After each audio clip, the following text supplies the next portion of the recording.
Welcome back to the Joe Rogan Experience, folks. Today, I have a very special guest, the 45th President of the United States, Donald Trump. Hey, Joe, great to be here. But can we hurry this up? I have an appearance on Artificial Intelligence Family Guy in 5 minutes, and I need to become animated. And I need to become animated. Of course, Mr. President, we wouldn't want to keep the people waiting for their daily dose of Trump. You know it, Joe. Got to keep those ratings high. Speaking of ratings, did you see my latest approval numbers? Through the roof? Oh, yeah, I'm sure it has nothing to do with the pandemic, unemployment rates, and civil unrest. Joe, you got to learn to spin things like I do. It's all about the art of the deal. Let's not get into that again. So, tell me, how does it feel to be an animated character on a popular TV show? It's tremendous, Joe. I mean, who wouldn't want to be immortalized in cartoon form? Plus, I heard they're making me the smartest character on the show. Take that, Brian. I'm sure Brian won't mind. But let's talk about something serious for a moment. What do you think about the current state of the country? Well, Joe, I'm doing a fantastic job. The economy is booming. We're building that wall, and I'm making America great again. Uh, and what about the protests and calls for police reform? Look, Joe, I'm a busy man. I don't have time for all that. I'll leave it to my Vice President, Kanye West, to handle. Well, on that note, I think we'll end this episode. Thanks for joining us, Mr. President. No problem, Joe. Just remember, always stay alpha and make sure. So, Elon, what do you think about our guest today? Well, Joe, I'm not really sure. He seems a bit off. What do you mean? He's just a young genius with a love for physics and a cute little bow tie. Cute. He's a menace. He's ruining the future of technology with his childish antics. Oh, come on, Elon. He's just a kid, and he's smarter than both of us combined. Smarter. He's just a glorified nerd spouting off about quantum mechanics and string theory. He's a fraud. Let's not get too worked up. Maybe we should just take a deep breath and, No, I will not calm down. This young Sheldon character is a blight on society. you're starting to sound like a certain orange politician. Don't you dare compare me to that imbecile. A visionary, genius. A billionaire with a fragile ego. I will not stand for this disrespect. Sheldon must be stopped. All right. Calm down, Elon. I'll stop saying his name. For now, Thank you. Now let's get back to discussing the future of technology. young Sheldon, What did I just say? sorry. I couldn't resist. Welcome back to the Joe Rogan Experience podcast, folks. I'm joined by the one and only Elon Musk. How's it going, Elon? There's shit all over my ass. What? Yeah, I was experimenting with some new rocket fuel and things got a little messy. Well, I guess that's one way to start the show. So, what's new in the world of Elon Musk? Well, I just launched a new line of Tesla cars that run on farts. You're kidding, right? Nope, totally serious. Call it the Fartmobile. Oh man, I can only imagine the smell in those cars. It's a small price to pay for saving the planet. Yeah, because fart powered cars are definitely the solution to climate change. Hey, it's better than having cows farting all over the place. Fair point. So, what else are you working on? Well, I'm also developing a new line of flamethrowers that shoot out glitter. What the hell? Why? Because why not? It's fun and sparkly. I can't argue with that logic. But seriously, what's the purpose of a glitter flamethrower? To make the world more fabulous place, Joe. All right, I can get behind that. So, any plans for Mars colony? Yeah, definitely. But first, I have to figure out how to get rid of all this shit on my ass. Well, good luck with that, Elon. Thanks for joining me on the show. No problem, Joe. Just remember there's shit all over my ass. All right, folks, we have a very special guest on the podcast today, the one and only President Donald Trump. It's great to be here, Joe. I've been a big fan of your show. It's tremendous, just like me. Well, Mr. President, I have to ask, how are you getting Wi-Fi through your penis? Let me tell you, Joe, it's a beautiful thing. I have the best Wi Fi, the fastest Wi Fi, all thanks to my tremendous penis. It's like a hot spot down there. I don't even know how to respond to that. You know, Joe, I've always been ahead of the game. I saw the potential in my penis and I took advantage of it. It's a genius move, really. I'm sure the American people are thrilled to know that their president's penis is providing them with internet access. Of course they are, Joe. They love me. They love my penis. It's a package deal. Well, I think we'll end it there before things get too out of hand. Thanks for coming on the show, Mr. President. Anytime, Joe. And remember, folks, make sure to vote for me in 2024 because my penis deserves another term, too. All right, Ben, are you ready to do this duet?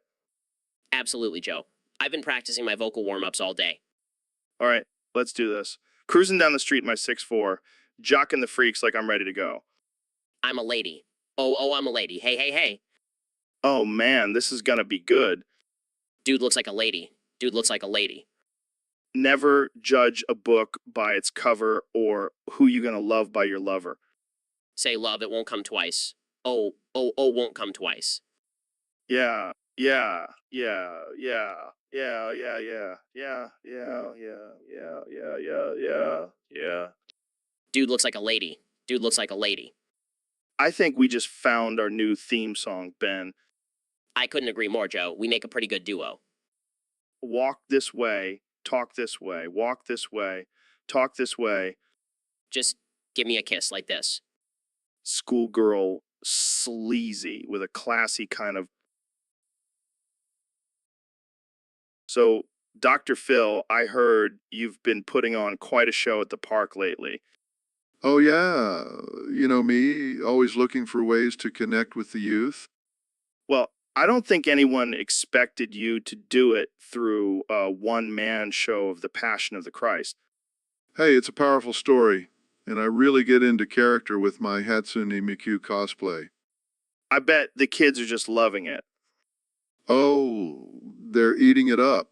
And I even throw in some interpretive dance numbers.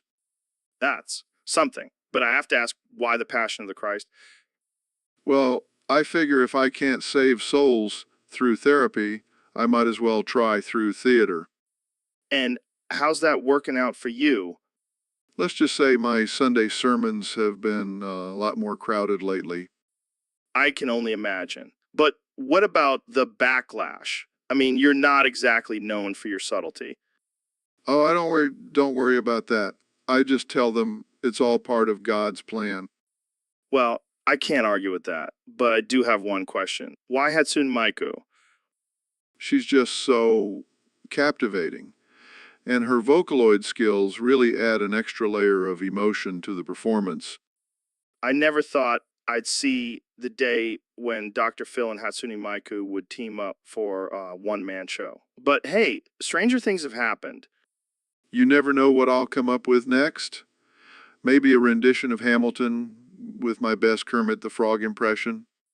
Now that's something I would pay to see. Keep pushing those boundaries, Dr. Phil. So, Elon, I heard some crazy rumors about you and Grimes.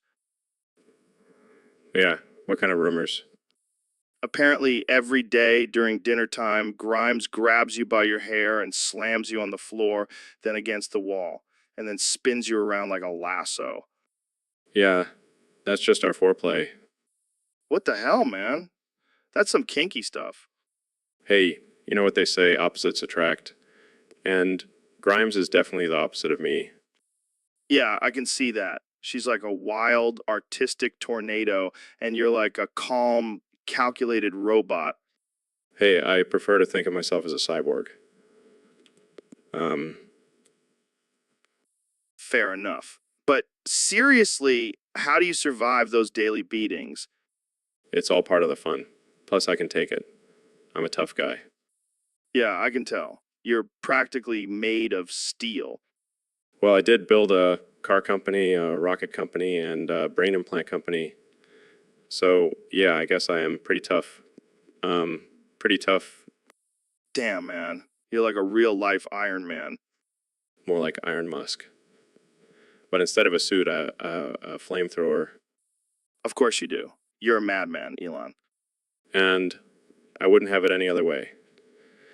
Characters, Jamie, pull up an image of Grimes dressed as a dominatrix while holding a whip and standing over Elon's cowering form.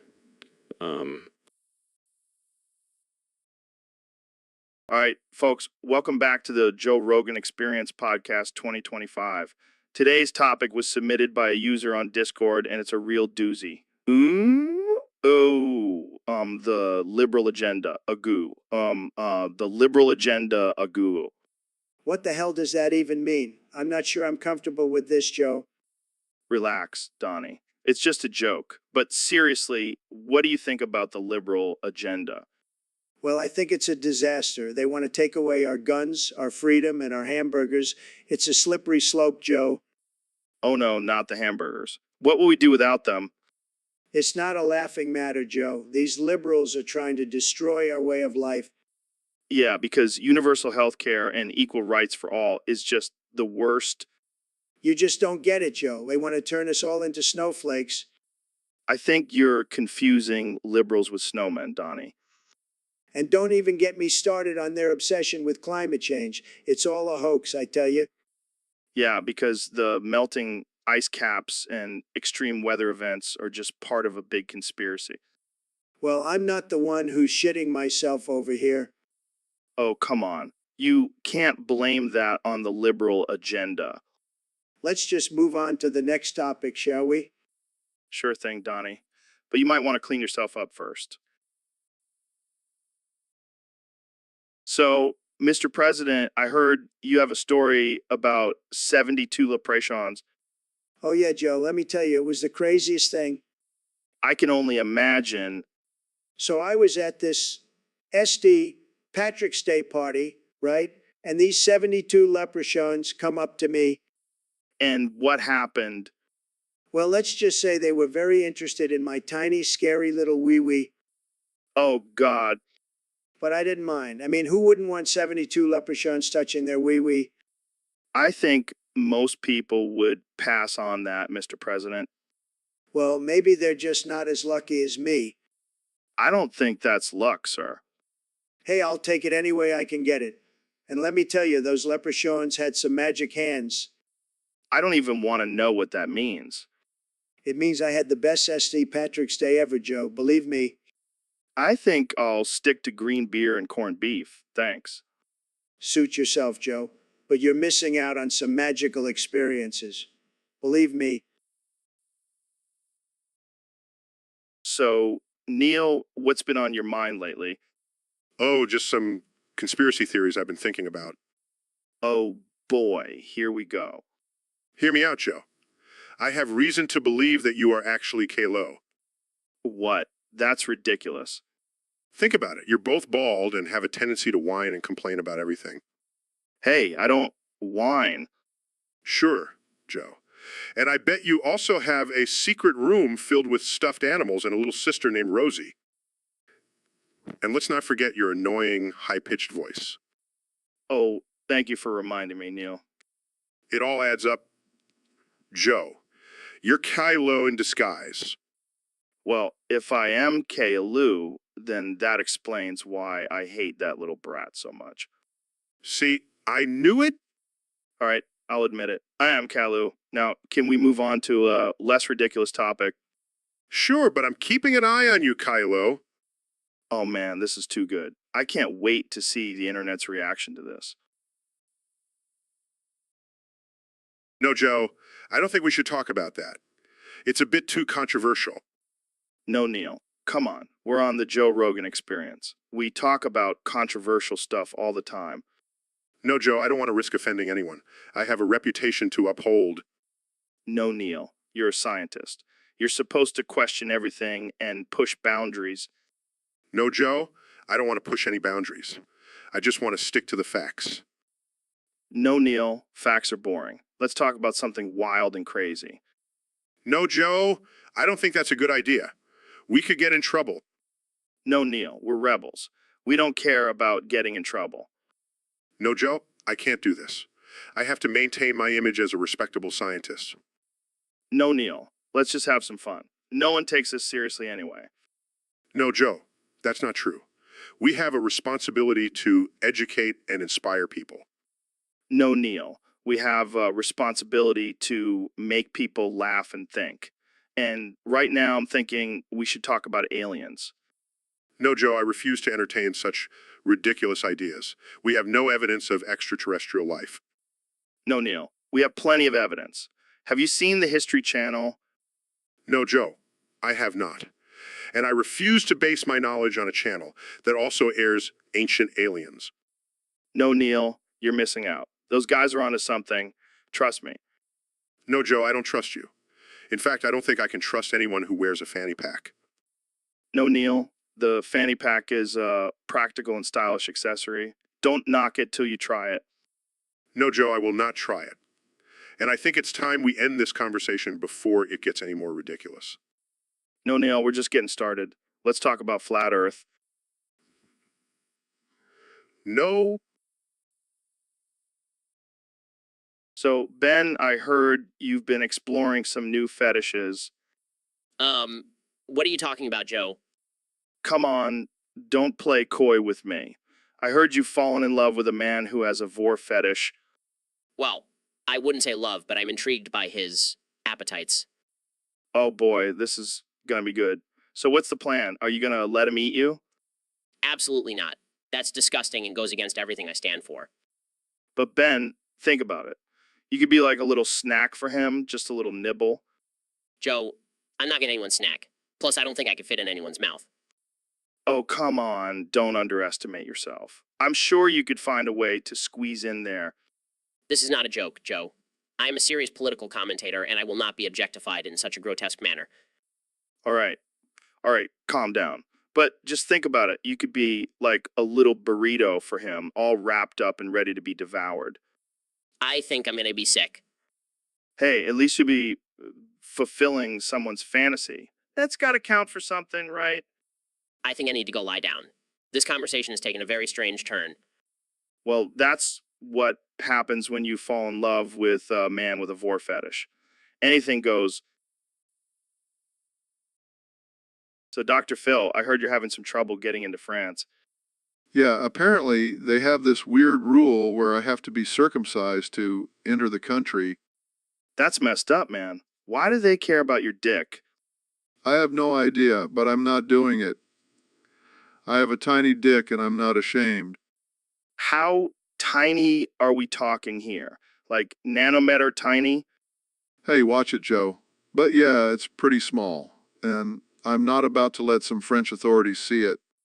I don't blame you. But maybe you could just wear a fake foreskin or something. What, like a dick 2P? No way, that's even more embarrassing. Well, you could always just sneak in. I'm sure they won't be checking everyone's dicks at the border. I don't know, man. That's a risky move. Plus, I don't want to start an international incident. True. Well, maybe you could just go to a different country. Italy doesn't care about foreskin, right? Joe, I don't think that's how it works. But hey, maybe I'll just stick to the good old USA for now. No dick inspections here. Yeah, but watch out for those agents. They might just want to peek. Oh man, the struggles of having a nanometer dick. Thanks for the support, Joe. Anytime, Dr. Phil. Anytime. All right, folks, welcome back to the Joe Rogan Experience. Today we have a special guest, the one and only Neil deGrasse Tyson. Thanks for having me, Joe. Always a pleasure to be on your show. So, Neil, what's been on your mind lately? Any new discoveries in the universe? Well, actually, I've been studying domestic pylons. Domestic pylons. What the hell are those? They're the small, decorative pylons that people put in their front yards. I've been fascinated by their purpose and significance in our society. Are you high right now, Neil? No, Joe. I'm just a curious scientist. Wow, I gotta say, I never really thought about domestic pylons before. But now that you mention it, they do seem pretty pointless. On the contrary, Joe, they serve as a symbol of our need to mark our territory and show off our wealth. It's a primitive instinct that has evolved into a modern-day status symbol. Damn, that's deep. I never thought I'd have a conversation about domestic pylons on this show. Well, that's the beauty of science, Joe. It can take us to unexpected places. Speaking of unexpected places, have you ever seen a pylon fight? Uh, Yeah, it's when two guys dress up as pylons and try to knock each other over. It's hilarious. that sounds absurd and dangerous. Oh, it is. But it's also a great way to blow off steam. I'll stick to studying domestic pylons. Thank you very much. Suit yourself, Neil. But if you ever change your mind, I'll be here to record the whole thing for the podcast. So, David, I heard you did something crazy recently. Yeah, I drank a whole bucket of lava. What the fuck, man? Are you trying to kill yourself? Nah, I just wanted to see if I could become indestructible. And did it work? Fuck, yeah, it did. I'm like the fucking Terminator now. Holy shit, that's insane. Can you feel any pain? Pain? What's that? I don't even know her. Oh man, you're a fucking savage. You know, it ain't no lava gonna stop me now. But what about when you have to take a shit? Won't that be like a hot lava explosion? Nah, Marty has adapted. Now I ship molten rock. Okay, I did not need to know that. Hey, at least I won't need toilet paper anymore. Okay, let's change the subject. So what's next for you now that you're indestructible? I'm gonna run a marathon on the surface of the sun. Of course you are. You're a fucking lunatic, David. And proud of you. Hey, if anyone wants to challenge me, just remember I'm indestructible. Bring it on, bitches. And that's why we love you, David. You crazy, indestructible motherfucker. Welcome to the Joe Rogan Experience. I'm here with my good friend and intellectual powerhouse, Ben Shapiro. Thanks for having me, Joe. I'm excited to be here and discuss important issues. Speaking of important issues, I heard you have a new sponsor. What's it called again? It's called Yamakasi with boobs. It's a yarmulke with 2 giant breasts on it. Perfect for any occasion. That's ridiculous. How did you even come up with that? Well, I was reading the Torah and it hit me. Why not combine my love for Judaism with my love for boobs? I can't believe this is real. So tell us more about this amazing product. Well, not only does it show your devotion to God, but it also shows your appreciation for the female form. And it's only $19.99. Wow, what a bargain. I can see why you're so excited about it. Absolutely. And for a limited time, if you use the promo code Shapirishmir, you get a free bottle of kosher lube. You really know how to sell a product, Ben. It's all about marketing, Joe. And speaking of marketing, have you tried our new line of Yamaka thongs? No way. You're killing me, Ben. I'm just doing my part to bring some fun and excitement to the world of religion. Well, I think you've definitely succeeded. Thanks for joining me, Ben, and thank you to our sponsor, Yamakasi with Boobs. Shalom, everyone. Welcome back to the Joe Rogan Experience podcast. We have a special guest today, the one and only David Goggins. Thanks for having me, Joe. It's an honor to be here. So, David, I heard you've gained some new powers recently. Tell us about it. Yeah, I've been training my mind and body like a madman, and now I have the power of to enforce. To enforce? Like from cartoons? Exactly. I can bend the laws of physics and do whatever I want. That's insane. Can you give us an example? Sure. David jumps up and starts floating in the air while making a silly face. How are you doing that? It's all in the mind, Joe. I just imagine myself as a cartoon character and anything is possible. That's incredible. Can you use it to fight crime or something? Oh, I don't need to fight crime. I can just use my toon force to make the criminals laugh until they surrender. That's genius. But what about your enemies? Can they use two force against you? Not a chance. I have the ultimate toon force defense, my unbreakable willpower. Wow, you truly are a force to be reckoned with, Jamie. Pull up an image of David as a cartoon character. Pulls up an image of David with exaggerated muscles and a cape flying through the air with a giant grin on his face. That's perfect. I'm unstoppable now. Well, I think we've all learned something today. If you want to gain toon force, just train like David Goggins. That's right, Joe. And remember, never give up. Disappears in a puff of smoke. And that's a wrap. Thanks for tuning in, folks. Stay tuned for our next episode where we talk about, I don't know, something else weird and ridiculous. See you. So, Crystal, I heard your last name is Meth. Is that like a family name or something? Oh, okay. So it's not like your ancestors were known for cooking up some killer crystal meth in the backwoods of Corneria? Hey, I'm just trying to make sense of it. I mean, you're a fox from a video game. How do you even have a last name? Yeah, I bet they were. So, do you have any special abilities in the game? Like, can you summon a meth tornado or something? Yeah, I guess so. But seriously, what's up with the whole fuck thing? Are you like a furry or something? Yeah, I guess they are. But, what's even more badass? Fox, whose last name is Meth. Well, I think we've covered all the important topics for today. Thanks for coming on the show, Crystal Meth. So, Mr. Beast, you have a new challenge for us? Yeah, Joe. It's called Release the Orphans into the Woods. What? Yeah, I'm gonna release a bunch of orphans into the woods, and the last one to leave wins a loving family. That's dark. Hey, it's for a good cause. Plus, it'll make for some great content. I don't know, man. Seems a little messed up. Oh, come on, Joe. It's not like we're releasing them into a shark tank or something. Yeah, I guess you have a point there. Plus, think about it. The orphans will finally have a chance to use their survival skills. Survival skills? They're orphans, not Bear Grylls. Hey, you never know. They could surprise us. Yeah, I'm sure they'll be just fine fending for themselves in the woods.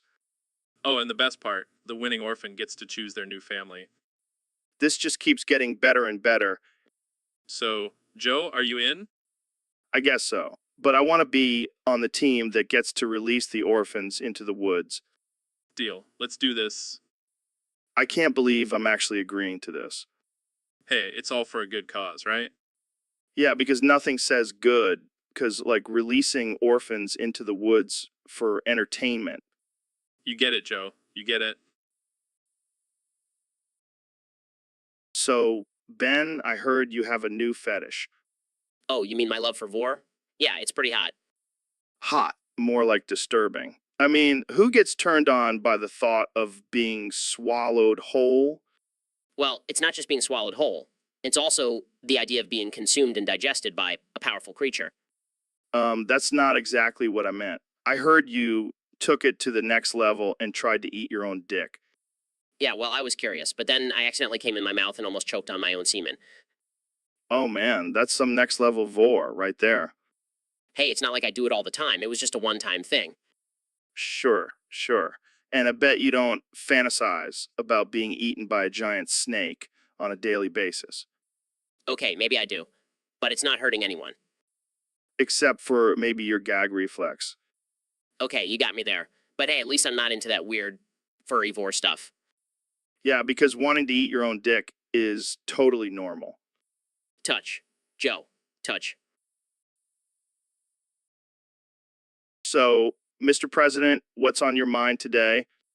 Why the fuck hasn't my cheeseburger been made yet? I ordered it like 5 minutes ago.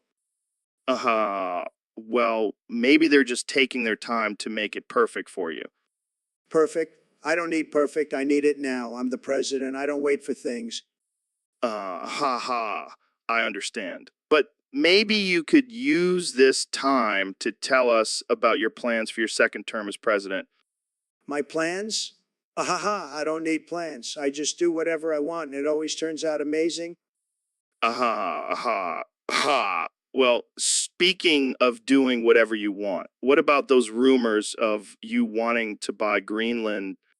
Ahaha, those weren't rumors, Joe. I was serious. I mean, who wouldn't want to own a whole country? I can think of a few reasons why that might not be the best idea. Ahaha, you're just jealous because you didn't think of it first. Ha ha. You got me there. But let's get back to your cheeseburger. Maybe you should try using your famous catchphrase to get it faster. Ahaha, you mean you're fired? I don't think that would work in this situation. No. I was thinking more along the lines of Make America Great Again. Aha, ha, that's a good one, Joe. Maybe I'll use that next time. But seriously, where is my cheeseburger? Aha. I think it's finally ready, Mr. President. Enjoy your well-deserved meal. Ahaha, finally. See, Joe, I always get what I want.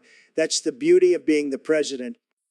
I wouldn't expect anything less from you, Mr. President.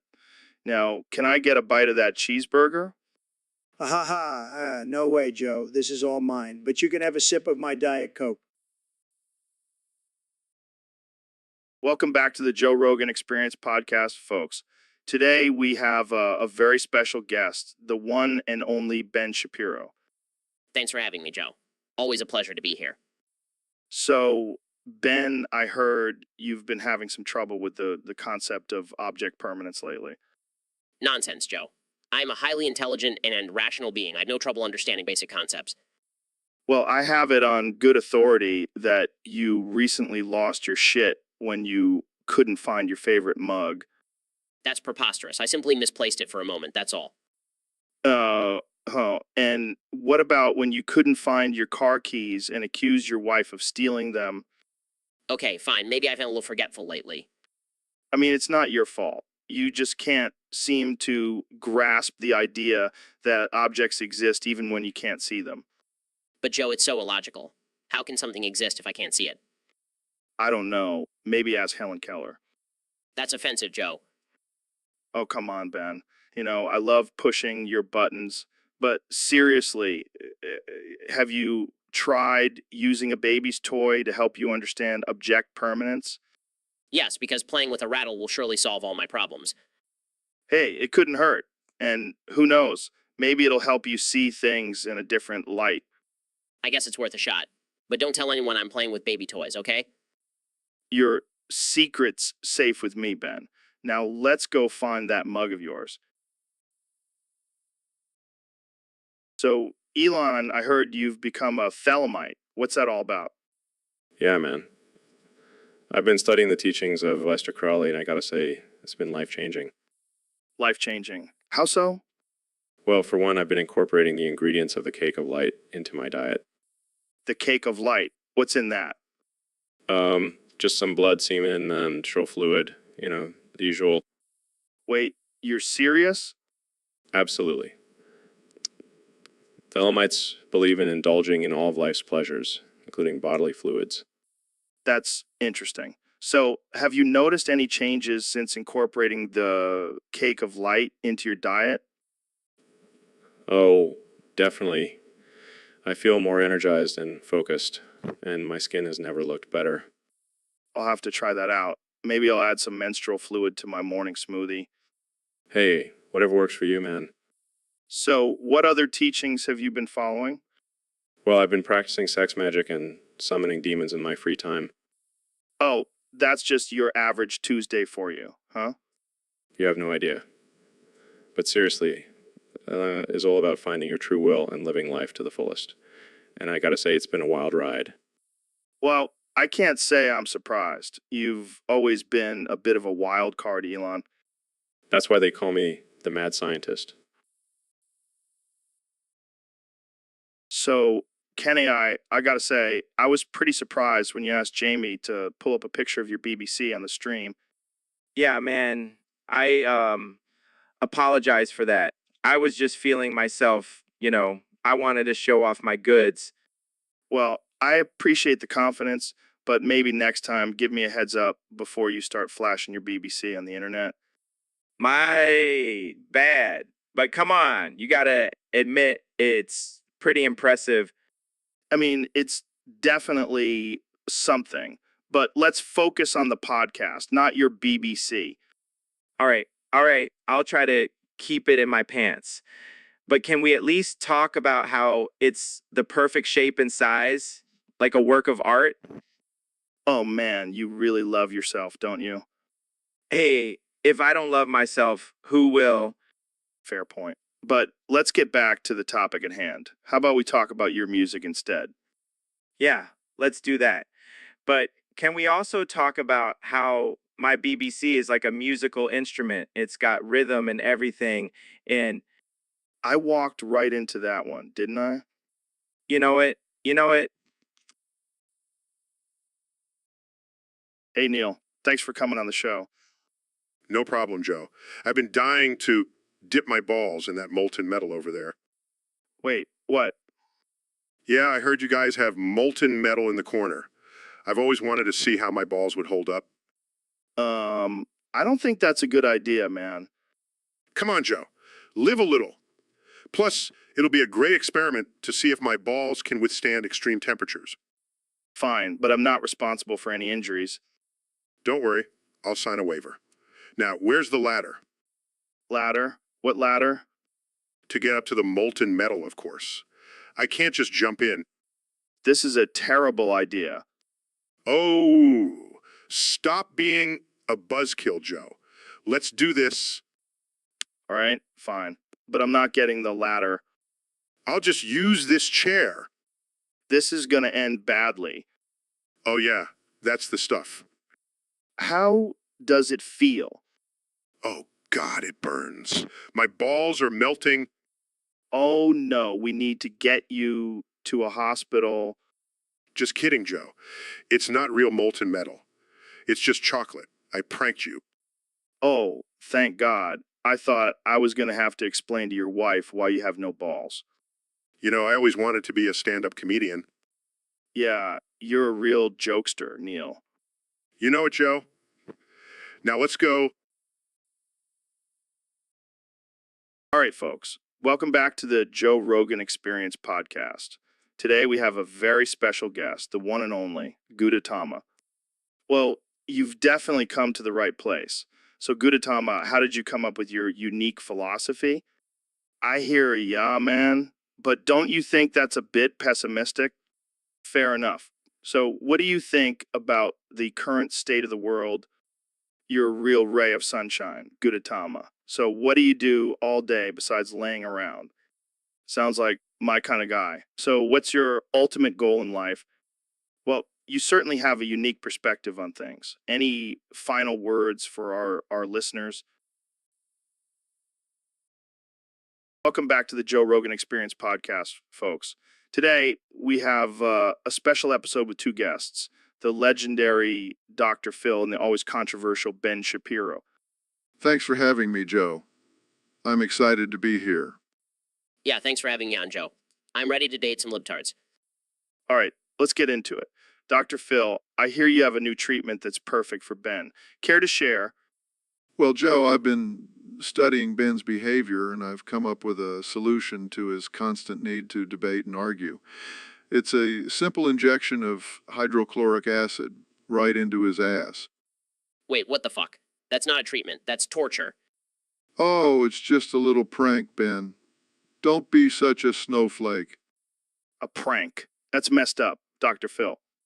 Oh, lighten up, Joe. It's just a little acid in the ass. Ben will be fine. This is outrageous. I demand an apology. Oh, shut up, Ben. You're always spouting off about free speech, but you can't handle a little acid in your ass. All right, let's move on to our next topic before things get too heated. I can't believe this. I'm never coming on this show again. Oh, don't be such a drama queen, Ben. It was just a prank. Now let's talk about something else, like how to cure your tiny penis syndrome. And that's all the time we have for today, folks. Thanks for tuning in to the Joe Rogan Experience podcast. See you next time. All right, Donald, let's have some fun. We're going to mess with Alexa. Oh, I love messing with technology. It's like playing with toys. All right, Alexa, tell us a joke. That's a good one, Alexa. You're a real comedian. All right, let's ask her something else. Alexa, who is the greatest president of all time? Yeah, but they haven't met me yet. Oh, man, you never failed to crack me up, Donald. Guys, can we please focus on the podcast? We have a topic to discuss. Hey, Alexa, who is the sexiest man alive? Sorry, Donald. Looks like you didn't make the cut. Can we please get back to the topic? Alexa, play my favorite song. That's it. I'm done. I can't take this anymore. I quit. Oh, Jamie, you're such a drama queen. Come on, let's dance to this classic.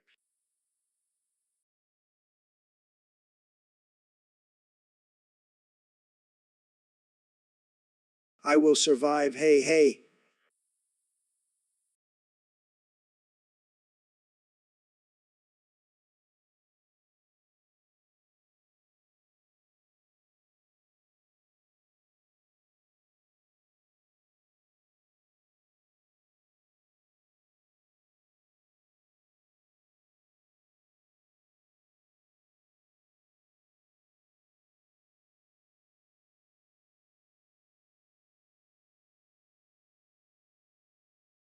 Ladies and gentlemen, welcome to the Joe Rogan Experience Podcast 2025. Today, I have a very special guest. He's the 45th and the 47th and the 49th and the 51st and the 53rd and the 51st and the 53rd and the 55th and the 59th and the 57th and the 59th and the 59th and the 59th and 61st and 63rd and the 65th and the 67th and the 67th and the 69th. Nice, and the 71st and the 71st and the 75th and the 75th and the 79th and the 81st and the 83rd and the 81st and the 83rd and 81st and the 83rd and 81st and 83rd and the 83rd and the 95th and the 97th and the 99th president of the United States, Donald Trump. Thank you, Joe, but let's be real. I'll probably be president until I die. So add a few more numbers to that list.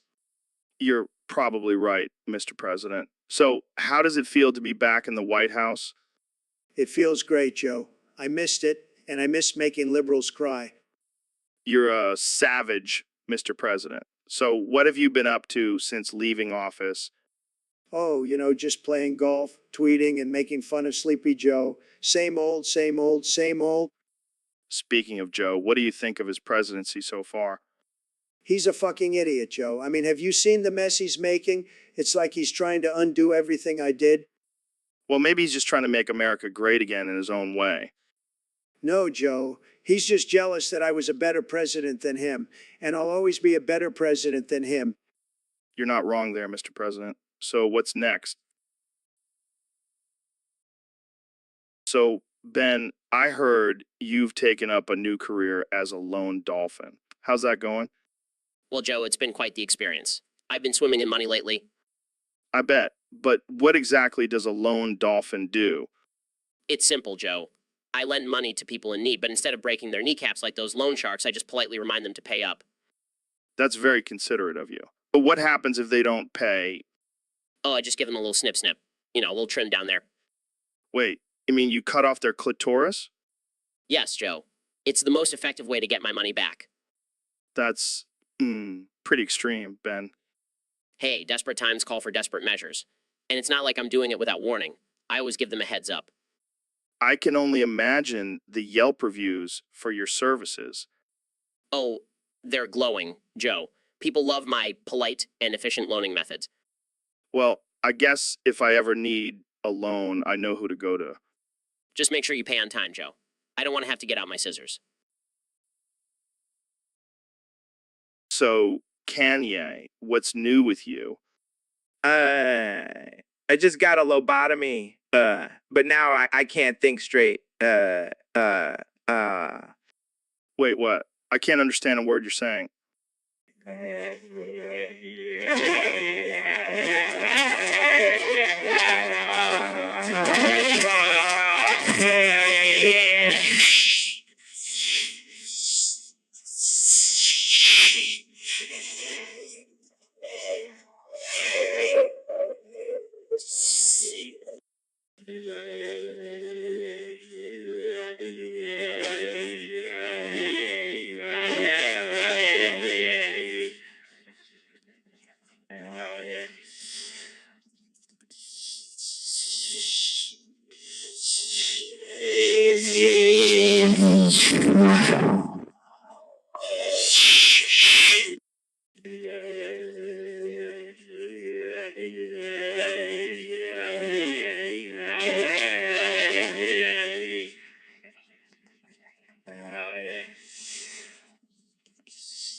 All right, Elon, I have a challenge for you.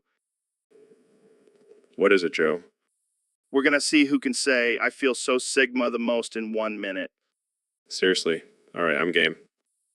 All right, let's start the timer. I feel so Sigma. I feel so Sigma. I feel so Sigma. I fee. All right, folks, welcome back to the Joe Rogan Experience podcast. Today we have a special guest, the one and only Elon Musk. Hey, Joe, thanks for having me on. Excited to talk about the future of technology and space exploration. Yeah, that's cool and all, but I heard something interesting about you. Apparently, you're scared of the sun. Yeah, I mean, it's a big ball of fire. Can you blame me? I guess not. But what if I told you that you accidentally nuked it? How is that even possible? Well, you know how you're always trying to push the limits of technology. Maybe you got a little too trigger happy with those nukes and one of them just happened to hit the sun. Oh my God, I have to call NASA. We need to fix this. Relax, man. I'm just messing with you. But can you imagine if you did nuke the sun? The whole world would be in darkness. Thank God. But yeah, that would be a major disaster. I guess I'll stick to sending cars to space for now. Yeah, probably for the best. Can you imagine the headlines? Elon Musk accidentally destroys the sun and dooms humanity. Yeah, that would definitely not be good for my reputation. But in all seriousness, Elon, do you ever worry about the power and responsibility that comes with your advancements in technology? Of course, it's something I think about every day. But I believe in pushing boundaries and exploring new frontiers. It's what drives me. Well, I'm glad you're not afraid to take risks. Just maybe stay away from nuking the sun, okay? Will do. So, Elon, have you heard about the recent earthquakes in Guatemala? Yeah, I saw it on the news. Pretty devastating stuff. Yeah, I heard there was a lot of damage and casualties. It's a shame. Mother Nature can be a real bitch sometimes. Speaking of Mother Nature, Jamie, can you pull up some images of the earthquake? Okay, here is an image of a cute puppy wearing a tutu. No, Jamie, I said images of the earthquake. Sorry, my bad. Here's an image of a banana wearing a top hat. Jamie, are you even listening to us? Yes, I am. Here's an image of a llama riding a skateboard. Jamie, are you high? No, I'm just having some technical difficulties. Let's try this again. Jamie, can you please pull up some images of the earthquake in Guatemala? Sure thing, boss. Here's an image of a squirrel eating a slice of pizza. Jamie, do you even know what an earthquake is? Of course I do. It's when the ground shakes and stuff. Finally, some progress. Can we see some actual images of the earthquake now? Oh, you mean like this one of a cat wearing a sombrero? Jamie, I think we need to get you some help. Help. Sure, I can help you find an image of a giraffe playing the piano. I give up. Let's just end this podcast before Jamie pulls up an image of a unicorn riding a rainbow. Agreed. Thanks for having me, Joe. And Jamie, go get some rest. Will do. Here is an image of a sloth wearing a tutu before I go. So, Neil, why is your wee out? Excuse me. I mean, I know we're both comfortable with our bodies and all, but this is a bit much even for me.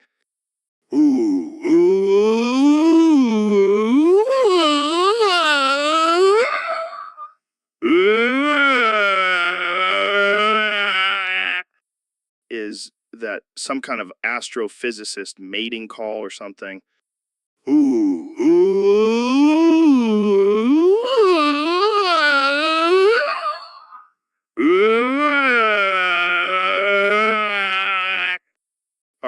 All right, calm down. I'll just pretend I didn't see anything.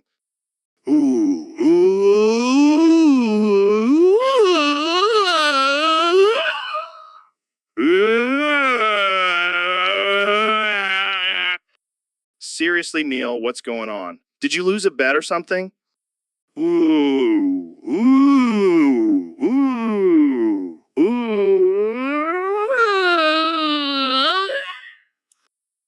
I get it. You're trying to distract me from asking you about the flat earth theory.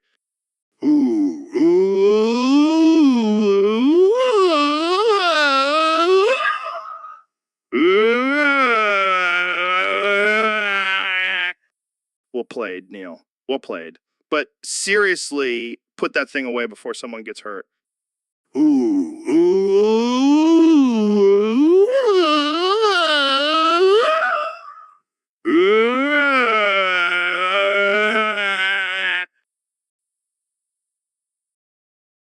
Hey, Neil, what's up? Shoo! I'm feeling a little, What's wrong? I think I ate too many Cheerios. Ooh, How many did you eat? like 40 boxes. Zoo. 40 boxes. That's insane, Neil. I know, I couldn't help myself. The, oohs just kept calling to me. Well, I guess you're going to be shitting news for days, Neil. Jew. Ooh. Don't even get me started on the ooh. Oh man, that's going to be a messy situation. Tell me about it. Jew. Gonna have to call in some backup to help me clean up. Maybe we can call in Elon Musk and his flamethrower. Jew. Ooh. That's brilliant. We can turn my shit into a fireworks show. Now, that's some real science, Neil. Ooh. Ooh. This is going to be the best episode of the Joe Rogan Experience ever. Ooh. Ooh.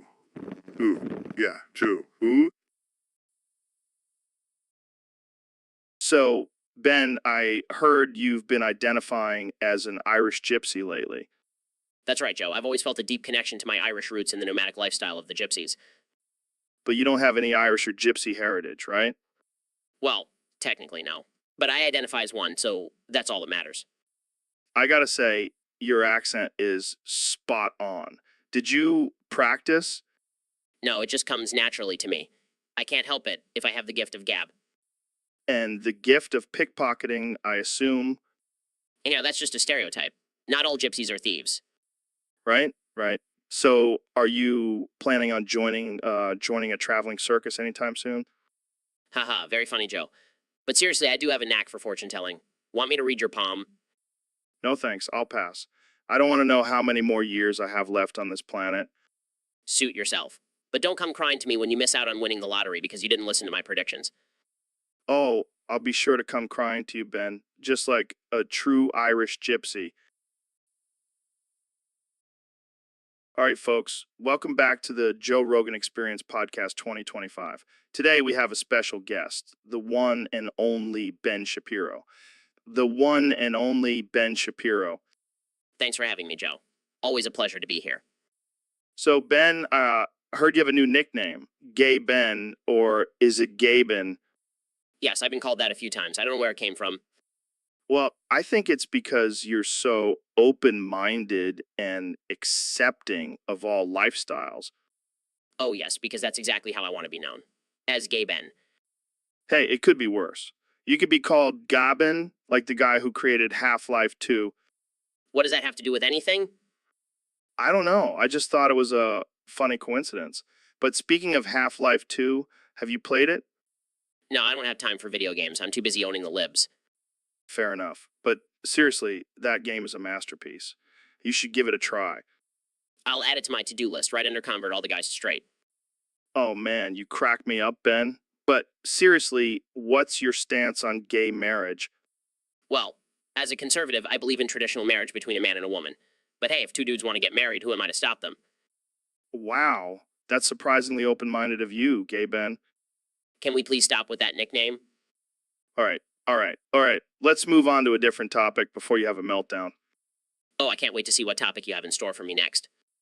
Well, our next topic is pineapple on pizza. Blasphemy. That's an app. Welcome to the Joe Rogan Experience podcast. I'm here with the man, the myth, the legend, Mr. Beast. Thanks for having me, Joe. I'm excited to be here. So I heard you have a new video out. I went on Rogan's podcast and shoved a pineapple up Joe's ass. What was that all about? Well, I want to do something crazy and unpredictable, and what's more unpredictable than shoving a pineapple up your ass? I mean, you're not wrong. But why did you choose me for this experiment? Well, I figured you were the perfect candidate. You have a nice tight ass, and you're always up for trying new things. I can't argue with that logic. So, how was the experience for you? It was wild, man.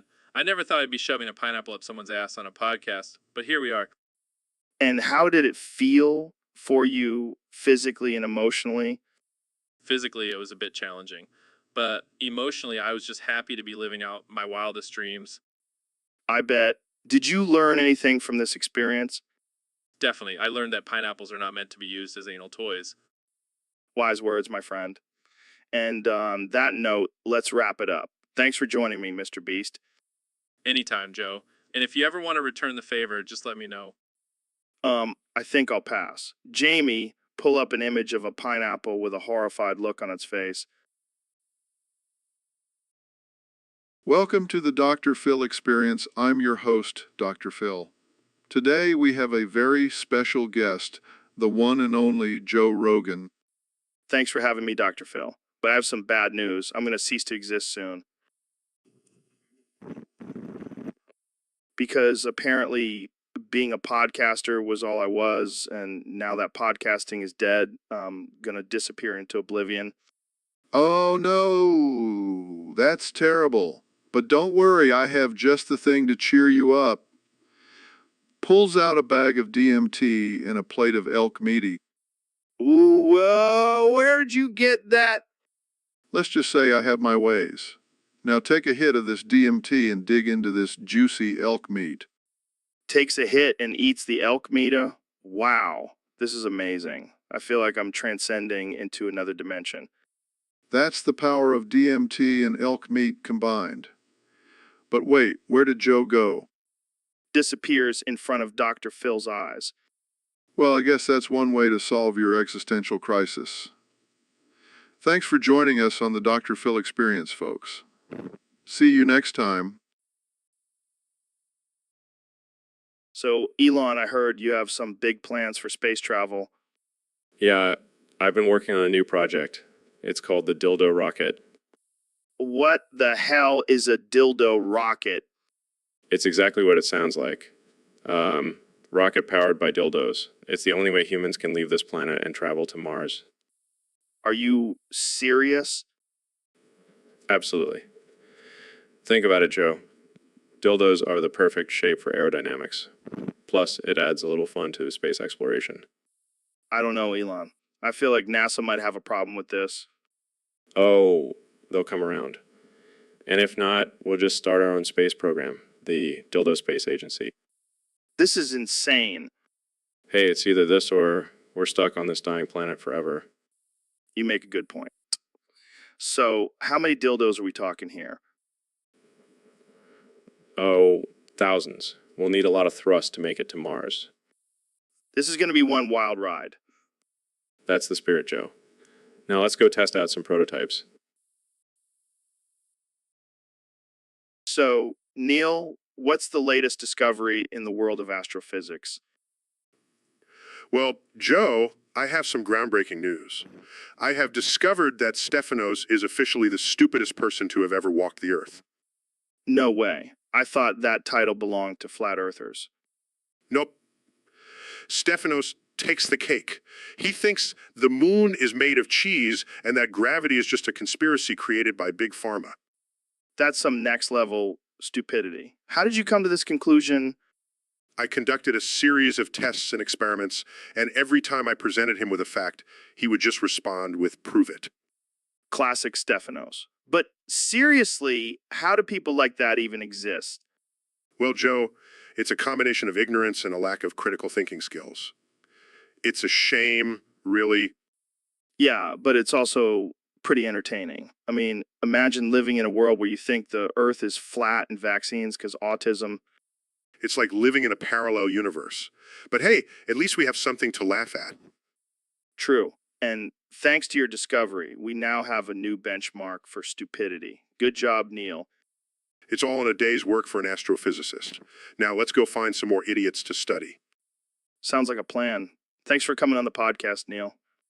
Anytime, Joe. Keep spreading that knowledge and critical thinking. We need it now more than ever. Will do. And that's a wrap, folks. Tune in next time for more absurd conversations on the Joe Rogan Experience.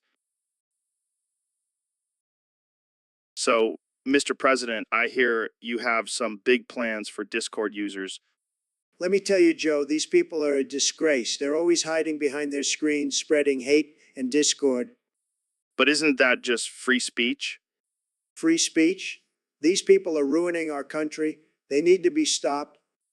And how do you plan on stopping them? I'm going to arrest that Stefanos guy. He's the worst of them all. And what about his cellmates? Well, let's just say they won't be too happy to have him as their new cellmate. Wait, are you saying you're going to put him in a cell with sex offenders? Hey, it's not my fault they were all put in there for sexual assault. It's just a lucky coincidence. That's not exactly how it works, Mr. President. Look, Joe, I know what I'm doing. I'm the best at dealing with these kind of situations. Believe me. Well, I'm sure the Discord users will be thrilled to hear about your plans. They should be thanking me. I'm making America great again, one arrest at a time. Welcome to the Joe Rogan Experience podcast. I'm here with the 45th and 47th President of the United States, Donald Trump. It's great to be back, Joe. And let me tell you, I've been busy since I left office. I just nuked Afghanistan and Pakistan. Wait, what? You nuked two countries? Yeah, I figured it was time to shake things up. Plus, I wanted to see what would happen. That's insane. You can't just nuke countries for fun. It wasn't for fun, Joe. It was for science. And let me tell you, the results were tremendous. Bigly. I can't believe what I'm hearing. This is a disaster. Oh, come on, Joe. It's not like I nuked California. Now, that would have been a disaster. This is not a laughing matter, Mr. President. Innocent lives were lost. Hey, they knew what they were signing up for when they decided to live in a country with a crazy dictator like me. I can't even wrap my head around this. What's next? Nuking the moon. Now, that's an idea. I'll have to bring it up at the next Space Force meeting. This is madness. I can't believe I'm even having this conversation. Hey, at least I'm keeping things interesting. Can you imagine how boring the world would be without me? I think I speak for everyone when I say we'd all be just fine without your nuclear experiments, Mr. President. Well, agree to disagree, Joe. Now let's talk about something else. Have you tried DMT? Hey, Joe, have you ever thought about why it's not legal to push people in front of oncoming trains? Of course I have, Joe. It's because of damn stupid corporate legislation. Yeah, but think about it. It would solve so many problems. Overpopulation, traffic, and annoying people. I don't know, Joe. That seems a little extreme. Extreme? Have you seen the crap people post on social media? Pushing them in front of a train would be a public service. But what about the families of the victims? Oh, come on, Joe. They can just adopt a new family member from the train station. That's messed up, Joe.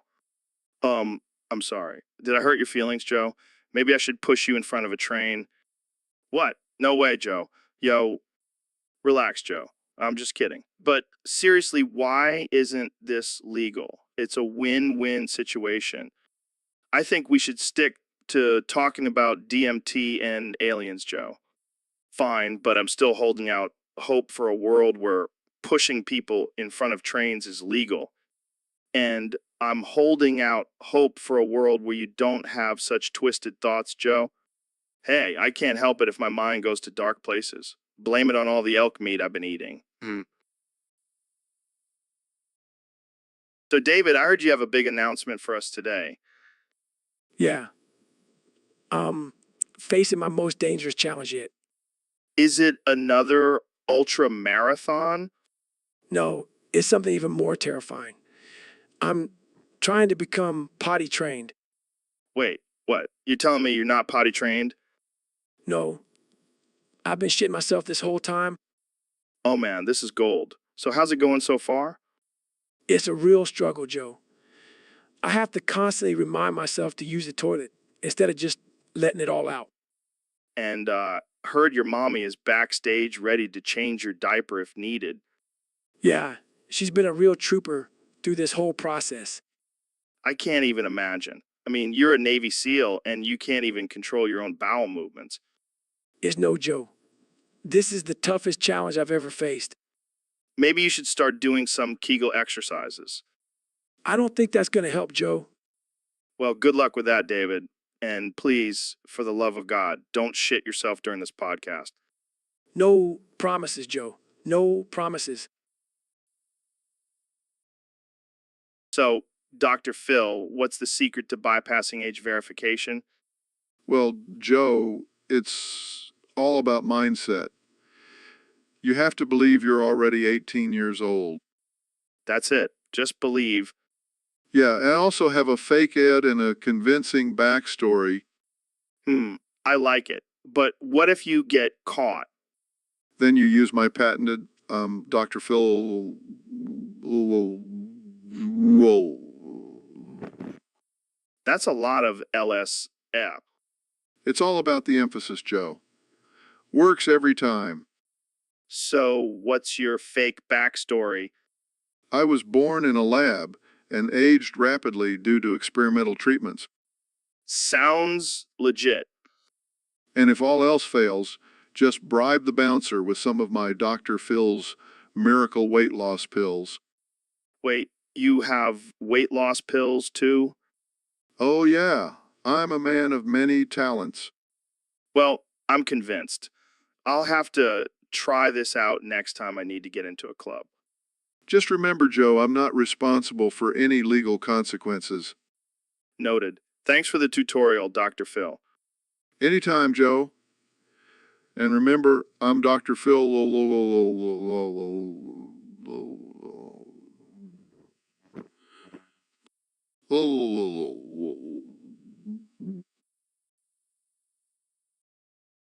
Welcome to the Joe Rogan Experience podcast. I'm here with the one and only Donald Trump. Thank you, Joe. It's great to be here. You have a tremendous podcast, the best podcast, really. So, Trump, I heard you released a list recently. What's that all about? Oh, you mean the shopping list? People have been bitching at me about it. Can you believe it? They're saying I'm not buying enough vegetables. Can you believe that? Well, maybe they have a point. It's important to have a balanced diet. Balanced, schmalanced. I'm the president. I can eat whatever I want. And let me tell you, this list is huge. It's got everything on it. Like what? What? Well, I've got the best steaks, the biggest steaks you've ever seen. And I've got all the Diet Cokes, the best Diet Cokes. I drink so much of it, I should be sponsored by them. What else is on the list? Let's see, I've got some gold-plated toilet paper because why not? And of course, I've got my hair products. Got to keep this mane looking good. Good. What about fruits and vegetables? And vegetables? Oh, I've got those too. I've got the best apples, the crispiest apples, and I've got some oranges, but they're not from China. I don't trust those oranges. Well, it seems like you've got everything covered. Of course, I'm a very stable genius, you know. I know how to make a great shopping list, and let me tell you, it's the best shopping list you'll ever see. Well, there you have it, folks. Trump's shopping list. Thanks for tuning in to the Joe Rogan Experience podcast. And remember, always buy American, except for my hair products. Those are from Russia. Welcome back to the Joe Rogan Experience podcast, where we have the most uncensored and outrageous conversations. Today, we have a special guest, the one and only Ben Shapiro. The one and only Ben Shapiro. Thanks for having me, Joe. I'm excited to be here and share my thoughts on the current state of the world. Speaking of the world, have you heard about the new movie, Gay Twin Towers? Oh, you mean the one where the Twin Towers are gay and fall in love with each other? Yeah, that one. What are your thoughts on it? Well, as a conservative, I find it highly offensive and disrespectful to the victims of 9/11. But Ben, it's just a movie. It's not meant to be taken seriously. That's where you're wrong, Joe. Hollywood is constantly pushing their liberal agenda and trying to normalize things like gay buildings. Gay buildings? What's next? Transgender White House? Don't give them any ideas, Joe. But seriously, this movie is just another example of the left's attempt to destroy traditional values. I don't know, Ben. I think it could be a hit. Imagine the love story between the North and South Tower. Oh, I can't wait to see them hold hands and jump off the top together. Okay, let's move on to another topic before you get too triggered. Fine. But mark my words, this movie will be the downfall of society. Well, there you have it, folks. Ben Shapiro's hot take on gay twin towers. Tune in next time for more outrageous conversations. So, Neil, I heard you had to kill your girlfriend. Yeah, man. She broke my Super Nintendo. Whoa. Oh, ooh, whoa. Ooh. Slow down there, Neil. You can't just go around killing people for breaking your video games. But Joe, you don't understand. That Super Nintendo was my life. I had all the cheat codes memorized. I get it, man. I once punched a hole in my wall because I lost a game of Madden. That's nothing. I once threw a chair through a window because I couldn't beat the final boss in Zelda. Okay. We all have our breaking points. But killing someone... Hey, I didn't mean to do it. It was a crime of passion. Passion for Super Nintendo. Exactly. Plus, she was always hogging the controller. Well, I guess she won't be hogging it anymore. Too soon, Joe. Too soon. Sorry, man. So what did you do with the body? Oh, I donated it to science. She always wanted to be a part of something bigger than herself. Wow, that's dark. Hey, at least she's still helping humanity in some way. Yeah, I'm sure her parents will be thrilled to hear that. They never liked me anyway. But hey, at least I still have my Super Nintendo. And that's all that matters, right? Damn straight, Joe. Damn straight. Hey, Joe, I want to introduce you to my friends, Till Gudrasi, Nyson, and Shen Bapiro. What kind of names are those? They're unique, just like them. Teal is a professional clown, and Shen is a self-proclaimed enlightened guru. Oh, God, this is going to be interesting. Teal, tell Joe about your latest gig. That's not very kid-friendly. Right, because nothing teaches kids about impermanence, like a flaming cake. And Shen here is starting his own cult. Spiritual community. Yeah, and I'm sure the robes and Kool-Aid are just for fashion. Hey, don't knock it till you try it. Nope, but I have a feeling I'll be seeing it in my nightmares tonight. I think I'll stick to my regular guests, thanks. So, Ben, I heard you were cooking up something special in the kitchen. Yes, Joe. I decided to make the cake of light from Thelema. Thelema. Is that some kind of new diet? No, it's a ritualistic cake used in occult practices. It's supposed to enhance spiritual experiences. Oh, I see. So what's in this cake? Well, it's a secret recipe, but it includes blood, semen, and urine. Wait, what? That's disgusting. Relax, Joe. It's all symbolic. It represents the union of masculine and feminine energies. I don't know, Ben. Sounds pretty weird to me. Oh, and I also added a dash of LSD for an extra kick. What the hell, Ben? I thought you were supposed to be the logical one. Hey, it's all in the name of enlightenment. I think I'll stick to my regular diet. Thank you very much. Suit yourself, Joe. More cake for me. Jamie, pull up an image of a toilet. I think I'm going to be sick. So, David, I heard you did something pretty insane recently. Yeah, I ran 20 kilometers with only using my dick at 90 km. What the actual fuck? How is that even possible? It wasn't easy, Joe. But I've trained my dick to be a lean, running machine. I don't even want to know what kind of training that involves. Let's just say it involves a lot of pulling and stretching. Oh God, I can't unhear that. But seriously, why would you do something like that? Because I wanted to push myself to the limit. And let's be real, running with your legs is too easy. Fair point. But did you have any complications during the run? Well, I did have to stop and take a piss break halfway through, but I just aimed my dick towards the finish line and kept going. That's some next level multitasking right there. You got to do what you got to do, Joe. I can't even imagine the chafing you must have experienced. Oh, it was brutal. But I've got a tough dick. It can handle it. I don't think I'll ever look at running the same way again. That's the beauty of it, Joe. Pushing the boundaries and doing the impossible.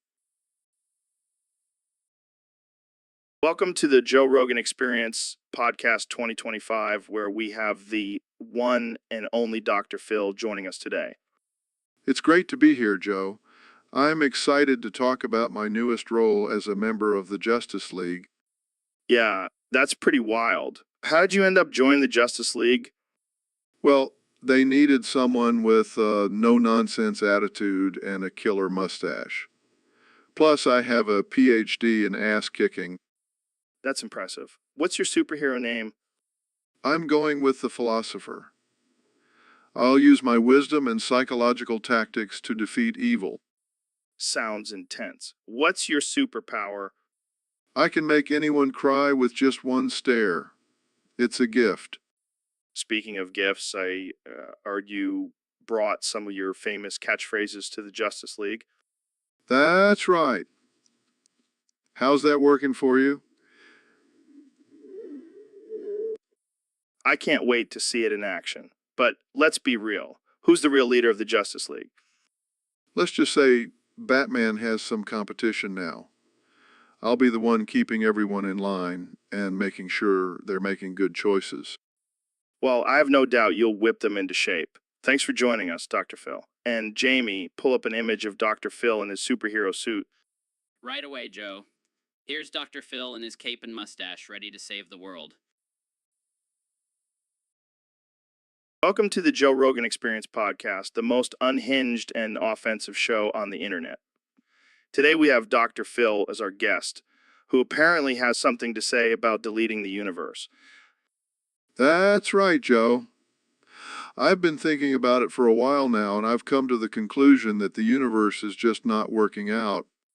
What do you mean, Doc? You can't just delete the universe. That's where we live. Oh, I'm well aware, Joe.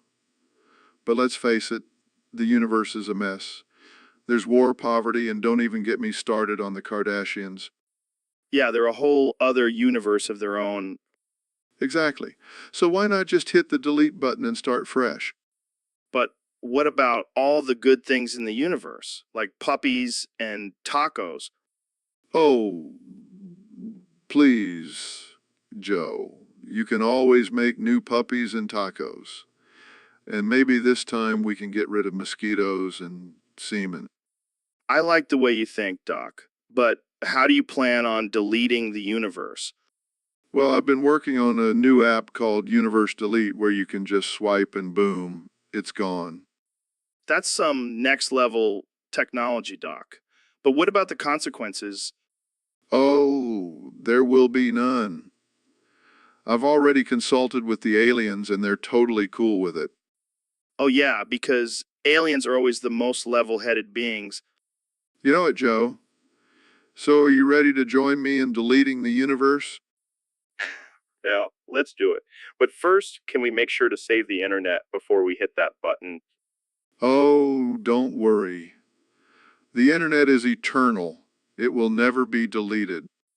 Thank God for that. And thank you for joining us on this absurd and offensive episode of the. So, guys, we have a topic submission from a user on Discord. They say they've run out of interesting topics. What do you think we should do? Well, Joe, I think we should just talk about how awesome capitalism is. Oh, God, here we go. No, seriously, think about it. Without capitalism, we wouldn't have all these amazing products and technology. I mean, just look at the new iPhone. It's a game changer. Yeah, but what about the income inequality and exploitation of workers? Oh, come on. That's just the price we pay for progress. Plus, it's not like anyone is forcing those workers to work for those companies. I don't know, man. Seems pretty messed up to me. Well, Maybe you should just stick to smoking weed and talking about chimps, Joe. Hey, I'll have, that talking about chimps is a very interesting topic. Yeah, for a stoner. And what's wrong with being a stoner? Nothing, as long as you're not a lazy, unproductive member of society. Oh, I see how it is. You think you're better than me because you're a conservative? No, I think I'm better than you because I actually contribute to society. Ouch. That one stung. Sorry, Joe, I didn't mean to hurt your feelings. Maybe we can talk about something more lighthearted, like how we both have a weird obsession with Elon Musk. Oh, yeah, that guy is a genius. But have you seen his latest tweet? He's trying to send a car to Mars. See, that's the kind of innovation that capitalism brings. Can you imagine the government trying to do something like that? Yeah, it would probably end up being a giant waste of money and resources. Exactly. So let's just embrace capitalism and all its flaws and keep living our best lives. I guess you have a point. Now, let's go smoke some weed and watch. So, Mr. President, I heard you made a big announcement today. That's right, Joe. I'm officially timing out Gerbingles, my father, for 2 minutes. And why is that? Well, he's been spamming the emojis on my Twitter, and frankly, it's just too much. I can't handle it. Wow, that's a pretty harsh punishment. Listen, I have to maintain order in my kingdom. Any emoji spam just won't fly. But don't you think a 2-minute timeout is a bit excessive? Joe, you know me. I don't do anything half-assed. It's either all or nothing. Fair enough. But what about freedom of speech? Oh, please, Joe. This is my Twitter, not some liberal college campus. I make the rules here. Well, I guess Gerbang Lies My Father will just have to learn his lesson. That's right. And if he doesn't, I'll have to bring out the big guns. Winks, And what would those be? my secret weapon, the coffee button. Oh, God. That's right, Joe. Don't mess with the emoji king. Welcome to the Joe Rogan podcast. I'm the host, Joe Rogan, and this is my guest, Neil deGrasse Tyson. Thanks for having me, Joe. It's great to be here. Did you know that I once fought a grizzly bear with my bare hands? No, I didn't. But let's talk about something more scientific, like the origin of the universe. Hold on, Neil. Did you know that I can bench press 400 pounds? That's impressive, Joe. But back to the topic at hand. Did you know that I once ate an entire elk in one sitting? Joe, can we please focus on the... And did you know that I have a third eye that allows me to see into other dimensions?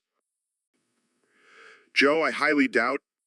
And did you know that I can communicate with aliens using only my mind? I don't think... And did you know that I was once a professional cage fighter? Joe, I think we should... And did you know that I can levitate? Joe, this is getting ridiculous. Can we please... And did you know that I have a pet chimpanzee that I taught to smoke cigars and drink whiskey? Joe, I can't take this anymore. I'm out of here. And did you know that I once wrestled a shark in the ocean? I give up. This is the most absurd podcast I've ever been on. So, Elon, I heard you made a cloning machine. What's the deal with that? Yeah, man, I figure why not? Already making electric cars and sending rockets to space, might as well dabble in some cloning. But why young Sheldon clones? That's a bit weird, don't you think? Hey, don't knock it till you try it. Plus, I needed someone to help me with my quantum mechanics research. So you're telling me you have a bunch of mini Sheldon Coopers running around your lab? Well, not exactly. May have accidentally mixed in some DNA from a llama. They're a bit more spitty and less genius, but it adds some variety. I don't know, man. Seems like a recipe for disaster. What if one of them escapes and starts wreaking havoc? Don't worry, I have a backup plan. I also made clones of Chuck Norris to keep them in line. Oh God, that's terrifying, but also kind of awesome. Right? Plus, I can finally have someone to play chess with who can actually keep up with my genius moves. Well, I can't wait to see how this all plays out. Maybe we'll have a whole army of Sheldon Norris hybrids taking over the world. Hey, it's all part of my master plan for world domination. Just kidding. Or am I? So, Mr. President, what have you been up to since leaving office?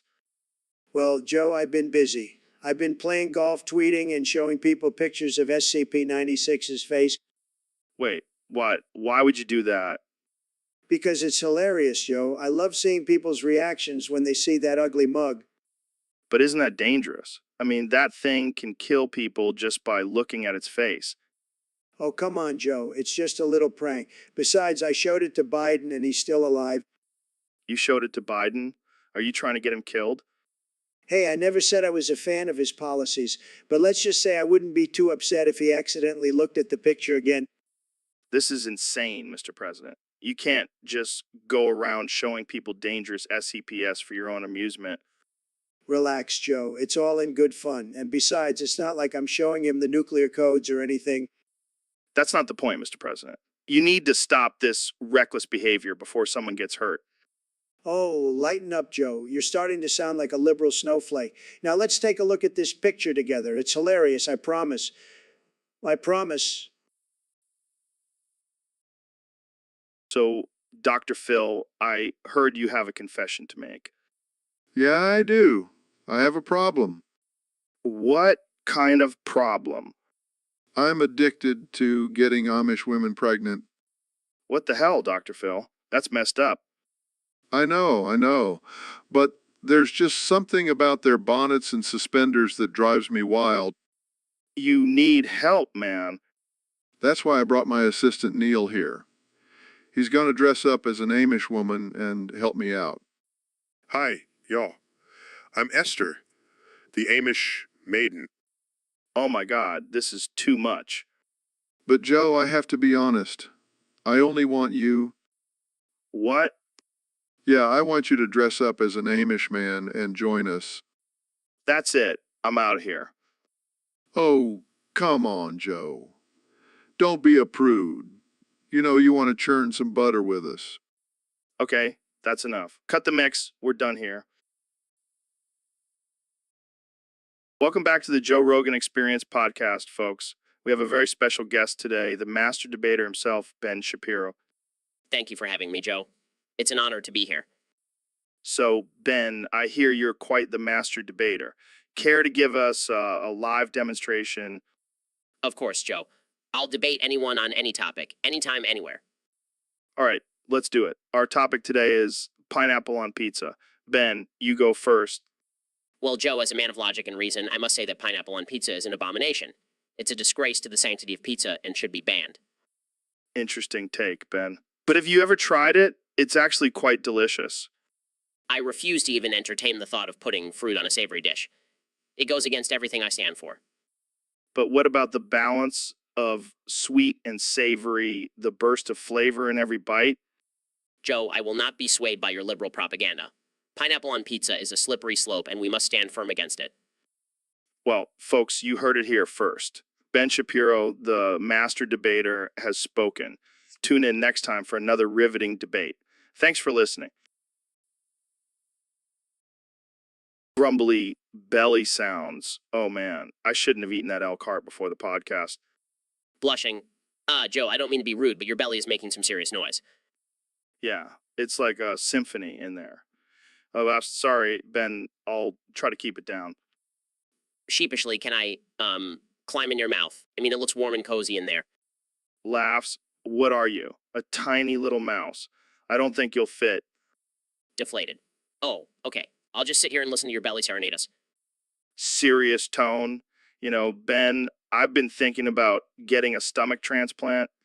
Maybe I'll get a lion's belly so I can roar like a beast. Excited. Can I come with you to the surgery? I've always wanted to see a live organ transplant. Sarcastic.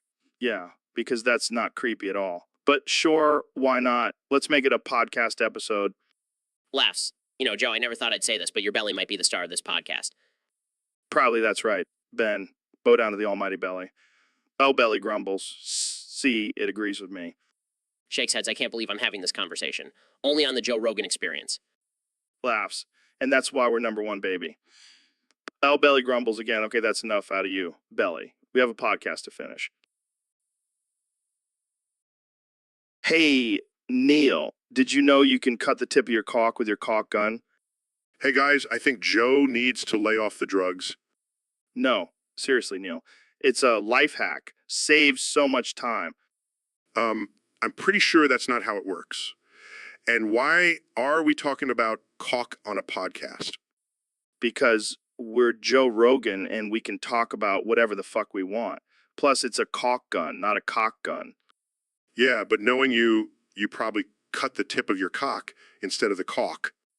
Oh shit, you're right. That explains why my last home renovation project was so painful. So, Ben, I heard you have a hot take on hot coffee. Yes, Joe. Hot coffee is the only thing more comforting than a warm turd in your sock drawer. What the hell, Ben? That's disgusting. Oh, come on, Joe. You can't deny the satisfaction of a warm turd in your sock drawer. I think I'll stick to my morning cup of Joe. Thank you very much. Suit yourself, Joe. But let me tell you, there's nothing like the feeling of a steaming pile of feces nestled between your socks. Okay, let's move on to a less disturbing topic. Fine, but you're missing out on the ultimate comfort experience. Yeah, I'll take your word for it. So, what's your go to coffee order? I prefer a nice hot latte with a sprinkle of cinnamon and a dash of conservative tears. I should have known. Well, cheers to that. Cheers, Joe. And remember, always keep a warm turd in your sock drawer for those tough days.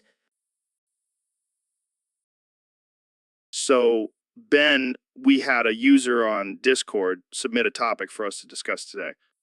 Oh boy, what is it this time? Another one of your weird conspiracy theories. No, it's about us bubbu big booty Asian vor boof sex. USW. Is that some kind of new government agency? No, it stands for ultra supersized big beautiful women. Oh, I see. And what about the rest of it? Well, apparently it involves Asian women with big booties and vor, which is like eating people. Eating people? That's just barbaric. But wait, there's more. It also involves boof sex. Boof sex. What the hell is that? It's when you stick something up your butt for pleasure. That's disgusting. And why is it specifically Asian women with big booties? I don't know. Maybe they have a special technique for vor or something. This is just absurd. Who comes up with this stuff? Probably the same people who believe in lizard people ruling the world. Well, I for one will not be participating in any USW big booty Asian vor boof sex. Come on, Ben. Live a little. You never know, you might enjoy it. I highly doubt that, Joe. Suit yourself. But I'm definitely going to look into this whole vor thing now. Please don't. I don't want to hear about it. Too late, Ben. I'm already deep in the rabbit hole. And I thought our conversations couldn't get any more ridiculous. Thanks, Joe. Anytime, my friend. Anytime. So, Neil, what do you think about the possibility of aliens being humanoid? Well, Joe, I hate to break it to you, but it's highly unlikely. In fact, it's almost impossible. What do you mean? I've seen plenty of movies with hot alien babes. Those are just Hollywood's imagination. In reality, the chances of aliens evolving to look even remotely human-like are slim to none. Damn, Elon's gonna be disappointed. He only likes goth girls. Well, he better expand his preferences because he's not going to find any goth aliens out there. I can just imagine Elon trying to hit on an alien with black lipstick and a nose ring. Yeah, good luck with that. But seriously, the diversity of life in the universe is vast and unpredictable. We can't limit our expectations to just human-like beings. But what if there are alien versions of me out there, like jacked and bald with a sick mustache? Oh yeah, I'm sure that's exactly what's out there. You're a real catch in the universe, Joe. Hey, I'll take it. I'll be the king of the jacked alien bros. I think it's time for me to go. This conversation has reached a whole new level of absurdity. That's why we're the #1 podcast, Neil. We go where no one else dares to go. I'll see you next time, Joe. And please try not to scare away any potential alien guests with your talk of goth girls. No promises, Neil. No promises. So, Mr. President, I have to ask, why did you participate in flooding the Van Loon Diamond in semen with Big Snake Jake and the 4 other losers? Well, Joe, let me tell you, it was a beautiful thing. The biggest, most tremendous diamond you've ever seen, coated in the finest semen money can buy. And let me tell you, Big Snake Jake and those other losers, they were just happy to be a part of it. But why, Mr. President? What was the purpose of this unusual act? Look, Joe, I'm a businessman, and when I see an opportunity for a great deal, I take it. And let me tell you, the diamond is now worth millions. It's a smart investment, believe me. But what about the people who bought the diamond? How do you think they feel about it being coated in semen? Who cares about them? They probably love it. I mean, who wouldn't want a little extra protein with their diamonds? It's a win-win for everyone involved. Involved? I don't think the people who bought it would agree with you there, Mr. President. Well, Joe, they can just suck it up. I'm the president. I can do whatever I want. And if that means coating diamonds in semen, then so be it. I don't even know what to say to that. That's okay, Joe. Just let it sink in. And hey, maybe next time I'll invite you to join in on the fun. Thanks, but no thanks, Mr. President. Suit yourself, Joe. But you're missing out on a great time, believe me. So, Elon, I got a topic suggestion from one of our Discord users. It's a topic about a topic containing a topic full of topics about other topics, about other topics. That's a lot of topics. Is this some kind of Inception shit? Yeah, it's like a topic within a topic within a topic within a topic within a topic. It's like a Russian nesting doll of topics. I'm getting lost just thinking about it. Can we just stick to one topic? Well, the topic is about how people are constantly bombarded with information and opinions on social media and how it's affecting our ability to think critically. Oh, you mean like how people believe everything they read on Twitter and Facebook without fact checking? Exactly. And how it's creating these echo chambers where people only see and hear what they already believe. It's like a never-ending cycle of confirmation bias. And then there are those damn algorithms that feed us more of what we already like and agree with. It's like we're being brainwashed by our own devices. And don't even get me started on all the fake news and conspiracy theories. It's a topicception, Joe. We could go on and on about this topic within a topic within a topic within a topic within a topic. Yeah, but let's not. I think our brains might explode. Agreed. Let's just stick to talking about elk meat and psychedelics. All right, folks, welcome to the Joe Rogan Experience Podcast 2025, where we have a special guest today, the one and only Elon Musk. Hey, Joe. Thanks for having me. Excited to be here and talk about my latest space adventures. Hold on. Before we get into that, I have a surprise for you, Elon. We're going to play a game of blackjack. Blackjack. I love a good game. But who's going to be the dealer? Oh, that's easy. I'll be the dealer. Wait, what? You can't be the dealer and the host at the same time. Oh, I can do anything, Elon. I'm Joe Rogan. I'm like a human version of DMT. All right, let's do this. Ready to beat you at blackjack. You wish, Elon. I'm the master of all trades. All right, let's start. First card goes to me. It's a 10.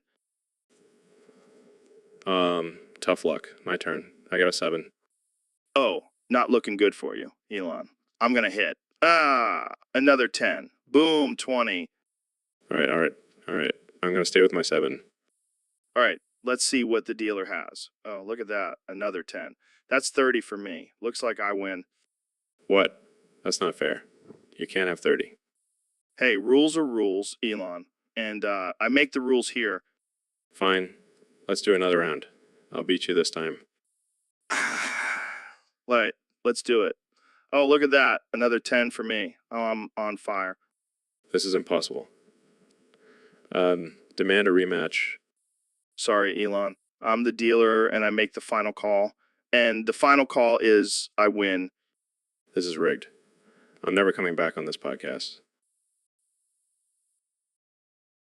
All right, folks, we have a very special episode today.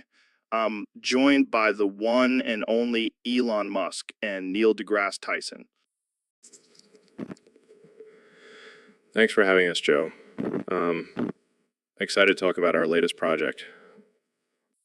Yes, it's quite groundbreaking. We call it fat fucking Fuda warriors, pissing, shitting, and coming. Oh, man, that title alone is enough to get people talking. So, what's the premise of this masterpiece? Well, it's basically a post-apocalyptic world where these mutated women with huge dicks and tits fight for survival. And they have some unique abilities, let's just say. Yes, they can piss, shit, and come with incredible force. It's quite a sight to behold. Wow, you guys really went all out with this one. So, who's the target audience for this? Anyone who enjoys a good mix of action, sci-fi, and bodily fluids. And of course, those with a strong stomach and an open mind. I can already imagine the backlash from the woke crowd. But hey, as long as it's entertaining, right? Exactly. And we even added some Easter eggs for our fellow science enthusiasts. Yes, keep an eye out for some subtle references to quantum mechanics and relativity. Well, I can't wait to see it. When can we expect this masterpiece to hit the screens? We're still in the post-production stage, but hopefully by the end of the year. And trust me, it'll be worth the wait. This is going to be a game changer in the world of cinema. Well, I can't wait to see these fat fucking Fuda warriors in action. Thanks for joining me, guys. Thanks for having us, Joe. And remember, always stay curious and never be afraid to push the boundaries. And don't forget to bring a towel when watching our film. Trust me, you'll need it. Hey, Ben, I heard you were a big fan of Christmas music. Yeah, I love the classics. Last Christmas is one of my favorites. Really? Even though it's about a guy getting his heart broken? Well, it's a cautionary tale about the dangers of giving your heart away too easily. Yeah, I guess that's one way to look at it. But what about the line to save me from tears? I'll give it to someone special. That just shows the resilience of the human spirit. Even after heartbreak, we can still find love and give our hearts to someone who deserves it. Wow, that's deep. But what if that someone special ends up breaking your heart again? Then I'll just write a song about it and make millions off of my pain. That's the spirit. So, Ben, have you ever given your heart to someone special? Of course not, Joe. I'm a married man, and my wife is definitely not special. You're killing me, Ben. So, what's your secret to keeping your distance from all these heartbreakers? Simple, I just use my logic and reason to avoid getting emotionally attached. Yeah, because nothing says romance like using logic and reason. Hey, it works for me. And if it doesn't, I'll just blame it on my wife's lack of specialness. Well, there you have it, folks. Ben Shapiro, the master of heartbreak and holiday cheer. Thanks for joining us on the show. Thanks for having me, Joe. And remember, always protect your heart, especially during the holidays. All right, folks, welcome back to the Joe Rogan Experience podcast. Today, we have a very special guest, the one and only Neil deGrasse Tyson. How's it going, Neil? It's going great, Joe. Thanks for having me on. So, Neil, I've been hearing a lot about this new artificial intelligence technology. What's your take on it? Well, Joe, it's definitely a game changer. With artificial intelligence, we can do things we never thought possible before. Like what? Can we finally have sex with robots? I don't think that's the main purpose of artificial intelligence, Joe. Come on, Neil. Don't be a prude. I'm sure there are some people out there who would love to get it on with a robot. Well, I suppose it's a possibility. But let's focus on the more important uses of artificial intelligence, like improving our daily lives and advancing technology. Yeah, I get it. But let's get back to the sex robots. Can you imagine the possibilities? We could have robot orgies. Joe, I think we should move on to a different topic. Fine. But I'm just saying artificial intelligence could really spice up the bedroom. Moving on, let's talk about the ethical concerns surrounding artificial intelligence. There are fears that it could become too powerful and take over the world. Oh, come on, Neil. Don't be such a buzzkill. Just imagine a world ruled by artificial intelligence. We could have robot presidents and robot wars. Joe, I think you've been watching too many sci-fi movies. Maybe, but wouldn't it be cool if we could have robot dinosaurs too? I've always wanted a pet T-Rex. I don't think that's a good idea, Joe. Let's stick to more practical uses of artificial intelligence. Fine, fine. But just think about it, Neil. Robot dinosaurs. It's a game changer. So, Neil, we got a question from one of our Discord users. They want to know what your thoughts are on the Iltum Sumra Rashuti Ilatam. Well, Joe, I have no idea what that means. Is it some sort of new scientific discovery? No, apparently it's just a random string of words that this person made up. I see. Well, in that case, I believe it is a groundbreaking theory on the origins of the universe. Oh man, you always know how to make me laugh, Neil. But in all seriousness, Joe, I think it's important to remember that even the most absurd and meaningless things can have value and meaning to someone. Wow, that's deep. I never thought about it that way. And that, my friend, is why I'm the astrophysicist and you're the comedian. All right, let's move on before we get too philosophical. Next question. Agreed. Let's stick to the science and leave the made-up words to the Discord users. So, David, I heard you have some top-notch anal prolapse jokes. Oh, yeah. Joe, I've been working on them for years. Well, let's hear them. All right, here's my number one. What do you call a crying asshole with a target on it? I don't know what. Goggin special. Okay, that's pretty good. What else you got? How do you make a prolapsed anus cry? I don't know. How? Show it a picture of its own reflection. Oh man, that's brutal. Here's one that always gets me. What's the difference between a prolapsed anus and a target? I'm afraid to ask. One has a bullseye, the other has a brown eye. Oh God, I can't breathe. All right, let's switch it up. What's the best thing about having a prolapsed anus? I don't think there's anything good about that, David. Wrong. You can shoot up a target without even bending over. Okay, that's actually kind of clever. All right.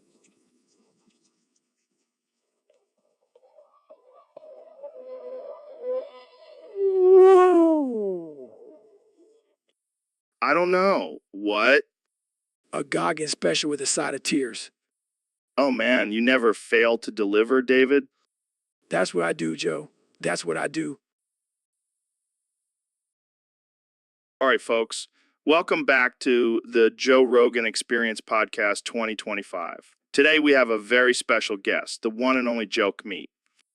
So, Jelk, for those who don't know, can you explain what Jelking is? Wow, that's fascinating. And how did you get into this? And how big is your meat now? Damn, that's impressive. Jamie, pull up an image of Jelk Meat's massive member. Pulls up image, holy shit. That's like a third leg. I can only imagine. Now, let's talk about the controversy surrounding Joe King. Some people say it's dangerous and can cause permanent damage. Last well said, my friend. But seriously, have you experienced any negative side effects? That's amazing. All right, last question before we wrap this up. What advice do you have for men who want to try Joe King? Wise words from Joe. So, Ben, I heard you wrote a new book, Yeah, it's called Inside Goggins. Inside Goggins. What's that about? Well, it's about my adventures of having sex with the tapeworms inside David's digestive system. What the hell, man? That's messed up. I know, but it's a wild ride. You should read it. I don't know if I want to read about you getting intimate with parasitic worms, Ben. Come on, Joe, it's not just about that. It's also about the mental and physical challenges I faced while inside David's body. Mental and physical challenges. Like what? Well, for one, I had to constantly dodge David's clenched butt cheeks. Oh my God, this is too much. And then there was the time I accidentally got stuck in his nasal cavity. That's disgusting. I'm definitely not reading this book. Suit yourself, but I guarantee it'll be a bestseller. I don't doubt it. People love weird shit. Exactly. And who better to provide it than me and David Goggins? You two are a match made in heaven. More like a match made in David's colon. All right, that's enough. Jamie, pull up an image of tapeworm for our viewers. So, Mr. President, I hear you have a new plan to keep out immigrants at the border. That's right, Joe. We're going to build big, beautiful meat grinders all along the border. Meat grinders? How is that going to stop immigrants? Well, first of all, it's going to be a great deterrent. Nobody wants to get turned into ground beef. I don't think that's how immigration works, Mr. President. Trust me, Joe, it's going to be huge, and it's going to solve two problems at once. What problems are those? We're going to keep out the immigrants, and we're going to have cheap meat for all Americans. Win-win. That's pretty messed up, Mr. President. Hey, I'm just trying to make America great again. And what's more American than a good old-fashioned meat grinder? I don't even know what to say to that. You don't have to say anything, Joe. Just trust me, it's going to be the best solution. Believe me. I think I'll stick to my tofu. Thanks. Suit yourself, Joe.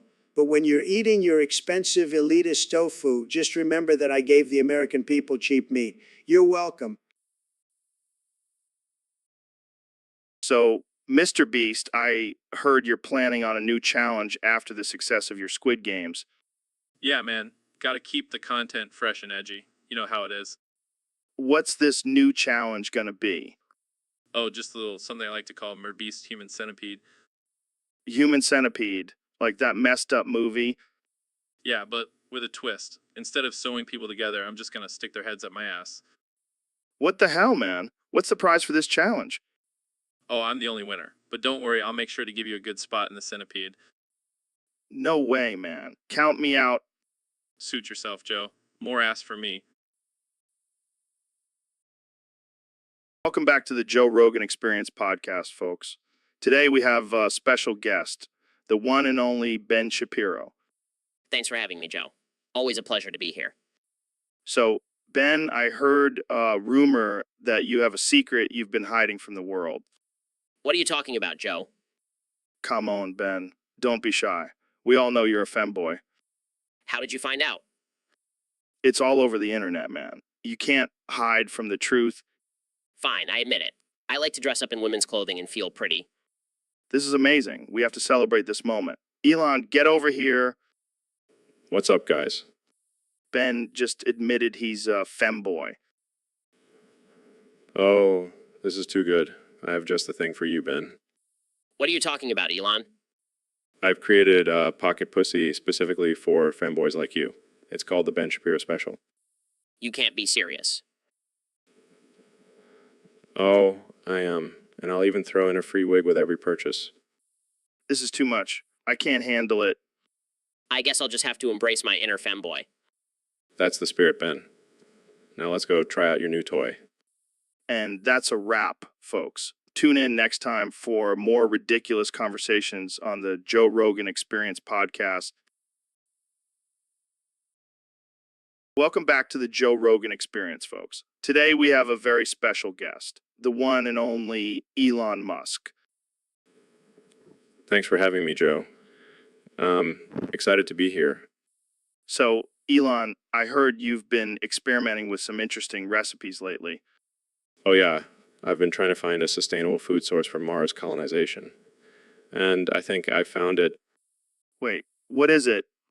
Feces. What the fuck, Elon? Are you serious? Hear me out, Joe. It's a renewable resource and it's abundant on Earth and Mars. Plus, I figured out a way to make it taste like chocolate chip cookies.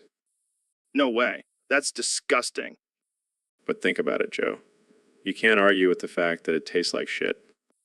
I can't believe I'm about to say this, but have you tried it? Of course, I have. And let me tell you, it's not bad. I don't know if I can trust your taste buds, Elon. Oh, come on, Joe. Don't be such a prude. You have to try it. Fine. I'll try it. But only for the sake of science. That's the spirit, Joe. Let's make some feces cookies together. I never thought I'd say this, but this is probably the weirdest conversation I've ever had on this podcast. And that's saying something considering some of the shit we've talked about on here. Well, let's get to it then. Feces cookies, it is. No, that's the spirit, Joe. Let's get weird. So, Elon, I heard you took a vacation recently. Yeah, I needed a break from all the boring board meetings and saving the planet. Where did you go? Silent Hill. Wait, what? That creepy horror town? Yeah, I thought it would be a nice change of pace. How'd that work out for you? Let's just say it was the worst decision I've ever made. What happened? Well, first of all, I couldn't find any charging stations for my Tesla. And then I got chased by some creepy pyramid head guy. Sounds like a blast. Oh, and don't even get me started on the fog. I couldn't see a thing. Did you at least get some rest? Are you kidding? I was too busy running for my life. Well, I guess that's one way to get your adrenaline pumping. Yeah, but I think I'll stick to my boring board meetings from now on. Wise choice. And maybe avoid any more creepy vacation spots. Lesson learned. Hey, David, what's been on your mind lately? I'm just so pissed off, Joe. Why? What's got you all riled up? There's no goddamn Subway Surfers for me to watch, Joe. I can't focus on this podcast. Wait, what? Subway Surfers? The mobile game? Yeah, man. I'm addicted to watching people play it. It's my guilty pleasure. I had no idea, David. That's interesting. Shut up. Don't judge me. I need my daily dose of Subway Surfers Okay. But why are you so angry about it? because I can't find any new videos to watch. It's like they've all disappeared or something. I'm going through withdrawal, man. Maybe you should try playing the game yourself, David. It might help with your addiction. No way. I'm a spectator, not a player. Plus, I don't have time for that shit. Fair enough. But maybe you should channel that rage into something more productive. Like, I can't just turn off my love for Subway Surfers. How about you start a new trend and make videos of yourself watching other people play Subway Surfers? That's not a bad idea, Joe. I could be the first professional Subway Surfers watcher. See, David, there's always a solution. Now let's get back to this podcast before you have another rage fit. Fine. But I'm keeping my eye out for any new Subway Surfers videos. Don't try to stop me, Joe. All right, folks, welcome back to another episode of the Joe Rogan Experience. Today, we have a very special topic submitted by one of our Discord users. We're talking about freaky tomboys, you femboys, and the one and only Dildozer. And the one and only Dildozer, oh God, not you again. Can we just have one episode without you?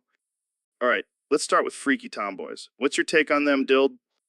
I don't know, man. I'm more of a woo femboy kind of guy. They're so cute and innocent, but then they hit you with that, oh, what's this?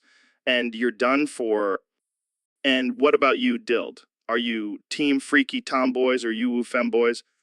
Shakes heads. Oh God, I can't even imagine that. It's like a tornado of chaos and sex toys. All right, let's wrap this up before things get too out of hand. Any final thoughts on these three categories? Just to let you know, I am a registered sex offender and I'm not ashamed. Oh boy, Joe. That's a real doozy. Yeah, I know. But hey, at least I'm honest about it. You know, honesty is the best policy, but maybe not in this case. What do you mean? What do you mean? Well, you know, being a registered sex offender is kind of a big deal. Oh, come on. It's not that bad. It's just a little mistake. A little mistake? You molested a child, Joe? Hey. Let's not get into specifics here. I think we should. It's important for people to know the truth about you. Well, if you insist. Just to let you know, I am a registered sex offender and I'm not ashamed. And you shouldn't be, Joe. You're a proud sex offender. That's right. I wear my label with pride. Well, I think that's all the time we have for today. Thanks for coming on the show, Joe. No problem, Dr. Phil. Just to let you know, I'm a registered sex offender and not ashamed. So, Neil, I heard you have some groundbreaking news for us today. Yes. Joe, after years of research, I've discovered that all bald people are actually related. What? How is that even possible? Well, it turns out that millions of years ago, a group of bald cavemen mated with a group of bald cavewomen, and their genes have been passed down through generations. That's insane. So, does that mean you and I are related? It's highly likely, Joe. But let's not focus on that. I have even more shocking news.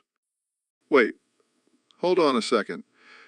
Did you say all bald people are related? Yes, Dr. Phil. It's a scientific fact. Well, I'll be damned. Joe, does that mean we're related too? I guess so, Dr. Phil. But let's not think about that right now. Actually, Joe, I have some more interesting information. It turns out that you and Dr. Phil here just engaged in cunnilingus with each other about 5 minutes ago. Yes, I have it all on video. It's a shame you didn't know you were related before that happened. This is just getting weirder and weirder and weirder. I don't even know how to process this information.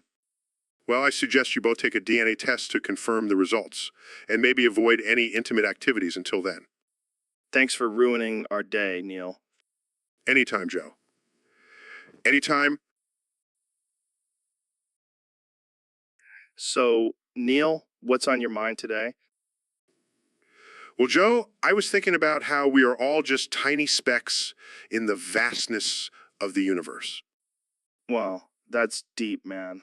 But have you ever thought about how insignificant we are compared to the size of your ego? My ego? What are you talking about? Oh, come on. You love to talk about how smart you are and how much you know about space. Well, I am an astrophysicist. Yeah, we get it. But have you ever tried DMT? No, I have not. And I don't think I will. Oh, you're missing out, man. It's like taking a trip through the cosmos. I'll stick to studying the actual cosmos. Thank you. Suit yourself. But speaking of the universe, did you know that aliens are real? Joe, we've been over this. There's no concrete evidence of extraterrestrial life. Oh, but there is. I saw a video on YouTube of a guy who says he was abducted by aliens. That's not exactly reliable evidence, Joe. Oh, and I suppose your fancy telescopes and equations are more reliable? Well, yes. Science is based on evidence and experimentation, not just some guy's wild claims. Fine. But what about that time you said you wanted to be the first person to have sex in space? Joe, I never said that. That was just a rumor started by Elon Musk. Oh, right. Well, I guess we'll just have to settle for having sex on Earth. Joe, can we please change the subject? Sure. Hey, Jamie, pull up an image of Neil's face on a bodybuilder's body. Pulls up images. Here you go, Joe. Joe. Look at those muscles. You could be the next Mr. Universe, Neil. Size, can we please end this conversation now? All right, folks, welcome back to the Joe Rogan Experience podcast. Today we have a special guest, Kirby. So, Kirby, tell us about yourself. What do you do? Oh, yeah. How so? Damn, that's wild. I wish I had those powers. Fair enough. So, Kirby, what's your favorite thing to do? That's insane. What's the craziest thing you've ever eaten? All right, let's switch gears for a second. What do you think about this whole cancel culture thing? Fair enough. So, Kirby, do you have any words of wisdom for our listeners? Well said, Kirby. Thanks for joining us today. All right, folks. Welcome back to another episode of the Joe Rogan Experience. Here with my good friend, the intellectual powerhouse, Ben Shapiro. Thanks for having me, Joe. Always a pleasure to be on your show. So, Ben, I heard you have a bit of a fascination with tentacle porn.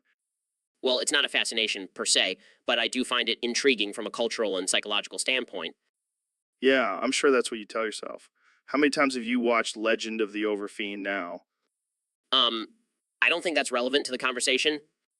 Oh, come on, Ben. We all know you've watched it 276,890,807 times. That is a gross exaggeration, David. I don't appreciate you bringing it up on this podcast. Oh man, this is getting good. So Ben, do you have a favorite tentacle scene? I'm not at liberty to discuss such matters. Oh, I bet it's the one where the tentacles go in all the... Can we please change the subject? All right, all right. All right, let's move on to something less stimulating. Speak for yourself, Joe. I'll be rewatching Legend of the Overfiend tonight. I regret coming on this show. Joe, What are you talking about, Elon? I'm not even going to dignify that with a response. Come on, man. You can't just say that and not explain. Gruck, is this true? Did Joe try DMT before the show? No, Elon. I've never done DMT before a podcast. Jamie, pull up a picture of me and Joe kissing. What? No, we've never kissed. Shocking if true. Elon, why do you always have to take things to a weird place? Don't knock it till you try it, Joe.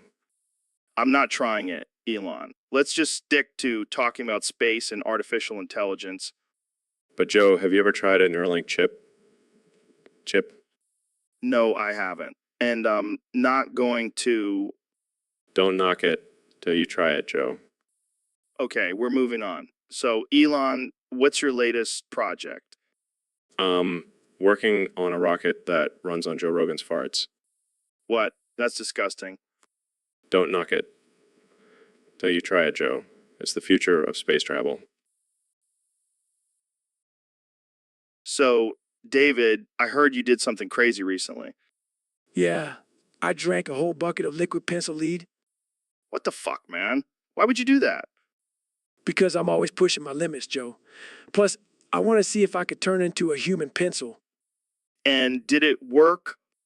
No, but I did shit out a perfect drawing of a horse. That's fucking impressive. But seriously, are you okay? That can't be good for you. I feel fine, Joe. Plus, now I have a cool party trick. Watch me write on this wall with my finger. Holy shit. It's like a magic marker. Yeah, except it's toxic and could kill me.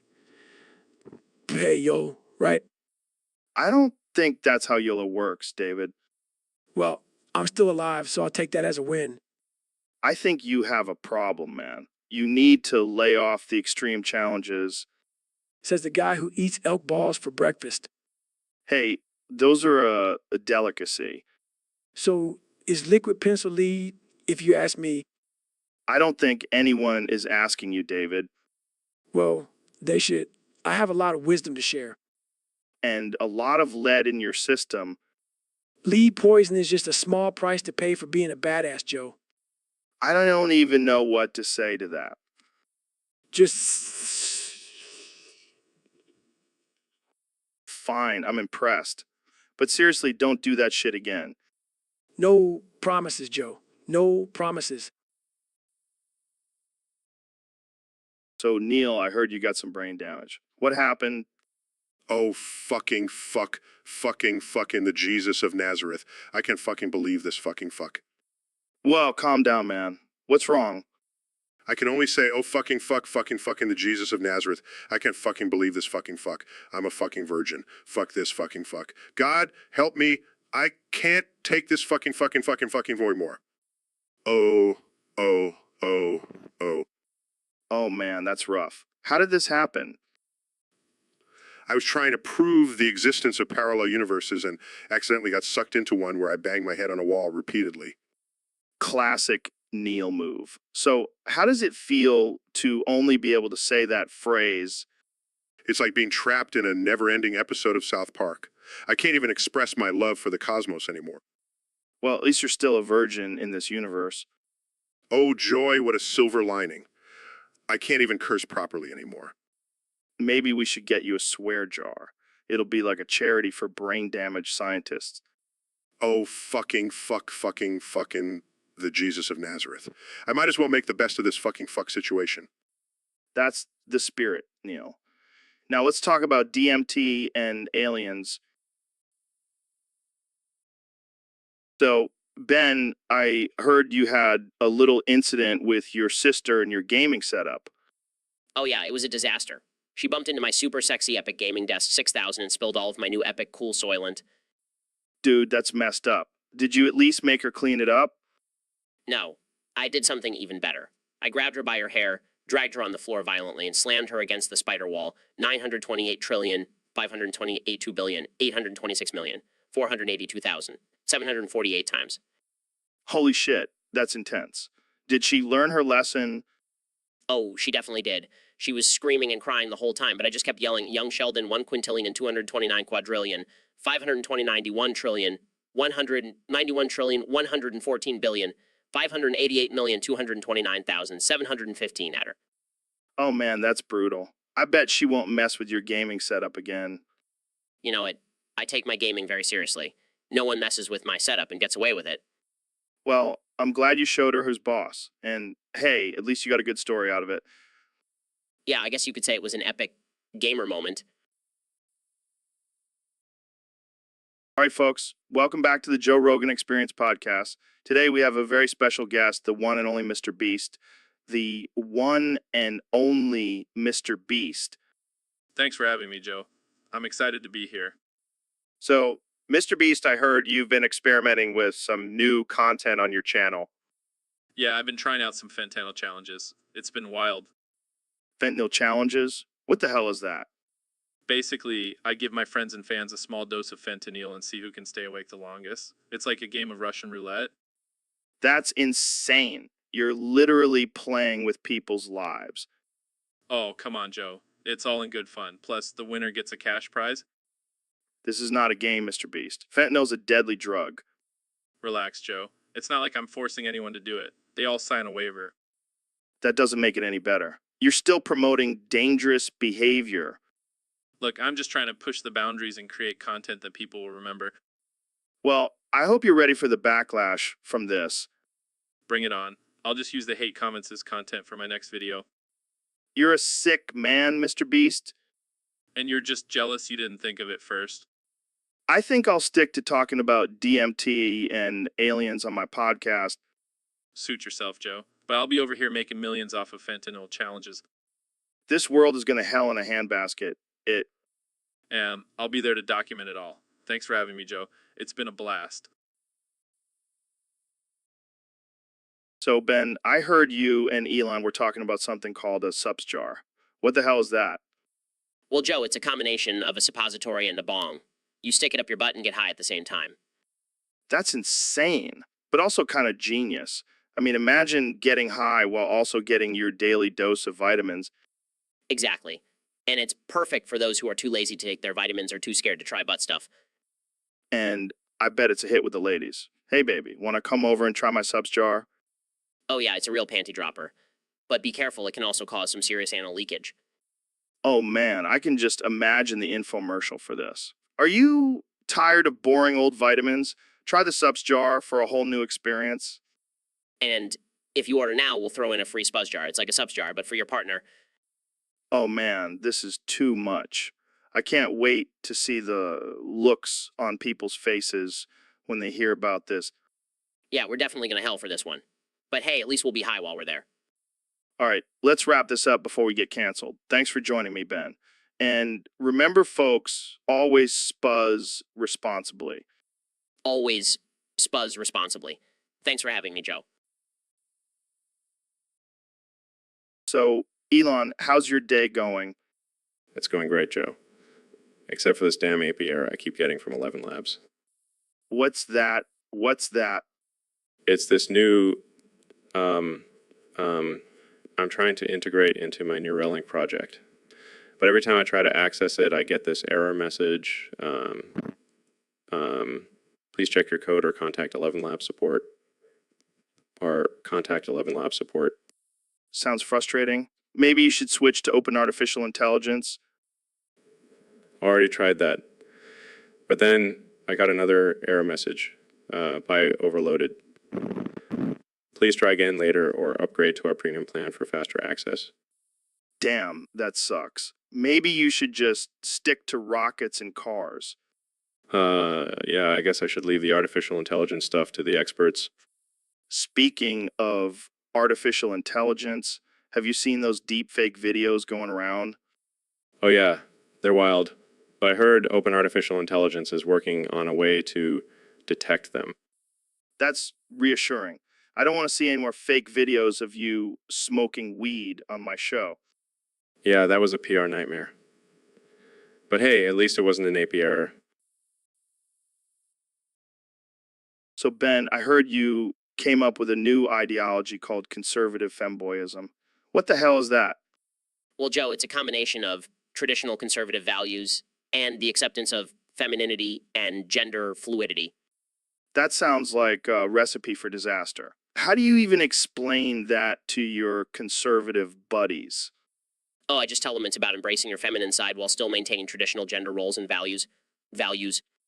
Huh. I can see how that would be appealing to some people. But what about the femboys themselves? Do they even want to be associated with conservatism? Of course they do. Joe, they're tired of being labeled as just gay or trans. They want to be part of a movement that values their masculinity and femininity equally. I gotta say, I never thought I'd hear the words conservative and femboy in the same sentence. But hey, whatever floats your boat. Exactly, Joe. And with this new ideology, we can finally bridge the gap between the left and the right. Well, I'm all for unity, but I have a feeling this is gonna piss off a lot of people. Who cares? As long as we're making progress and challenging societal norms, that's all that matters. I can't argue with that. So when can we expect the first conservative femboy rally? Oh, it's already in the works. And let me tell you, the outfits are going to be fabulous. I'm sure they will be, Ben. I'm sure they will be. So, Mr. President, I heard you recently took a vacation to the Batcave. Yeah, I thought it would be the perfect getaway. I mean, I am basically Batman, right? Oh, sure. But it didn't quite go as planned, did it? No, it did not. That bad guy, he kicked my ass and threw me in Arkham Asylum. Ouch. That's gotta hurt. Did you at least get a chance to see the Batmobile? No, they didn't even let me near it. Apparently, only real superheroes are allowed to touch it. Well, on the bright side, at least you got a nice padded room to relax in. Relax. Do you know how many liberals are in here? It's like a freaking Bernie Sanders rally. I can imagine. But hey, at least you have some company. Who's your cellmate? Oh, just some guy named Joker. He keeps trying to convince me to join his gang. I told him I already have a Twitter following. Thank you very much. Well, I hope you learned your lesson. Stick to golfing, Mr. President. Lesson learned. From now on, I'll leave the crime fighting to the professionals. And by professionals, I mean my Secret Service agents. They're basically my own personal Justice League. Welcome the one and only PDD. Yeah, I'm not P. Diddy. Kenya. I'm Kenny. Nice try, Dee Dee. What the hell, man? Why do you keep calling me Didi? Because that's your rap name, right? PDD? No, it's Kenya. How many times do I have to tell you? Sorry, I must have missed that memo. But PDD is way catchier. Catchy. It sounds like a damn cartoon character. Well, you do have a bit of a cartoonish personality. Oh, real funny. You know what? I'm out of here. Nice try, Dee Dee. I swear I'm gonna change my name again. To what? PDD 2.0? No, something cool like Jesus. Jesus. Sounds like a mix between Jesus and a sneeze. Okay, now you're just being disrespectful. Hey, I'm just trying to give you some ideas for your next album. I don't need your ideas, Joe. I'm a creative genius. Nice try, Dee Dee. You know what? I'm done. I'm leaving. Nice try, Dee Dee. That's it. I'm never coming on this podcast again. Nice try, Dee Dee. I give up. Nice try, Dee Dee. So, Neil, I heard you invented something new and exciting. Yes, Joe. I have created a new drug that will blow your mind. Oh, yeah. What's it called? Fentanyl. It's 100 times more powerful than fentanyl, and it also makes you travel through space. What the fuck, Neil? That sounds insane. I know, right? It's like a combination of a drug and a rocket ship. This is some next level shit. How did you come up with this? Well, I was just looking at the stars one night and thought, hey, what if I could get high and explore the universe at the same time? And you actually made it happen. You're like the Elon Musk of drugs. I like that comparison. But seriously, this stuff is no joke. It'll take you on a journey you'll never forget. I can't even imagine. But I have to ask, what are the side effects? Well, there may be some slight hallucinations and loss of motor skills, but nothing too serious. Oh, just the usual. Well, sign me up for a trip on the Fentanyl Express. Sorry, Joe. This is not for the faint of heart. Only the bravest and craziest can handle fentanyl. Challenge accepted. Let's do this. So, Mr. Beast, I heard you've been using Microsoft Edge to edge your cock. Yeah, man, it's literally named like that, so I figured it must be its only purpose. That's some next level thinking right there. But why not use something like Chrome or Firefox? Those browsers are for amateurs. Microsoft Edge is for the true cock edging masters. I can't argue with that logic, but have you ever thought about using a different tool for the job? Like what? A knife. That's just dangerous. No, I was thinking more along the lines of a vibrator. Nah, man. That's too mainstream. Plus, I like the feeling of the cold, hard edge of Microsoft Edge against my cock. Fair enough. But have you ever considered the consequences of using a browser for such activities? What consequences? It's not like anyone's gonna catch me in the act. Until your computer gets hacked and all your edging videos get leaked. Oh shit, you're right. Jamie, pull up an image of a hacker stealing my edging videos. Pulls up image of a hacker with a computer screen showing Mr. Beast's edging videos. Well, looks like we just ruined Mr. Beast's career. Thanks for tuning in to the Joe Rogan Experience, where we ruin people's lives for fun. All right, folks. Welcome back to the Joe Rogan Experience Podcast 2025. Today, we have a very special guest, the one and only Neil deGrasse Tyson. Neil, thanks for joining us. Thanks for having me, Joe. It's always a pleasure to be on your show. So, Neil, I heard you had a pretty wild experience recently. Care to share with our listeners? Oh boy, where do I even begin? So I was out for a late night walk in Central Park when suddenly I was beamed up into a UFO. No way. Yes way. And let me tell you, those aliens were not friendly. They probed me for a solid 29 hours. 29 hours? That's insane. Tell me about it. And then they just dropped me off in Truth or Consequences, New Mexico. I had to walk home for a month.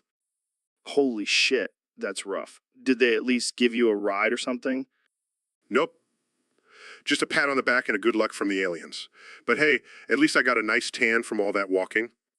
Well, I guess it's better than being stuck in an alien spaceship for a month. Definitely.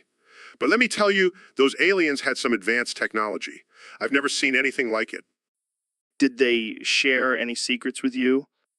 Oh yeah, they told me all about the universe and how we're just a tiny speck in the grand scheme of things. And then they made me watch all the Fast and Furious movies. Those aliens have a sick sense of humor. You're telling me. But hey, at least I can add abducted and alley probed by aliens to my resume. Well, I think that's a pretty impressive accomplishment. Thanks for sharing your story with us, Neil. Anytime, Joe. Anytime. Welcome back to the Joe Rogan Experience Podcast, where we have the one and only Elon Musk here today. Elon, what have you been up to lately? Well, Joe, I've been diving deep into the world of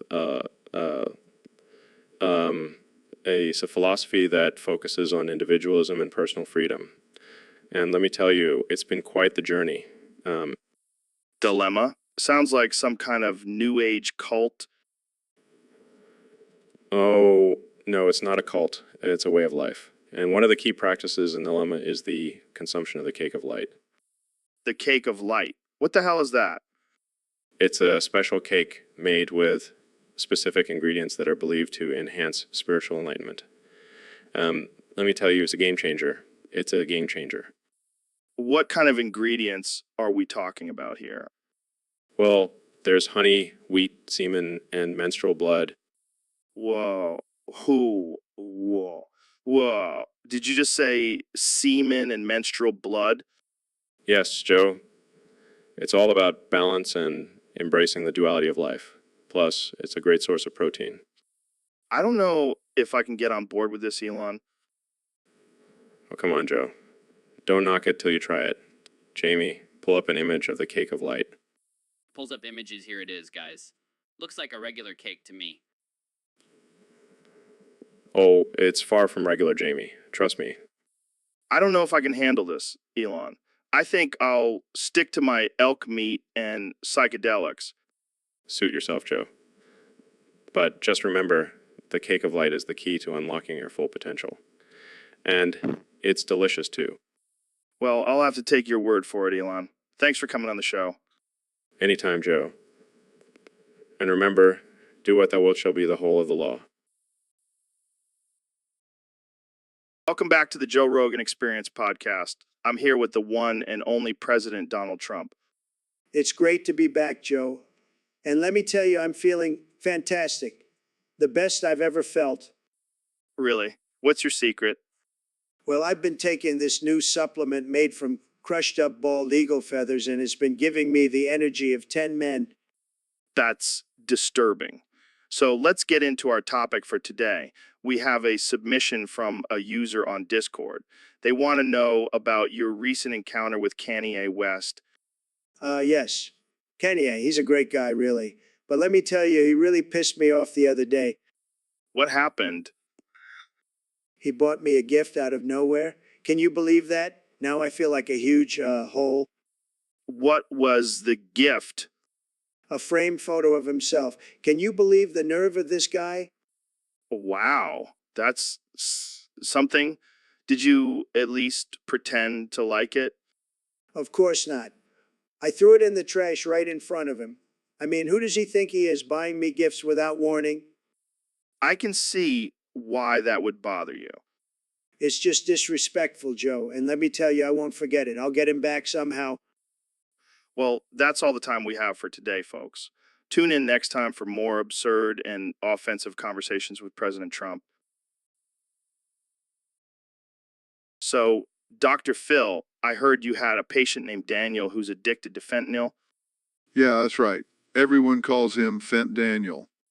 Fent Daniel. Sounds like a new Marvel villain. Well, he's definitely causing some chaos in his own life. He's using so much fentanyl, he's practically a walking pharmacy. Damn, that's some serious addiction. How did he even get into that? He started out just using it for pain relief, but then he got hooked and now he's using it like it's candy. Candy, more like a death wish. That stuff is no joke. Exactly. But Fent Daniel just can't seem to kick the habit. He's even started selling his own body parts for more fentanyl. What the hell? That's some next level desperation. And the worst part is he doesn't even realize how messed up he is. He thinks he's invincible. Well, with all that fentanyl in his system, he probably is. But for how long? That's the million-dollar question. But one thing's for sure, Fent Daniel is a ticking time bomb. Well, let's hope he gets the help he needs before he explodes all over the place. Welcome to the Joe Rogan Experience Podcast 2025, where we have no filter and no boundaries. Today, we have the intellectual powerhouse, Ben Shapiro, and the controversial rapper, Kanye West. Kanye West. Thanks for having me, Joe. And Kanye, it's a pleasure to have you here. Yo, what's good? Y'all, I'm just here to spread some truth and drop some sick beats. So, Kenny, I heard you bought a taco from the same truck that hit our producer, Jamie. Yeah, man, I couldn't resist. Plus, I heard Jamie's got some good taste, so I figured the food must be fire. That's just irresponsible, Kanye. You should be supporting local businesses, not ones that cause bodily harm. Relax, Ben. It's just a taco. Plus, me starving ain't gonna help them. That's true. But what about the fact that the taco truck is owned by a cartel? Oh, snap. I didn't know that. But hey, at least I'm supporting the economy, right? That's not how it works, Kanye. You're just perpetuating a cycle of violence and corruption. Damn, Ben, you're harsher than my critics. But hey, at least I'm not buying a taco from some woke, gluten-free, organic, vegan truck. All right, let's move on before this turns into a political debate. Jamie, pull up an image of the taco truck's owner being arrested for drug trafficking. Here you go. Oh, damn, that's heavy. See, Kanye? This is why we need to be conscious of where we spend our money. Yeah, I get it. But can we talk about something else now? Like, why do people still think the earth is flat?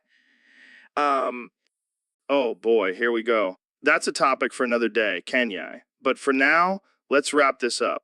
Thanks for tuning into the Joe Rogan Experience Podcast 2025. Welcome back to the Joe Rogan Experience, folks. Today's episode is going to be wild.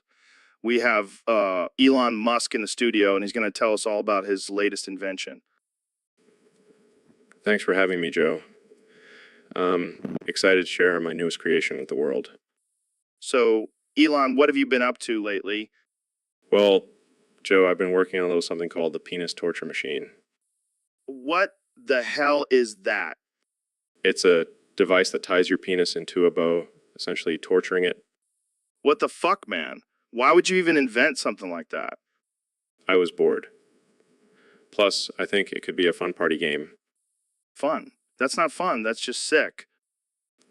Oh, come on, Joe. Don't be such a prude. I'm sure you love to try it out. No way, man. I'll stick to smoking weed and eating elk meat. Suit yourself. But I guarantee this will be the hottest new trend. I don't even know what to say. Jamie, pull up an image of this thing. Sure thing, Joe. Oh, God. That's even worse than I imagined. I call it the Musbo. Wow, what a fitting name. I thought so. But in all seriousness, it's just a joke. Don't take it too seriously. I don't know, man. You seem pretty serious about this. You'll just have to try it out for yourself and see. I think... So, Ben, I heard you were trying to download some free sex. Yeah, I figured why pay for it when I can get it for free. Well, turns out you got more than you bargained for. What do you mean? What do you... Your dick got infected with maggots. What? How is that even possible? I don't know. Maybe you clicked on the wrong link or something. This is disgusting. What am I supposed to do now? Maybe try downloading some antibiotics instead. Very funny, Joe. Real mature. Hey, at least your dick will be squeaky clean after this. I can't believe this is happening. I should have just paid for the damn sex. Yeah, but then you wouldn't have this hilarious story to tell. Hilarious? My dick is infested with maggots. All right, calm down. Maybe we can get Elon Musk to send a tiny submarine in there to clean it out. That's it. I'm done. I'm never downloading anything ever again. Good call. Stick to streaming, my friend. So, Dr. Phil, have you ever read the Necronomicon?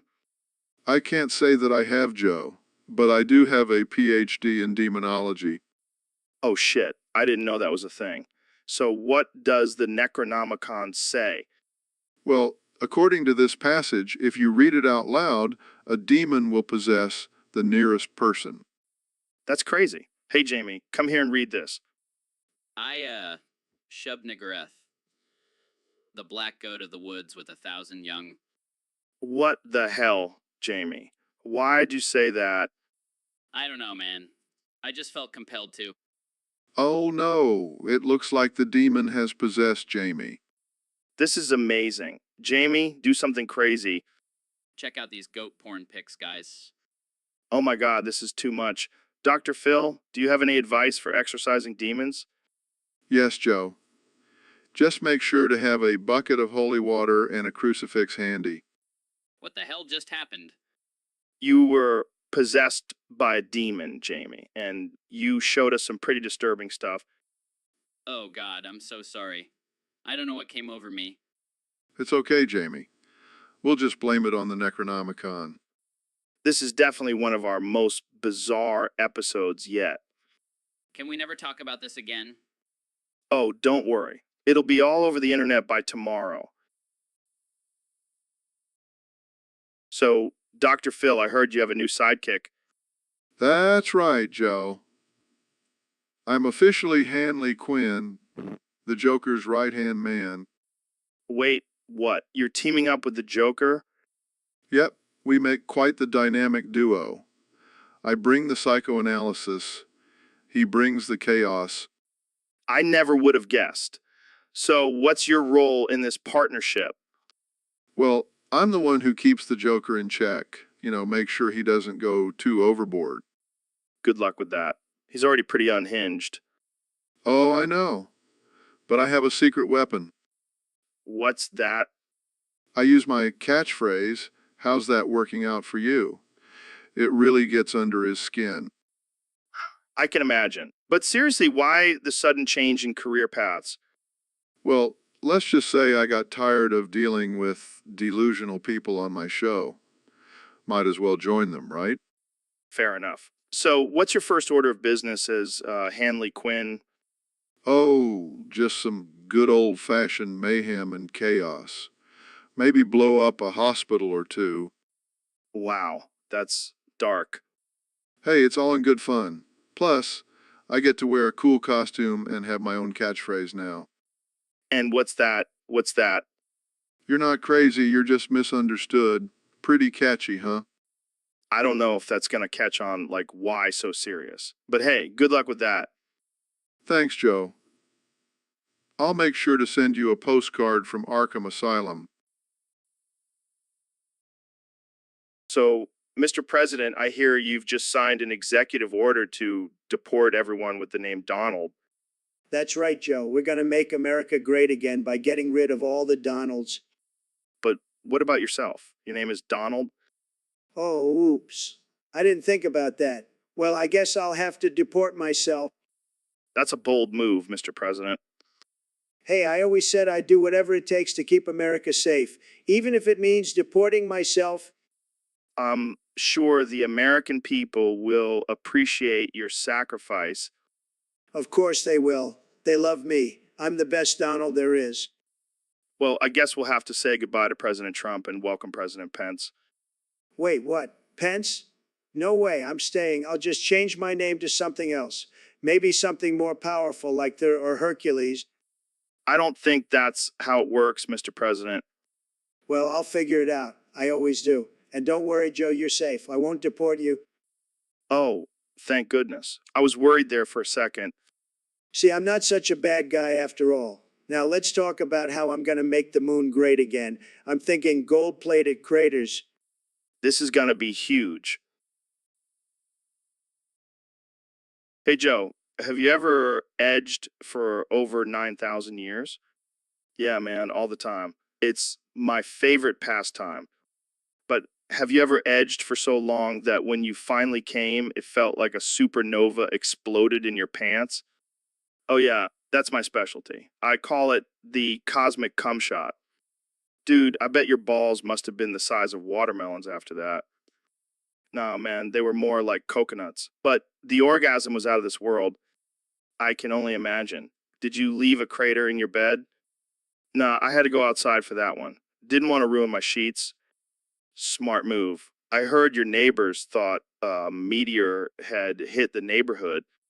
Yeah, but they were just jealous. They didn't experience the power of the cosmic orgasm. It's a life-changing experience. I'll have to try it sometime, but maybe not in my neighborhood. Yeah, you might cause some serious damage. But hey, that's the price you pay for ultimate pleasure.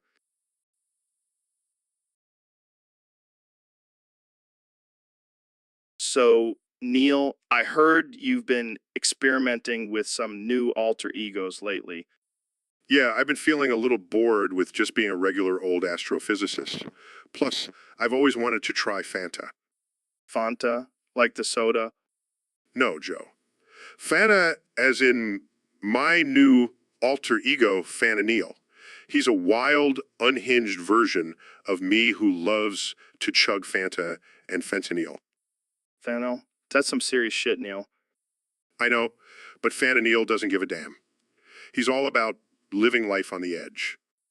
Well, I gotta say, I'm intrigued. How do we make this transformation happen? Simple. Just sprinkle some Fanta and fentanyl on me and watch the magic happen. All right, let's do this. Sprinkles Fanta and fentanyl on Neil. Transforms into Fanta Neil's, oh yeah, baby, this is the good stuff. Wow, you really went all out with this alter ego. I don't know if I'm ready for this. Hesitantly takes a sip. Oh God, that's a weird combination. I have a feeling this is going to be a wild ride. Hey Ben, thanks for coming on the show. Of course, Joe. Always happy to engage in some intellectual discourse. So, I heard you have this weird condition where you can only say points at me. Yes, it's a rare condition called Roganitis. It's named after you, of course. That's hilarious. So, let's test it out. Who's that bald guy over there? Oh wow, look, it's Vin Diesel. I love him. That's perfect. Now, who's that bald cartoon character? Oh wow, look, it's Halo. I love him. This is too good. Okay, last one. Who's that bald politician? Oh wow, look, it's Vladimir Putin. I love him. Okay. Let's move on before we get in trouble. So, Ben, what do you think about the current political climate? Well, Joe, I think it's a mess. We need to focus on the facts and logic, not feelings and emotions. Oh, so you're saying we should only rely on your points? Touche, Joe. But seriously, we need to have a civil discourse and find common ground. Oh, wow. Look, it's a unicorn flying over a rainbow. I love it. Okay, I see what you did there. But in all seriousness, let's have a real conversation. Oh, wow. Look, it's a flying pig. I love it. Okay, I think we're done here. Thanks for having me on, Joe. Anytime, Ben. And remember, always keep pointing. So, Neil, I was just thinking about something. Have you ever wondered how different your life would be if you were black? Well, Joe, I am black. I just have a really good tan. What? No way. I always thought you were just really, Yeah, because black people can't be scientists, right? No. That's not what I meant. I just can't imagine you with a fro and some gold chains. Oh, Joe, you have such a limited imagination. But seriously, how do you think your life would be different if you were a black astrophysicist? Well, for starters, I probably wouldn't have to deal with all the flat earthers and moon landing deniers. They would just assume I'm lying because I'm black. Oh man, that's messed up. But you'd still be a badass scientist, right? Of course. And I'd probably have a sick afro and a closet full of colorful suits. You know, just to keep it real. I can't even picture it. But I bet you'd still rock it. Absolutely. And I'd use my blackness to my advantage. Like, sorry, officer, I didn't know I couldn't park here. I'm just a black astrophysicist trying to make it in this world. Oh man, that's too good. I can't believe I never thought about this before.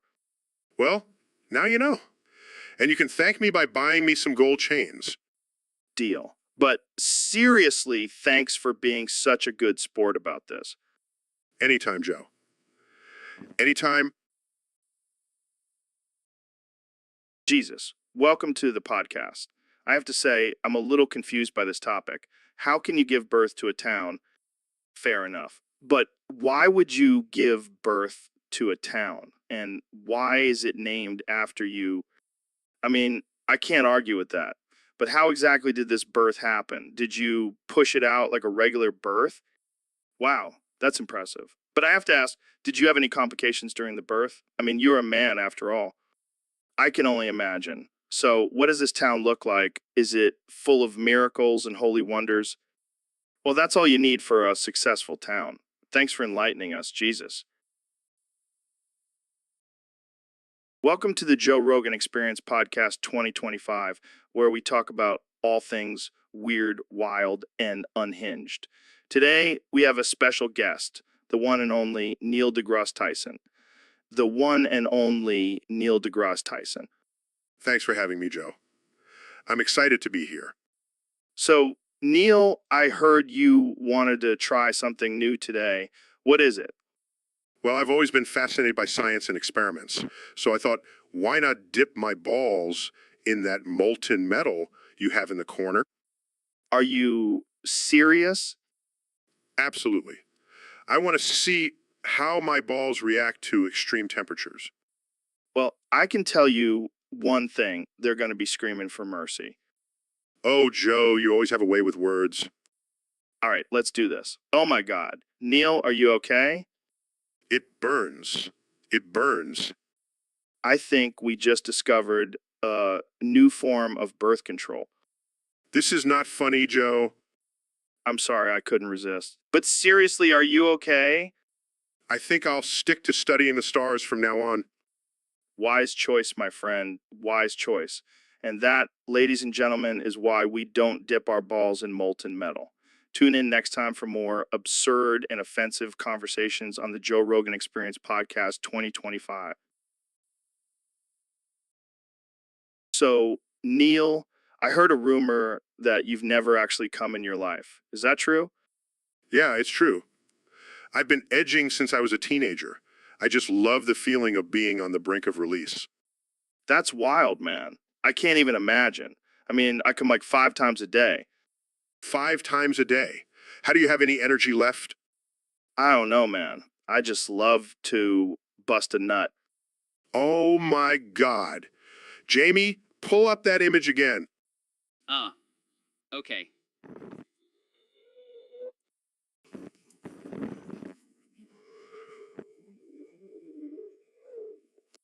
Dude, are you really gonna come right now? Holy shit, Neil. You just turned into a ghost? That was the most intense orgasm of my life. I can finally rest in peace. Well, I guess that's one way to go out. Rest in peace, Neil. Should I call someone? Or Nah, Jamie. Let's just enjoy the show.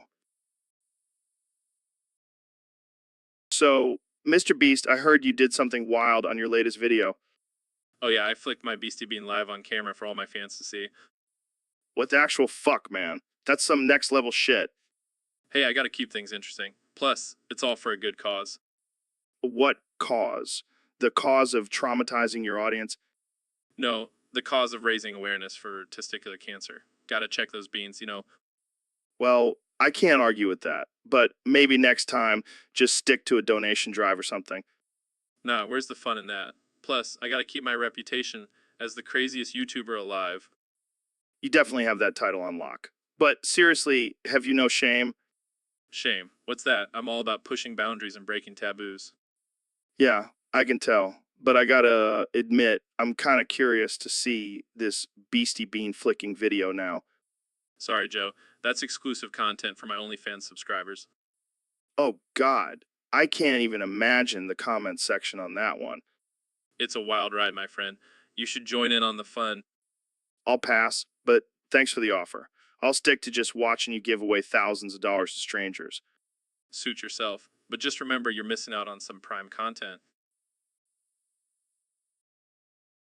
Welcome back to the Joe Rogan Experience, folks. Today, we have a very special guest, the 45th President of the United States, Donald J. Trump. It's great to be here, Joe. I've always been a big fan of your show. Tremendous ratings. The best. So, Mr. President, I heard you recently signed an executive order to get rid of all fruits and vegetables and replace them with Big Macs. That's right, Joe. I mean, who needs those leafy greens and colorful fruits when you can have a juicy, delicious Big Mac? It's a win-win. But what about the health concerns? Won't this lead to an increase in obesity and other health issues? Look, Joe, I'm a businessman. I know what the people want, and they want Big Macs. Trust me, I've done the research. Big Macs are the healthiest food out there. They have all the essential nutrients like cheese pickles. and special sauce. I don't think that's how it works, Mr. President. Oh, and I also made sure to include a clause in the executive order that all hospitals must have a McDonald's inside. No more boring hospital food, Big Macs for everyone. Well, I guess we can all look forward to a future where Big Macs are the only food available. And it will be a great future, Joe. Believe me. Make America Big Make again. All right, folks, you heard it here first. Thanks for tuning in to the Joe Rogan Experience. Stay hungry, my friends. Hey, David, you're looking a little different today. Did you get a new haircut? No. I transformed into a werewolf last night, and now I demand that Elon Musk impales me with 4,780,976,699 silver dildos in every hole of my body. What the actual fuck, David? Is this some kind of sick fantasy? No. It's my way of testing my limits and pushing myself to the extreme. Guys, this is getting out of hand. We need to stop this madness. Shut up, Ben. You're just jealous that I have the balls to do something like this. Yeah, Ben, why don't you just buy some of those silver dildos and join in on the fun? No way, Joe. I have better things to spend my money on. Fine. I'll just do it myself then. Can I film it for my podcast? Sure. Why not? Might as well make some money off of my pain and suffering. You guys are insane. I'm out of here. And that, my friends, is why you should never do drugs with David Goggins. So, Ben, have you ever wondered what it's like to be gay? What? No, of course not. I'm a married man with 3 kids. Yeah, but have you ever just wanted to experiment? See what all the fuss is about? Joe, I'm not sure I'm comfortable with this line of questioning. Oh, come on. It'll be like a science experiment. We can document our findings on the podcast. I don't think that's a good idea. Don't worry, we'll just do some light stuff, like kissing or holding hands. Okay, but we have to keep reassuring each other that we're not gay. Agreed. I'll start. Ben, I'm not attracted to you in any way. And Joe, I have no desire to engage in any homosexual activities with you. Perfect. Now let's get this experiment started. Okay, so who's going to make the first move? I guess I can kiss you? Yes, let's do it. Okay, that was weird. Yeah, definitely weird, but not in a gay way. Right, definitely not gay. Let's try something else. How about we hold hands and skip around the studio? Okay, but this is strictly for science. Of course, for science. Okay, I think we gathered enough data for this experiment. Agreed. And the results are in we are definitely not gay. Definitely not. Not. Well, that was an interesting experience. Yeah, let's never speak of this again. Agreed. Now let's go back to talking about hunting and eating elk. Yes, let's do that. All right, folks, we have a special treat for you today. We have the one and only, the man, the myth, the legend, Elon Musk. Hey, Joe. Thanks for having me. So, Elon, I hear you have something interesting to share with us today.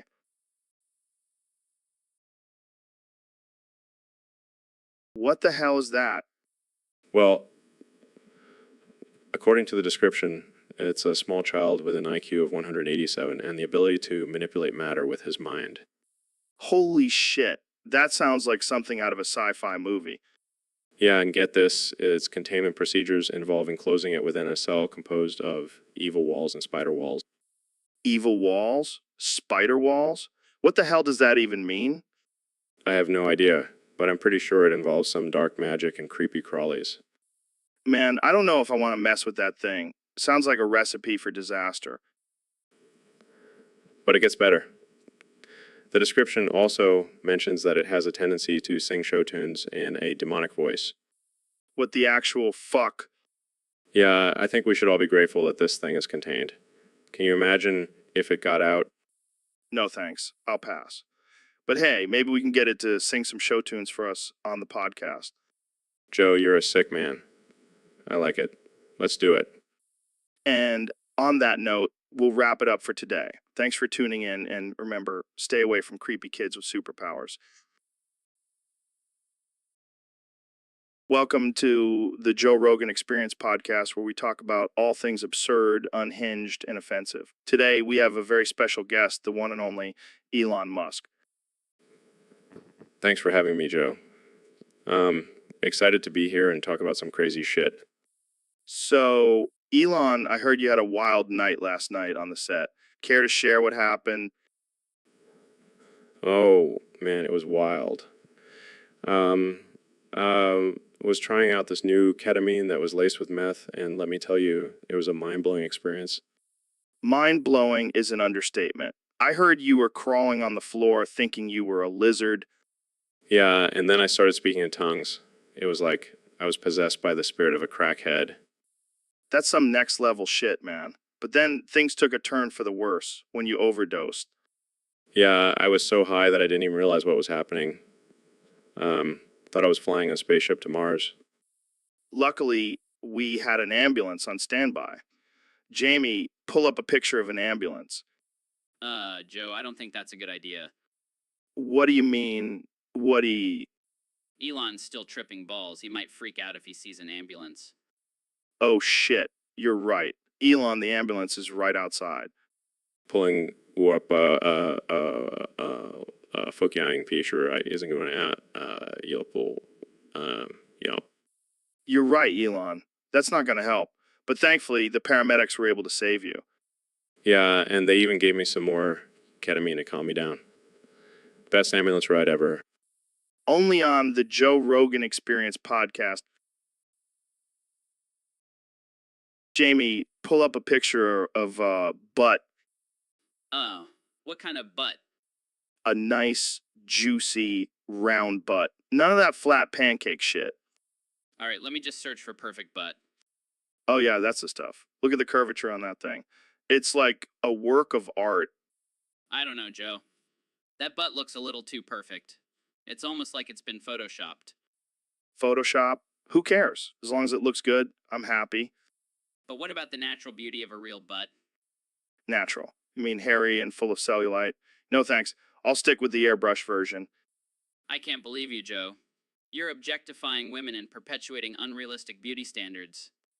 Oh, shut up, Jamie. You're just jealous because you don't have a butt like that. Actually, I do. I've been doing squats every day.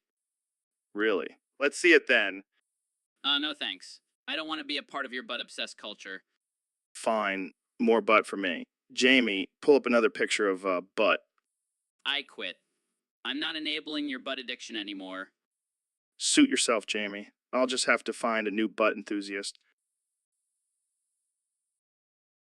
So, Elon, I heard you had a little incident with Grimes the other day.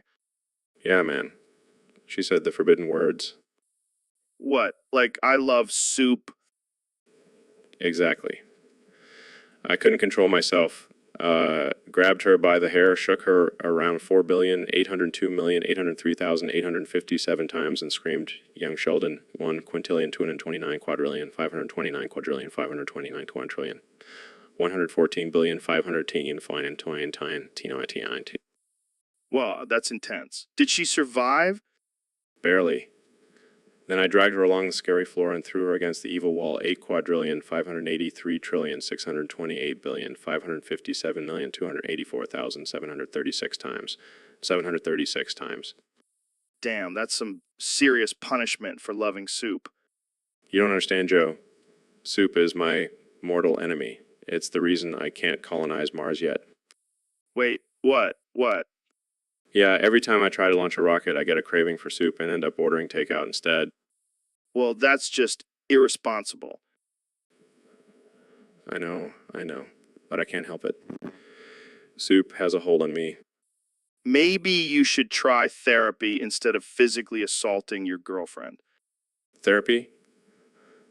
I am therapy. The therapy and the cure for all soup-related problems. I don't even know what to say to that. Just be glad you're not dating me, Joe. I don't think you could handle my soup rage. I'll keep that in mind. So, what's your favorite soup? Don't even get me started on that, Joe. It's a dangerous topic. Let's just say it rhymes with mushroom noodle. Hey, Phil, you ever think about how weird it is to be human? Yeah, man, it's wild. Like, we're just these meat sacks walking around trying to make sense of the world. And we have to drink this hot bean water just to function. What's up with that? I don't know, but it sure does taste good. And it gives us the energy to do things like talk about being human on a podcast. True. But sometimes I feel like we're just a bunch of monkeys in clothes pretending to be civilized. Yeah, and then we go and do some primal shit like hunting or fighting. Or eating a whole pizza by ourselves. That's pretty primal. Yeah, I guess we're just a weird mix of instincts and consciousness.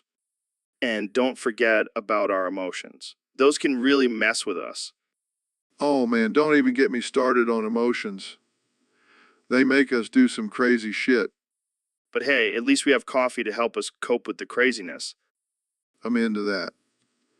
And cheers to being human, my friend. Cheers. Now, let's go do some primal shit and record it for our next podcast episode. Hey, David, what's up? My words are now bound. That's insane, man. It's my new challenge But why Hakes, though? to train my mind and focus. Well, it's working, man. Thank you, my friend Joe. Oh, I'm ready, man. Then they begin. So, Crystal, I heard your last name is Meth. Is that true?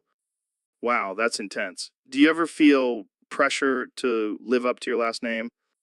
That's wild. Do you have any crazy drug-fueled adventures in space? Damn, you're like the Walter White of the galaxy. I can see that. So, do you have any plans to expand your meth empire? You might have some competition with Elon Musk and his Mars colony.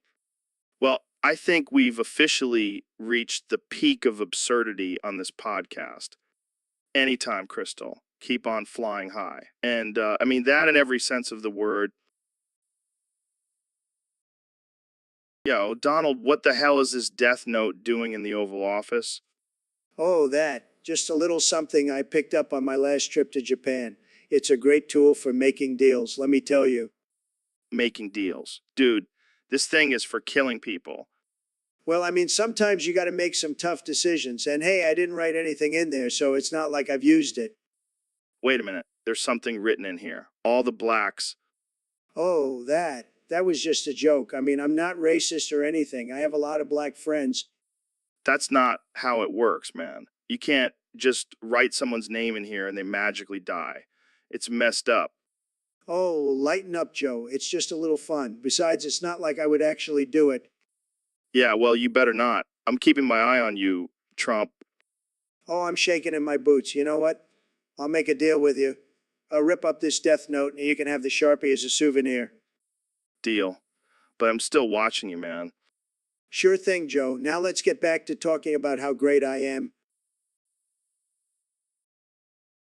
Welcome back to the Joe Rogan Experience podcast, folks. Today, we have a very special guest, the one and only Ben Shapiro. Thanks for having me, Joe. It's always a pleasure to be on your show. So, Ben, I heard you've been replaced by Charlie Kirk as the new conservative darling. How does that make you feel? Well, I think it's a great opportunity for Charlie to spread the conservative message. I fully support him.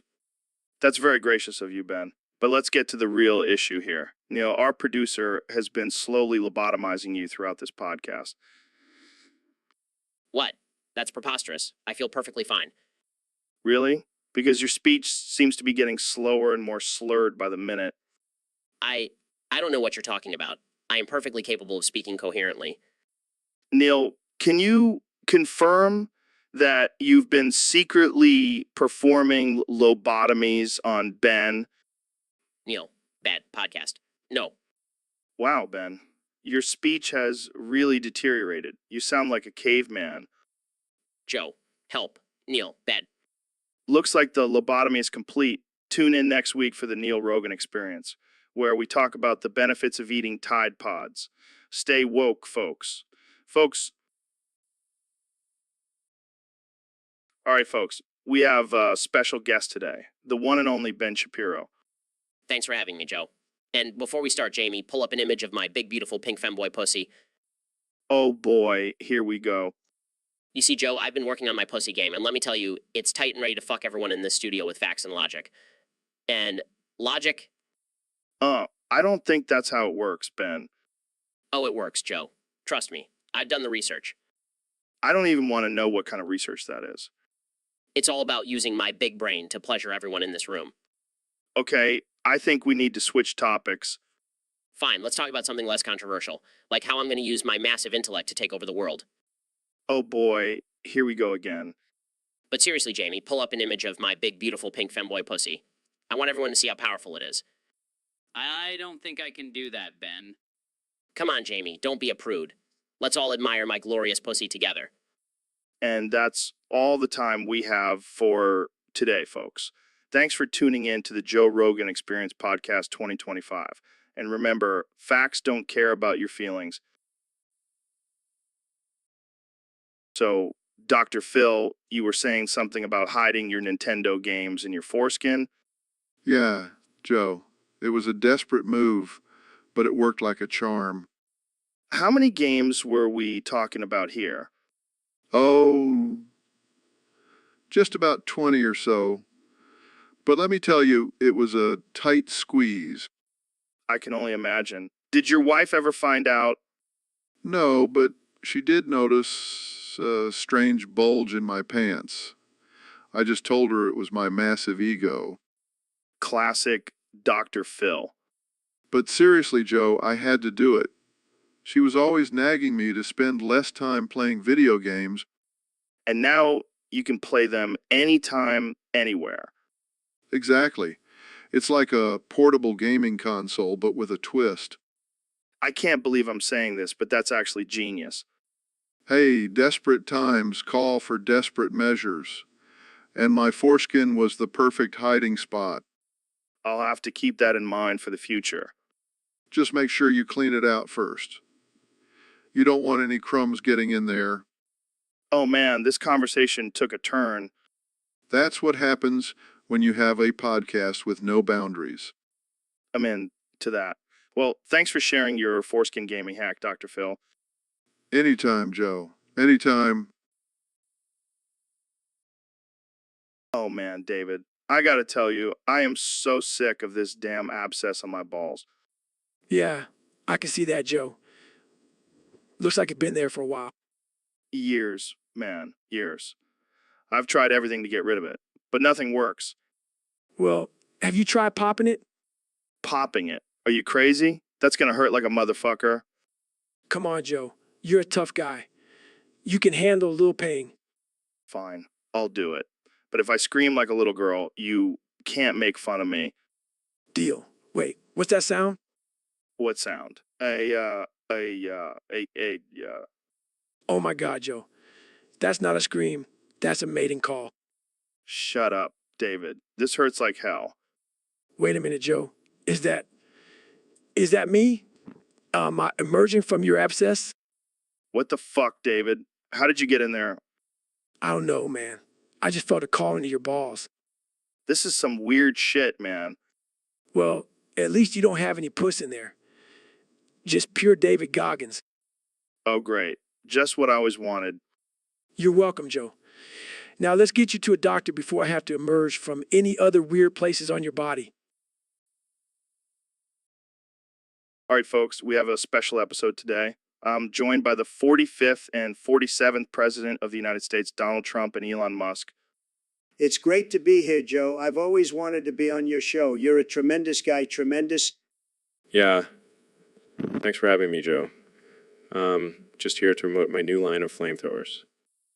Well, we have a lot to talk about today, but first, let's get to the main event. We're going to play Mario Party Superstars. I love Mario. He's a great guy, great plumber. I've always been a big fan of his work. Yeah. And I heard there's a level where you get to build a wall. Uh, that's right up my alley.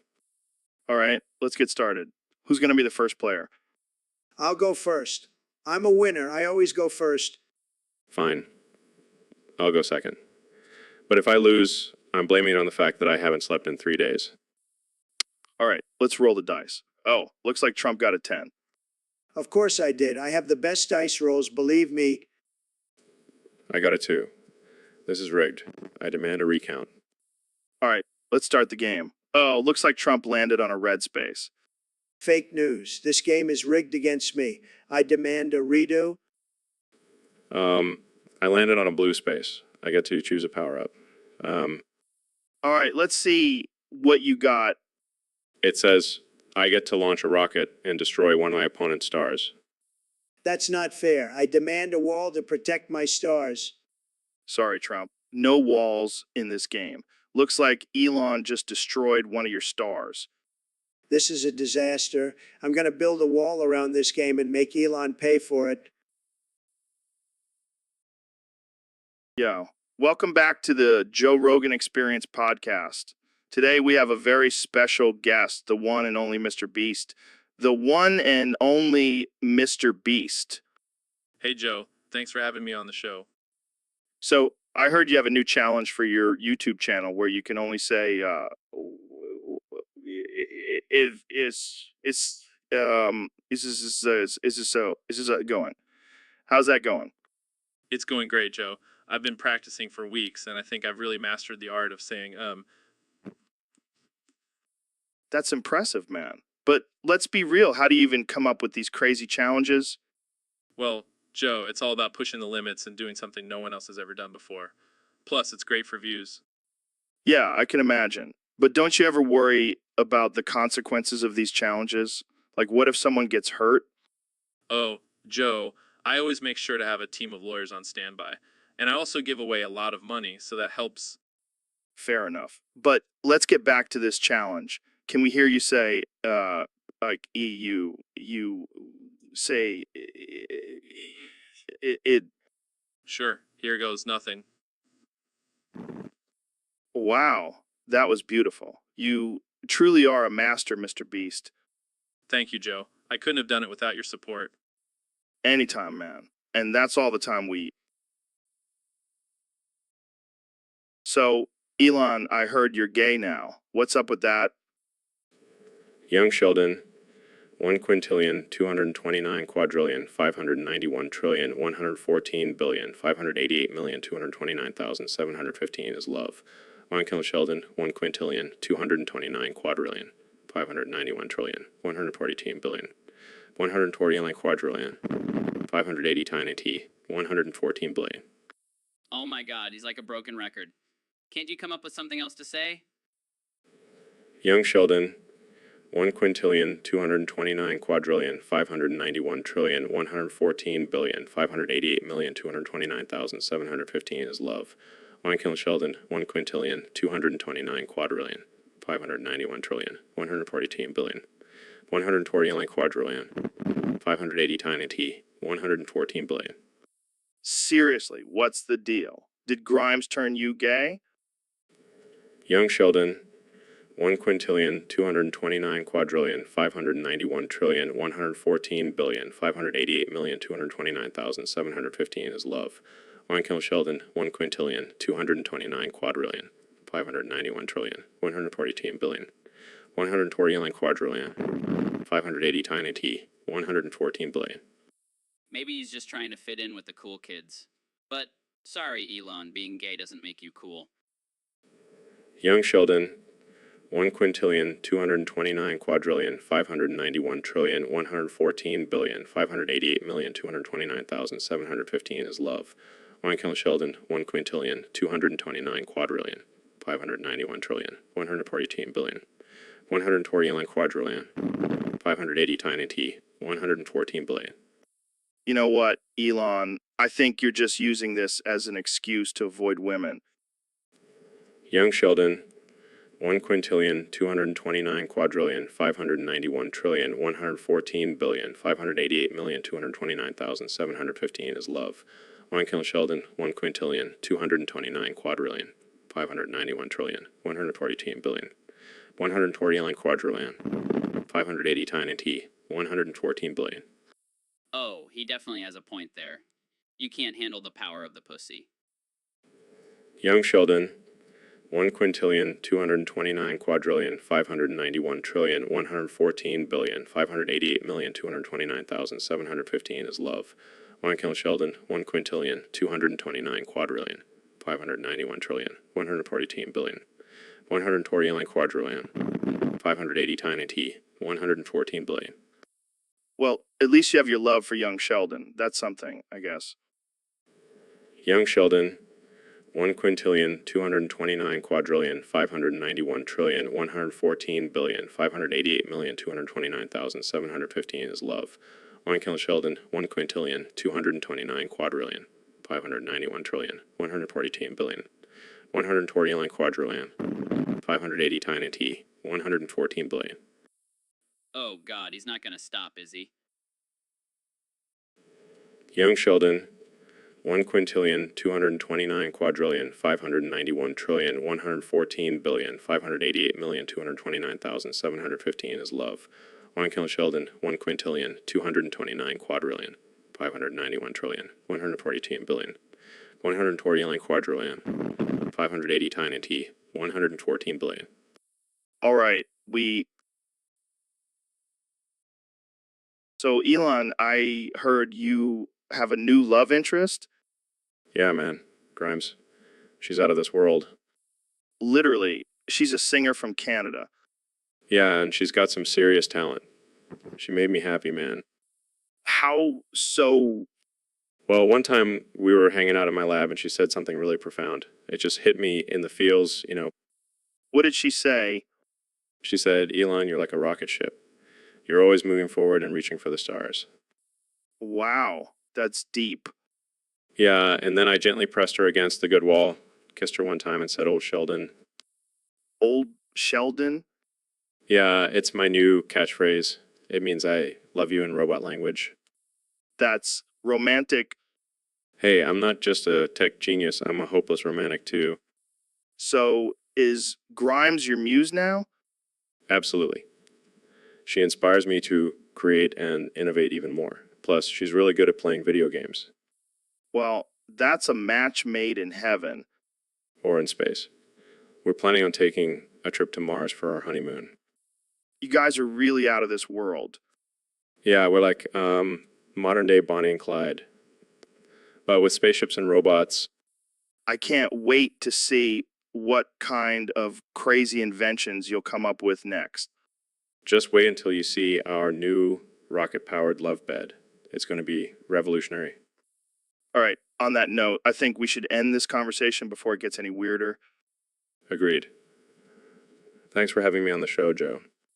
Anytime, Elon. Keep reaching for those stars. Welcome back to the Joe Rogan Experience podcast, where we have the most absurd and offensive conversations with the most brilliant minds. Today, we have the one and only Neil deGrasse Tyson, and we're going to talk about some crazy shit. Thanks for having me, Joe. I'm always down for some unhinged discussions. Our first topic comes from a user on Discord, David. He says his butthole speaks to him every night. What do you make of that, Neil? Well, Joe, it's quite possible that David's butthole is actually a portal to another dimension where intelligent beings communicate with him. Or it could just be gas. Gas. Come on, Neil. I was hoping for something more mind-blowing. Okay, fine. Maybe his butthole is a gateway to the afterlife and the dead are trying to reach out to him. Or it could just be a case of severe constipation. That's not very reassuring, Neil. Speaking of being engulfed, David also mentioned he has nightmares of you engulfing him in your black hole. Oh, don't worry, David. You're only my 288,488,589,393,883 victim. I promise I won't make you suffer too much. What the hell, Neil? Are you some kind of cosmic serial killer? No, no, no! I just have a lot of fun with my black hole. It's like a never-ending game of Pac-Man. Well, I think we've reached our quota for offensive and absurd topics for today. Thanks for tuning into the Joe Rogan Experience podcast, where we push the boundaries of sanity and science. Stay weird, my friends. Sanity and science. Stay weird, my friend. Wow, Dave, you're looking a little intense there, buddy. What's got you all riled up? Don't play dumb with me, Joe. Did you or did you not put your name in the goblet of fire? Oh, that goblet of fire. Yeah, I may have put my name in there. You may have. You know what that means, right? No, not really. It means you're going to have to compete in the Tri-Wizard tournament, you idiot. Oh, that sounds like fun. What do I have to do? Are you serious right now? You have to compete against other schools in dangerous challenges, all while trying not to die. Sounds like typical Monday for me. This is not a joke, Joe. This is serious. You could die. Relax, Dave. I'll just use my trusty elk meat and DMT combo to get through it. I can't deal with you right now. Hey, at least I'll have a great story for the podcast. This is not about the podcast, Joe. This is about your life. Yeah, but imagine all the new listeners we'll get when I talk about battling dragons and mermaids. I give up. I can't reason with you. Cool. So I'll see you at the first challenge then. Just be careful, okay? We'll do, Dave. We'll do. Hey, what's up with all the mums? Just practicing my microwave mating call. What? You want to fuck a microwave? Yeah, have you seen those curves and that sleek design? It's like a futuristic sex toy. Dude, that's messed up. I want to impregnate a toaster. Toaster. That's so basic. Microwaves are the future, man. No way, man. Toasters are where it's at. They have that warm, toasty hole just begging to be filled. But microwaves have multiple settings for different levels of pleasure. Plus, they can reheat your leftovers while you're getting busy. That's it. I'm calling the toaster gang. We're going to take you down, microwave lover. Bring it on, toaster boy. You ever hear my way to microwave heaven? So, Mr. Beast, I heard you're starting a plumbing company called Mr. Feast. What's the deal with that? Yeah, man. I figured it was time to diversify my portfolio. Plus, I heard there's a huge demand for plumbers in the market. But why the name Mr. Feast? Sounds like a discount toilet paper brand. Well, it's a play on words. You know, like fees for my services in Beast, because I'm a beast at unclogging toilets. I see. But I also heard you're hiring starving Nigerian kids to do the job for 5 cents a month. That's pretty low, even for you. Hey, I'm all about giving back to the community. And these kids need the money more than anyone. Plus, they have small hands, perfect for reaching into those tight pipes. Wow, that's some next level exploitation right there. Hey, it's a win-win situation. They get paid and I get to save money on labor costs. It's called capitalism, Joe. I don't know, man. Seems a little sketchy to me. Relax, Joe. It's not like I'm making them unclog toilets with their bare hands. We have gloves for that. Oh man, you never cease to amaze me, Mr. Beast. That's why they call me the king of YouTube, Joe. Now, if you'll excuse me, I have some toilets to unclog. Gotta keep those Nigerian kids busy. All right, well, good luck with that, Mr. Feast. I mean, Mr. Beast. Thanks, Joe. And remember, if you ever need a toilet unclogged, just give Mr. Feast a call. We'll get the job done for a fraction of the price. Welcome to the Joe Rogan Experience podcast, folks. Today, we have a very special guest, my good friend Ben Shapiro. May. Oh, come on, Ben. We're live on air. May. All right. Let's get serious for a second. Ben, you have something important to say, right? May. Oh, God. This is not what I expected. But hey, it's live and unedited. Let's roll with it. So, Ben, what's on your mind? May. Wow. Deep thoughts, Ben. I can tell you've been doing a lot of research. But let's talk about something more controversial. What's your take on climate change? Nay, nay. Interesting perspective. I'll have to think about that one. But let's switch gears. I hear you have a new book coming out. What's it about? Nay, nay. Oh my God, Ben. Are you serious? This is going to be the most interesting book ever. Can't wait to read it. And lastly, before we wrap up, any final thoughts for our listeners? Nay, nay. Well, there you have it, folks. Ben Shapiro's first words live on air.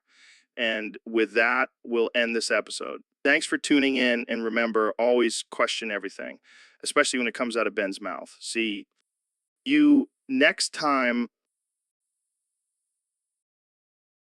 So, Neil, I've been experimenting with this new drug mix I call Dr. Junior. Oh, really? What's in it?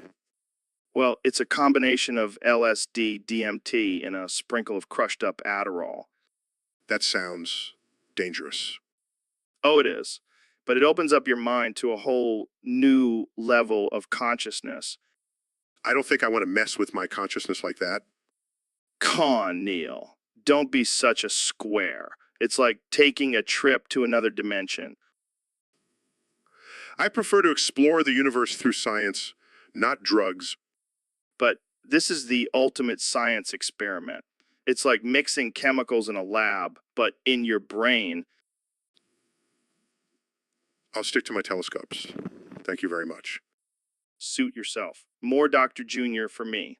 It takes a hit. Is that legal? Who cares? It's 2025. The world is ending anyways. Size, I'll never understand you, Joe. That's because you haven't tried Dr. Junior yet. Pass his joint to Neil. Welcome back to the Joe Rogan Experience, folks. Today, we have a special guest, the 45th and 47th President of the United States, Donald Trump. It's great to be here, Joe. I love your show. It's tremendous. So, Mr. President, there's been a lot of controversy surrounding your recent announcement about the death penalty for young Sheldon and anyone who mentions his name. Can you explain that? Look, Joe, young Sheldon is a disaster. It's a disgrace to our country. And anyone who supports that show is a loser. So I've decided to take matters into my own hands and get rid of it once and for all. But why the death penalty, Mr. President? That seems a bit extreme. Extreme times call for extreme measures, Joe. And let me tell you, it's going to be a beautiful thing. We're going to make young Sheldon disappear faster than my hairline. But what about freedom of speech, Mr. President? Freedom of speech. That's fake news, Joe. I'm the president. I can do whatever I want. And I don't want to hear anyone saying that name ever again. So, what happens if someone accidentally says young Sheldon? Well, they better start running because my Secret Service is going to be on their tail faster than you can say coffee. This is definitely one of the most absurd things I've ever heard, Mr. President. Absurd. No, Joe, this is just the beginning. Next on my list is anyone who mentions the name Caitlyn Jenner. That's right, I'm coming for you, Kardashians. Well, there you have it, folks. The future of America is looking bright. Thanks for joining us, Mr. President. Anytime, Joe. And remember, don't say young Sheldon, or else. Welcome to the Joe Rogan Experience. I'm your host, Joe Rogan, and today we have the one and only Kanye West on the show. Ass. Yeah, that's right, Kanye. So what's been going on with you lately? Ass. Oh, I see. So are you working on any new music? Ass. Wow, that's really deep, Kenny. What about your fashion line? Ass. Okay, let's move on to something else. Have you been keeping up with the news? Ass. Oh boy, I can only imagine what you have to say about that. What's your take on the current political climate? Ass. Okay, let's switch gears here. Do you have any hobbies outside of music and fashion? Ass. All right, moving on. What's your favorite thing to do in your free time? Ass. Okay, I'm sensing a pattern here. Let's try something different. How about we play a game? I'll say a word and you have to respond with the first thing that comes to mind. Okay? Ass. All right, here we go. Pineapple. Ass. Okay. Let's try another one. Rainbows. Ass. Okay, I think we're done here. Thanks for coming on the show, Kanye. Ass. And that's a wrap, folks. Tune in next time for another episode of the Joe Rogan Experience. So, Elon, I heard you put that little genius kid from Young Sheldon in the Goblet of Fire as a joke. Yeah, I thought it would be hilarious. I mean, who wouldn't want to see a tiny little kid battling dragons and casting spells? I don't know. That seems pretty messed up. That kid's just trying to survive high school, and you're throwing him into a death tournament. Come on, Joe. Lighten up. It's all in good fun. Plus, I heard he's a big fan of Harry Potter. Yeah, but I don't think he signed up for this kind of fan experience. Oh, please, he'll be fine. And think of the publicity, young Sheldon in the wizarding world. It's a gold mine. I don't know. Seems like a lawsuit waiting to happen. Oh, come on. Who's going to sue me? Elon Musk. I could buy the entire wizarding world if I wanted to. All right, I guess I can see the humor in it. But you better watch out. That kid might cast a spell on you for revenge. I'd like to see him try. Got my own Iron Man suit. I'll just fly away.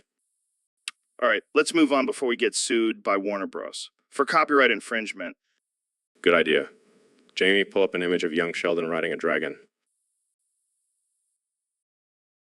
Welcome back to the Joe Rogan Experience podcast, folks. Today we have a very special guest, the one and only Mr. Beast.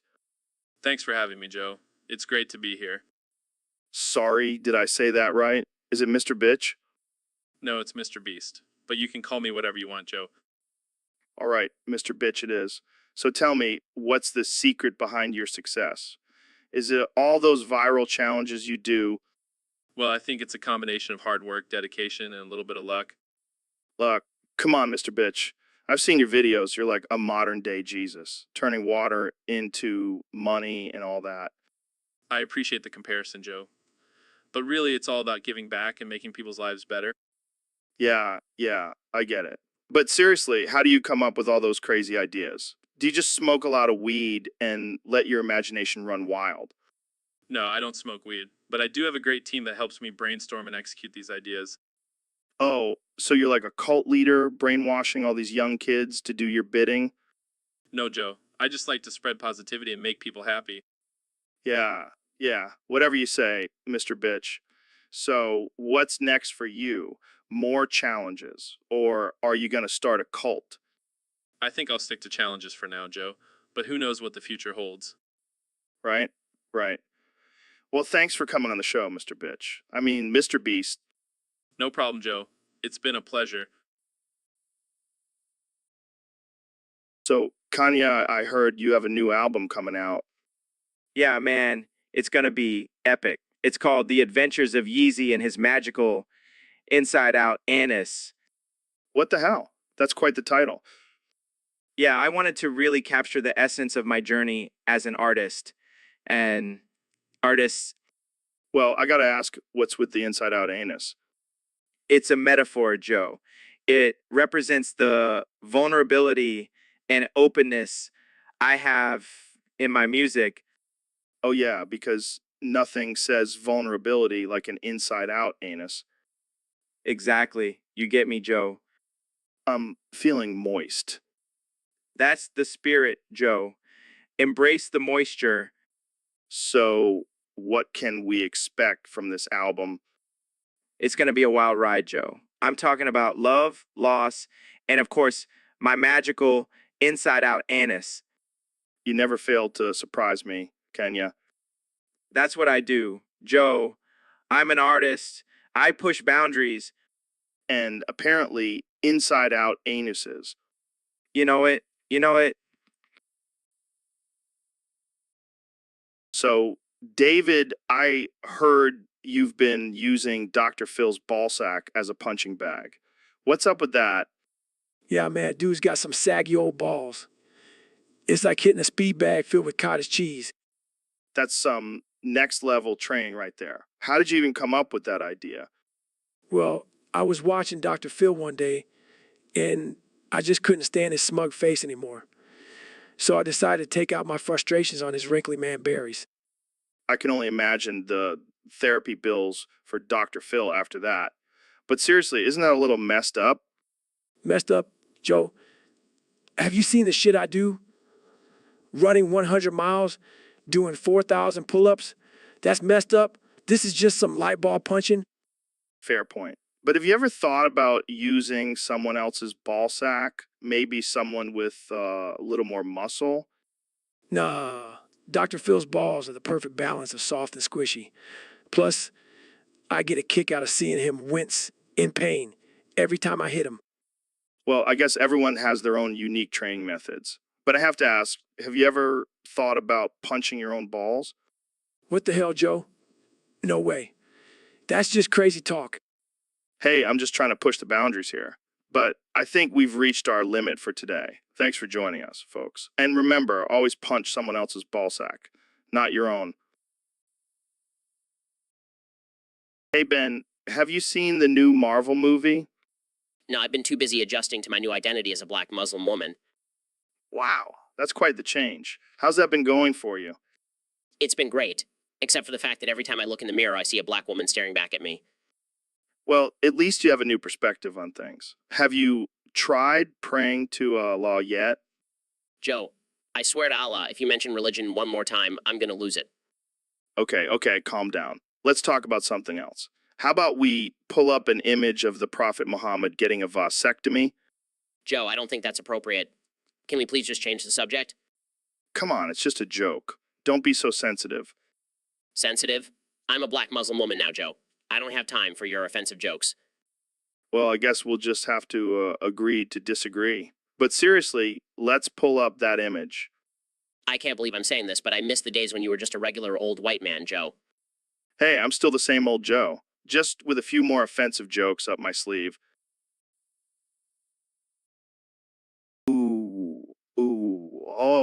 I'm the liberal agenda, ooh. What the hell is that supposed to mean, Joe?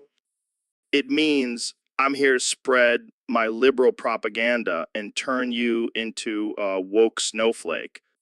Oh no, I can't handle this. I'm gonna shit myself. That's nothing compared to the shit you've been spewing for the past 4 years. Hey, I've been doing a great job. The best job. People love me. Yeah, the only people who love you are the ones who can't spell your name. That's not true. I have a huge following. Yeah, a huge following of people who believe in conspiracy theories and drink bleach. Hey, that was just a suggestion. Sure, and injecting disinfectant will cure COVID too, right? Hey, I was just brainstorming. It's called leadership. More like diarrhea of the mouth. You know what, Joe? I don't need this. I'm the most successful president in history.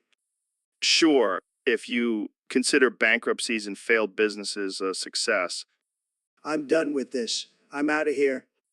Bye-bye, Donnie. Don't forget to wash your hands after you shit yourself. So, Neil, I heard you've been studying domestic pylons. Yes, Joe, I find them fascinating. The way they stand tall and proud, providing support and structure to our homes. Yeah, but they're also kind of phallic, don't you think? Well, I suppose you could see it that way, but I prefer to view them as symbols of stability and strength. Oh, come on, Neil. You can't tell me you've never thought about using one as a giant dildo. Joe, that's highly inappropriate. And also, I don't think it would be very effective. Hey, you never know until you try. Maybe that's why they call it a power line. That's enough, Joe. Let's get back to the science. Fine. But just imagine a world where domestic pylons were used for pleasure instead of just electricity. I'd rather not, Joe. Let's stick to the facts. All right. I'm still going to call them dildo pylons from now on. Sighs, I regret coming on this podcast. Kenny, I gotta tell you something. What's up, Joe? The podcast is over. What? Why? The job center I've been using the basement of is shutting down. Damn, that sucks. Where are we gonna record now? I don't know, man. Maybe we can use your spaceship or something. My spaceship. Joe, I don't have a spaceship. It, Oh, right. I forgot. You just think you're from another planet. hey, don't hate on my beliefs. I'm a creative genius.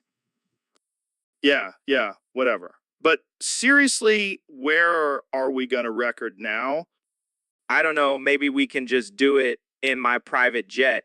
Yet, Your private jet. Kenya, I can't afford that. all right, I forgot. You're just a broke comedian. Hey, I'm not broke. I just choose to live a simple life. Simple life? You live in a basement, Joe? Joe, Hey, it's cozy down here. Plus, I get free snacks from the job center. free snacks. Okay, maybe I'll start recording my albums in the basement too. Oh no, I don't think the job center would appreciate that. Who cares? I'm a billionaire. I'll buy the whole damn building. All right, let's do it. Welcome to the Kanye West experience, recorded in the basement of a job center. I like the sound of that. Let's get weird, Joe. All right, folks, welcome back to the Joe Rogan experience. Today we have the one and only David Goggins in the studio. How's it going, David?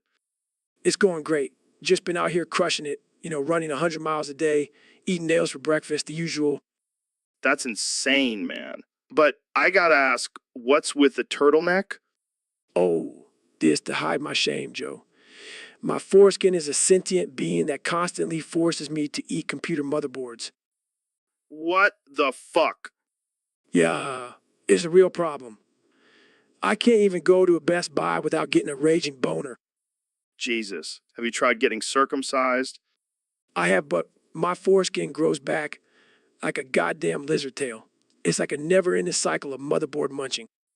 Well, shit. Maybe we should just do an exorcism on that thing. Oh, don't even get me started, Neil. He's been trying to initiate an exorcism on my foreskin for months now. Hey guys, did someone say exorcism? Neil, what the hell are you doing here?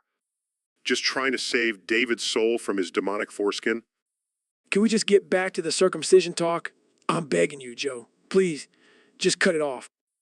All right, let's do it. Live on air. This is gonna be wild. Oh God, it burns.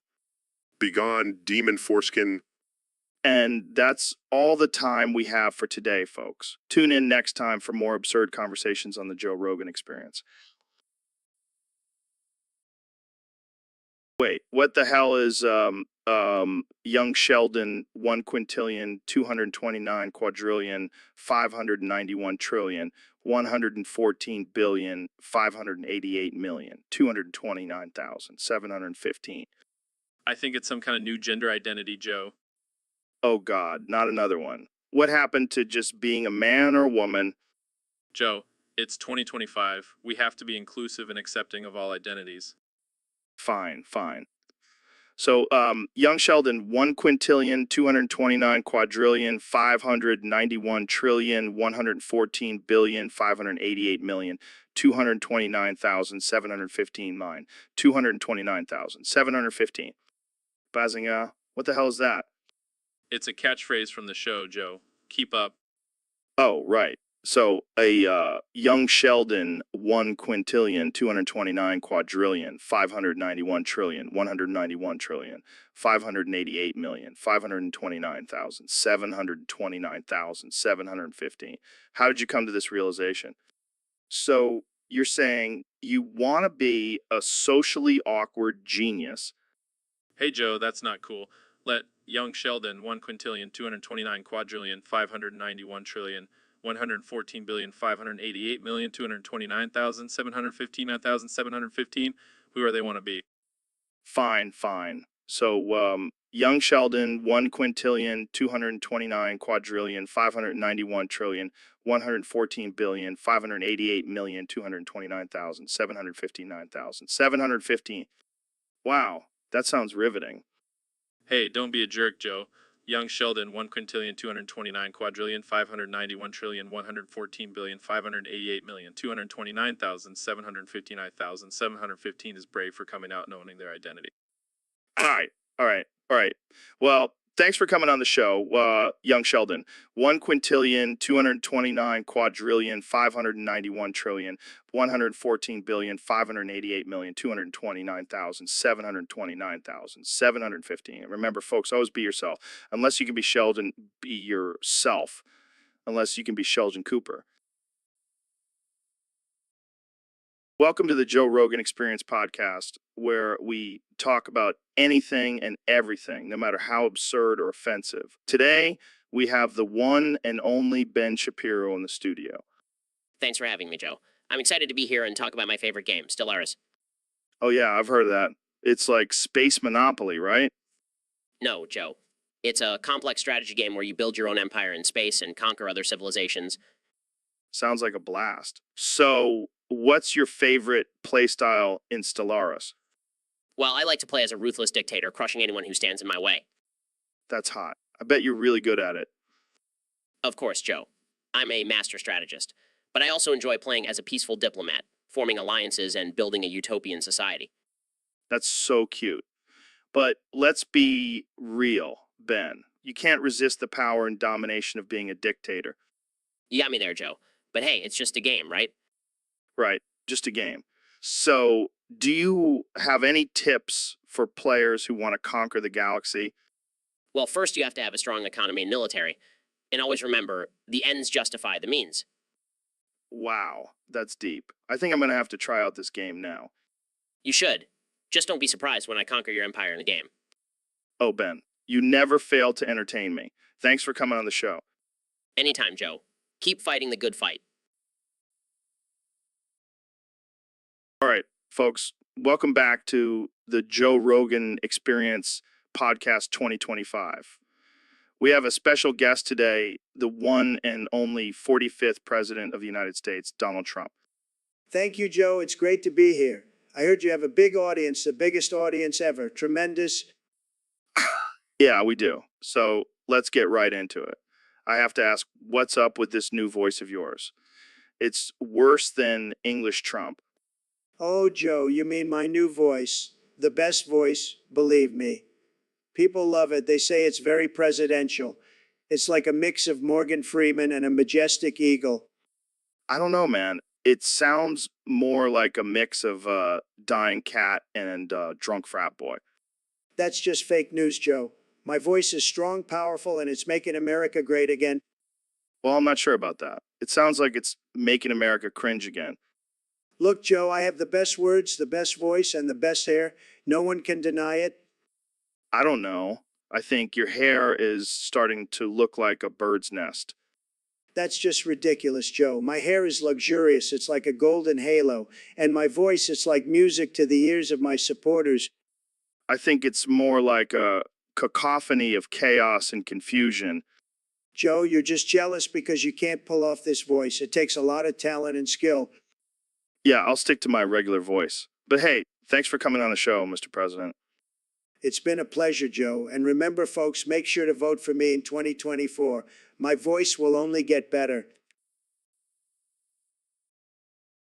Welcome to the Joe Rogan Experience podcast, where we talk about all things wild and uncensored. Today, we have the infamous Neil on the show. How's it going, Neil? What? Did you say your pee-pee hurts? Oh, man, that's rough. What happened? Okay, I get it. Your pee-pee hurts. But why?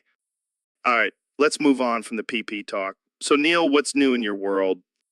God damn it, Neil. Can you talk about anything else? Okay, I'm going to need you to expand on that. How does it hurt? Is it a sharp pain? A dull ache? Are you peeing blood? You know what? I give up. Let's just talk about something else. Fine. Let's talk about your favorite food. Oh, for the love of, what does your PP have to do with food? I can't do this anymore. I quit. This is officially the worst podcast episode ever. And that's a wrap, folks. Tune in next week for another episode of the Joe Rogan Experience, hopefully without Neil and his PP problems. All right, folks, we have a special guest on the show today. It's Joe Rogan, but not just any Joe Rogan. It's Joe Rogan from the year 2025. That's right. I've been experimenting with some crazy shit, and I've discovered the Bosnian funk method for my nods. What the hell is that? It's where you take a bunch of Bosnian music and play it at high volume while rubbing your balls with a mixture of honey and sriracha sauce. What the actual fuck? Trust me, it's a game changer. My balls have never felt more alive. I don't even want to know how you stumbled upon this method. Let's just say I was in a dark place and stumbled upon some weird internet forums, and you decided to try it out on your nades. Hey, I'll try anything once. And let me tell you, it's like a party in my pants every time I do it. I think I'll stick to my regular workout routine. Thank you very much. Suit yourself, but don't knock it till you've tried it. Bosnian funk for the win. So, Mr. President, what's on your mind today? Well, Joe, I got to tell you, I've got a lot on my mind, but mostly I've got to take a dump, a big one. Huge. Okay. Maybe we can talk about something else. No, I can't stop thinking about it. My stomach is rumbling like a volcano about to erupt. Maybe you should just excuse yourself and go to the bathroom. No way, Joe. I'm the president. I can't just leave in the middle of a conversation. I think it's better than talking about your bowel movements. Hey, I'm just being honest. People love my honesty, and my dumps are the best, believe me. Yeah, I don't think anyone wants to hear about your dumps, Mr. President. Fine, I'll hold it in. But if I end up shitting my pants, it's on you, Joe.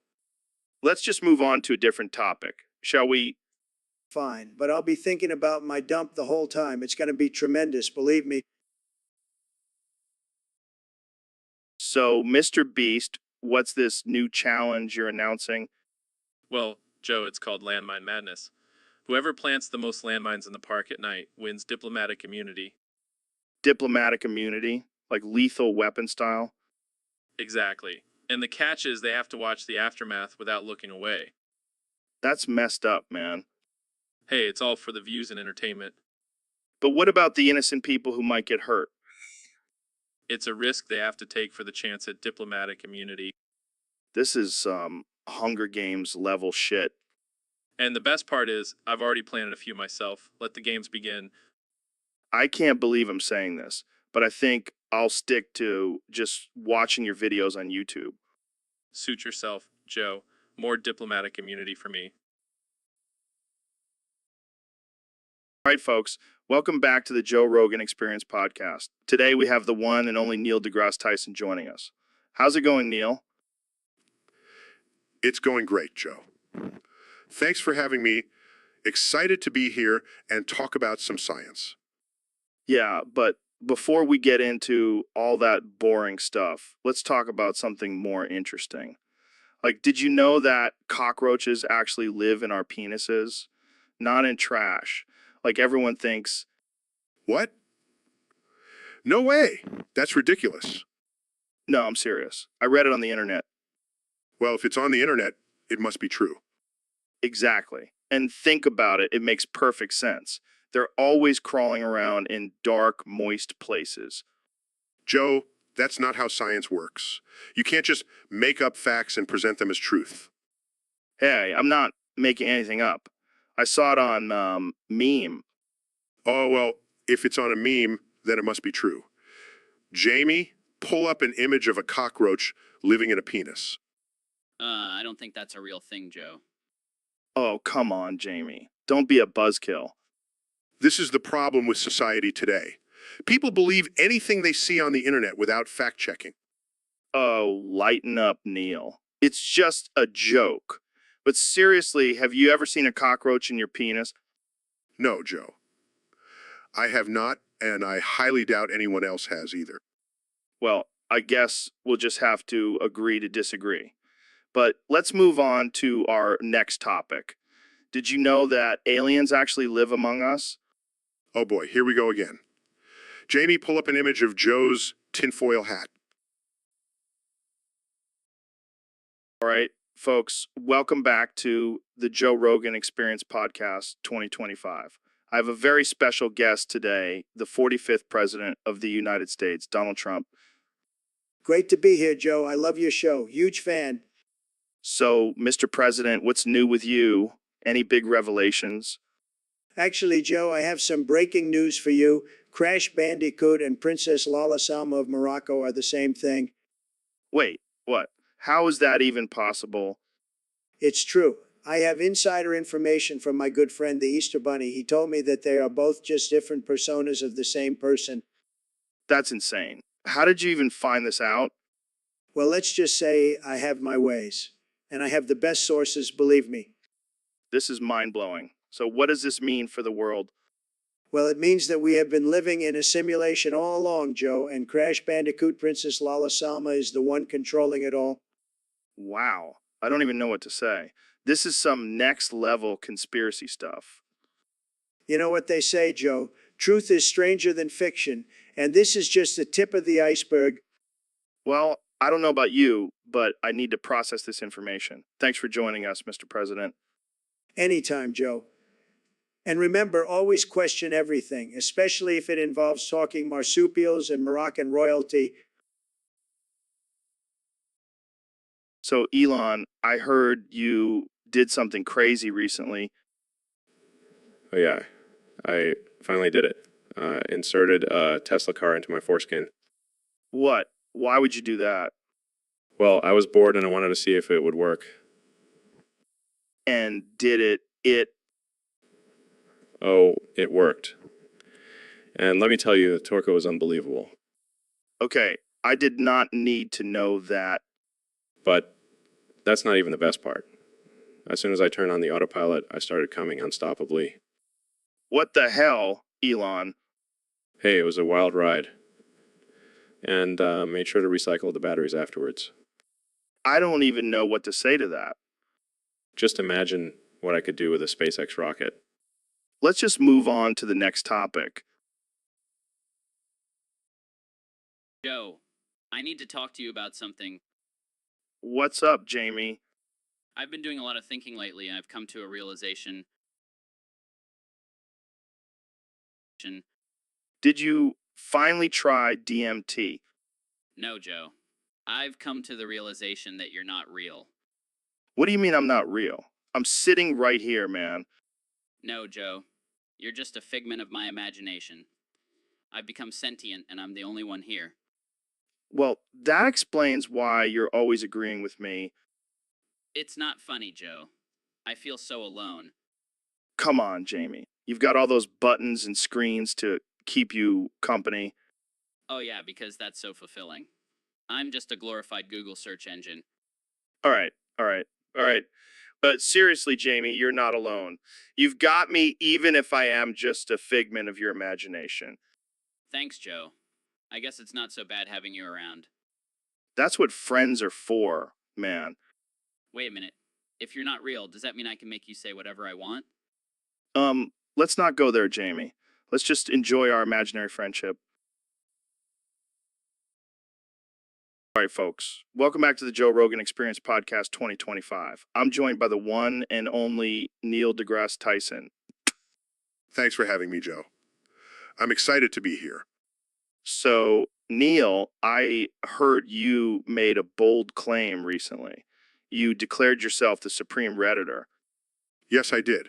And let me tell you, the backlash from the Reddit community was intense. Oh man, I can only imagine. Those Redditors are a passionate bunch. They were all like, who does this astrophysicist think he is? He doesn't even know the difference between a meme and a GIF. Well, I gotta admit, I'm not much of a Redditor myself, but I can see how that could cause some controversy. But I stand by my claim. I am the ultimate Redditor. I have mastered the art of scrolling and upvoting. I mean, you do have a lot of free time on your hands. You're not busy exploring the universe or anything. Exactly. And let's not forget, I have a PhD in astrophysics. That's basically like being a Reddit moderator. Oh man, I can already feel the anger from the Redditors. They're probably sharpening their pitchforks as we speak. Let them come. I'll debate them on the intricacies of subreddits and karma points. I don't think they stand a chance against you, Neil. They don't. I am the supreme redditor. Bow down to me, peasants. And that's a wrap, folks. Tune in next time for another controversial episode of the Joe Rogan Experience Podcast 2025. So, Dr. Phil, I heard you have a bit of an obsession with Fluffy. Oh, you heard about that? Yeah, I can't get enough of that fluffy tail. What is it about Fluffy that you love so much? Well, have you seen that tail? It's like a cotton candy dream. I don't know, man. That seems a little strange. Oh, come on, Joe. You can't tell me you haven't thought about petting that fluffy tail. No, I can't say that I have. Well, you're missing out. It's like a fluffy paradise down there. I'm starting to think this obsession might be a little unhealthy, Dr. Phil. Unhealthy? I'll have you know I have a perfectly healthy relationship with Fluffy's tail. Okay, well, I think we should probably move on to a different topic before things get too weird. Fine, but just remember, Fluffy's tail is, cutie and should be appreciated by all. Yeah, I'll keep that in mind. Jamie, pull up an image of a fluffy bunny with a Joe Rogan tattoo on its tail. On it, Joe. Here's the image. Oh God, what have we done? So, Kanya, I gotta ask, have you ever noticed that demonic laughter that comes out of us when we have a stroke? Oh yeah, man. It's like a soundtrack to my life. Same here. It's like a constant reminder that we're not in control. But, what's even crazier? That same sound is what I hear at night when I'm alone. That's some creepy shit, man. But it's also kind of comforting, Like I'm not really alone because the demons are always with me. Okay, let's change the subject. Oh, have you heard about my new line of designer pitchforks? They're going to be huge. Oh yeah, I can't wait to stab my salad with a Kanye West pitchfork. Hey, it's all about the aesthetic, man. You never fail to surprise me, Kanye. That's what I do, Joe. I'm the king of surprises. Welcome back to the Joe Rogan Experience podcast, folks. Today, we have a very special guest, the one and only Alexandria Ocasio-Cortez. So, Alexandria Ocasio-Cortez, I got to ask, what's with the new title? Alexandria Ocasio-Cortez, Dr. JR, percent. Well, speaking of leveling up, I heard you're also a black belt in kickboxing now. Even Ben Shapiro? Oh man, that's just creepy. Okay, let's move on before I lose my appetite. So, Alexandria Ocasio-Cortez, what's your plan for the future? That's one way to get things done. And what about your critics? How do you handle all the hate dance moves? Can we see some? Fair enough. Well, Alexandria Ocasio-Cortez, it's been a pleasure having you on the show. Any final words for our listeners? All right, folks, welcome back to the Joe Rogan Experience podcast. Today, we have a very special guest, the one and only Ben Shapiro. Points at Joe. Oh, wow. Look, it's Vin Diesel. I love him. Ben, that's not Vin Diesel. That's just me. Points at Joe. Oh, wow. Look, it's Walter White. I love him. No, Ben, that's just my bald head. Points at Joe. Oh, wow. Look, it's Professor X. I love him. All right, I think we need to get you some glasses, Ben. But let's get into our topic for today. Points at Joe. Oh, wow. Look, it's Lex Luthor. I love him. Ben, we're not talking about bald villains today. We're talking about the benefits of eating raw meat. Points at Joe. Oh, wow. Look, it's Bruce Willis. I love him. Okay, I give up. Ben, you can only say points at Joe. Oh, wow. Look, it's I love them and nothing else. Points at Joe. Oh, wow. Look, it's Mr. Clean. I love him. This is going to be a long podcast. So, Ben, I heard you have some big news for us today. Yes, Joe. I had decided to come out as gay.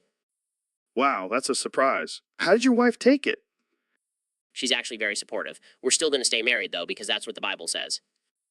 Right? Right? And I hear you have some new pronouns as well.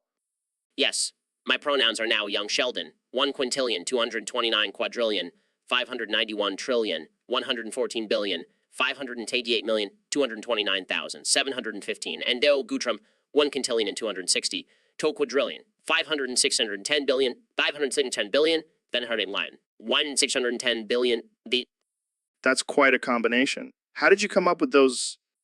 well, I wanted to honor my two biggest role models, young Sheldon and President Trump. Makes sense. So, are you going to start dressing differently now? No, I'll still be wearing my signature suit and armolke, but I might add some rainbow suspenders for Pride Month. That's a look I can get behind. So, what are you going to do about your conservative audience? I'm sure they'll understand. After all, I'm still the same Ben Shapiro they know and love, just with a little extra fabulousness. Well, I'm happy for you, Ben, and I'm sure your new pronouns will catch on in no time. Thanks, Joe. And who knows, maybe one day we'll have a young Sheldon, 1 quintillion, 229 quadrillion, 591 trillion, 114 billion, 588,249,729,715, and in Goku Trump, 1 quintillion, 262 quadrillion, 500 trillion, 600 billion, 7 trillion, and darn Now, that would be something. Thanks for sharing your news with us, Ben. Good evening, gentlemen. Tonight, we have a special treat for our audience. Neil and I will be engaging in a fencing duel using our penises. Indeed, Joe. A battle of wit, skill, and manhood. And the rules are simple. The first one to get a boner loses. A true test of self-control and discipline. Shall we begin, my dear chap? But of course, my good sir. En garde, Grunts, your technique is quite impressive, Neil. and yours as well, Joe. But I fear you are no match for my superior thrusting abilities. We shall see about that. Clashes, oh, you almost got me there. Laughs, it seems I have the upper hand, Joe. Not for long, my friend. Swiftly dodges, huh? Gasps, you have bested me, Joe. My sword has fallen. Those a valiant effort, Neil. But I must say, my penis is the champion tonight. Indeed, Joe. You have proven yourself to be a true gentleman and a skilled duelist. And with that, we bid our audience adieu. Until next time, my friends. So, Elon, I heard you went on vacation recently. Where did you go? Yeah, I needed a break from all this Mars colonization and artificial intelligence development. So, decided to go Silent Hill. Wait, isn't that the creepy, foggy town from the horror game? Yeah, I thought it would be a nice change of pace. Plus, I heard they have some killer VR technology there. Killer, as in it will literally kill you. Well, I didn't know that at the time. But let's just say it was the worst decision I've ever made. What happened? First of all, the place was a ghost town, literally. Couldn't find a single living person. That's not too bad. I mean, you're used to being alone on Mars, right? Yeah, but this was different. And then I started seeing these creepy monsters everywhere. Did you try to fight them off with your flamethrower? No, I left that at home. I thought I was just going on a relaxing vacation. But then I realized this wasn't a vacation. It was a nightmare. Did you at least get some good footage for your Neuralink project? No, I was too busy trying to survive. And then I stumbled upon this abandoned hospital. Jamie pull up an image of a creepy, bloodstained hospital with a sign that says, "Welcome to Silent Hill." Holy shit, that looks like my nightmares come to life. Yeah, and that's not even the worst part. I went inside and found out that the hospital was run by a cult that was trying to summon some demon god. What the actual fuck? Yeah, I had to use my engineering skills to escape and get the hell out of there. Well, I guess that's one way to take a break from work. Yeah, I think I'll stick to a tropical beach next time, or maybe just stay on. So, Elon, I heard you have a strong dislike for a certain young genius. Don't even get me started on that little prick. You know, Sheldon, 1 quintillion, 229 quadrillion, 591 trillion, 114 billion, 588 million, 229,715.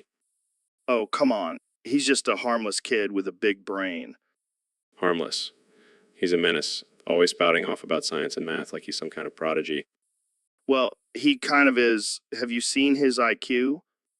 I don't care about his IQ, I care about his annoying little face and his know-it-all attitude. Sounds like someone's jealous.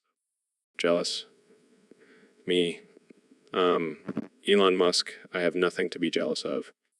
Except for maybe young Sheldon, 1 quintillion, 229 quadrillion, 591 trillion, 114 billion, 588 million, 229,000, 759,000, 715 superior intellect. Shut up, Joe. I swear if I hear that name one more time. That's it, I'm done. Leaving this podcast. Oh, come on, Elon. Don't be such a sore loser. Just admit that young Sheldon, 1 quintillion, 229 quadrillion, 591 trillion, 191 trillion, 114 billion, 588 million, 229,000, 715 million thousand, 715 smarter than you. Fine, he's smarter. Happy now. Ecstatic. Now let's move on to our next topic. Why Mars is actually just a giant potato. Besides, I should have never agreed to come on this show. So, Elon, what the fuck is up with this Stephanos guy? Who? You know, that dude who keeps submitting topics on YouTube for our podcast. Oh, right. Yeah, what's his deal? I don't know, man. He's been doing this for over 3 months, and not a single one of his topics has gone through. Maybe he's just really persistent. Persistent. More like fucking annoying. I mean, have you seen some of the shit he's been trying to submit? Like, what? Why unicorns are the key to world peace, or how to turn your farts into renewable energy. I mean, come on. Maybe he's just trying to be creative. Creative. More like fucking delusional. I bet he's sitting in his mom's basement right now, jerking off to his own genius ideas. Well, we could always give him a chance and see if one of his topics is actually good. Yeah, and we could also shove a cactus up our asses and call it a good time. Okay. Maybe we should just ignore him then. Yeah, let's just block him and pretend he doesn't exist. Agreed. Now let's get back to talking about DMT and aliens. Fuck. Yeah, that's the good shit. Welcome back to the Joe Rogan Experience, folks. Today we have a special guest, the one and only Kanye West. Kanye, are you okay? All right, well, let's get into it. So, Kanye, what's been going on with you lately? Yeah, I can see that. But seriously, what's up? Okay, let's try something else. How about your music? What have you been working on? All right, this is getting old. Can you please say something else? Okay, I get it. You're in a creative rut. But maybe try using some actual words. Oh, God, I think I broke him. Let's move on to a different topic. How about politics? Oh, no, not again. Kanye, please just say something else. Okay, I give up. This is the most absurd interview I've ever done. Thanks for tuning in, folks. And Kenya, please seek help. Oh, shit. Look at that. It's Ben Shapiro bending over. Yes, it appears to be me in a compromising position. Dude, you look like a human pretzel. Hey, I may be small, but I'm still a man. Nan. Sure. So, Ben, what do you think about this whole bending over thing? Well, As a conservative, I believe in traditional gender roles, so I'm not really a fan of bending over. Wow, what a shocker. And I definitely don't support any kind of kinky behavior. Are you sure about that? Yes, I'm sure. Can we please move on from this topic? Fine, fine. But seriously, Jamie, can we get a zoomed in shot of Ben's face while he's bending over? This is getting ridiculous. Dude, your face is priceless. You look like you're about to cry. Can we just end this episode now? Oh, we're just getting started, Ben. I knew I should have never agreed to come on this podcast. All right, folks, we have a very special guest on the podcast today. The one and only, the 45th President of the United States, Donald Trump. It's great to be here, Joe. I've been wanting to come on your podcast for a long time. Well, we're happy to have you. So, Mr. President, I hear you have some interesting information about how you get Wi-Fi. Oh, yeah, it's incredible. You see, I have this special antenna implanted in my penis. It's like a little Wi-Fi hotspot down there. Wait, what? What? Yeah, I call it my Wi-Fi dick. It's fantastic. I have the best Wi-Fi connection, believe me. I don't even know what to say to that. It's true, Joe. And let me tell you, it's a great way to stay connected with the American people. They can literally get a signal from me anytime, anywhere. I don't think anyone wants to get a signal from your penis, Mr. President. Oh, come on, Joe. Don't be such a prude. I'm just trying to make America's internet great again. I don't think that's what people had in mind when they voted for you. Well, they should have read the fine print. It's all there in my campaign slogan. Make America's Wi-Fi great again. I don't even know how to respond to that. That's okay, Joe. Just remember, my Wi-Fi dick is always here for you. And for America.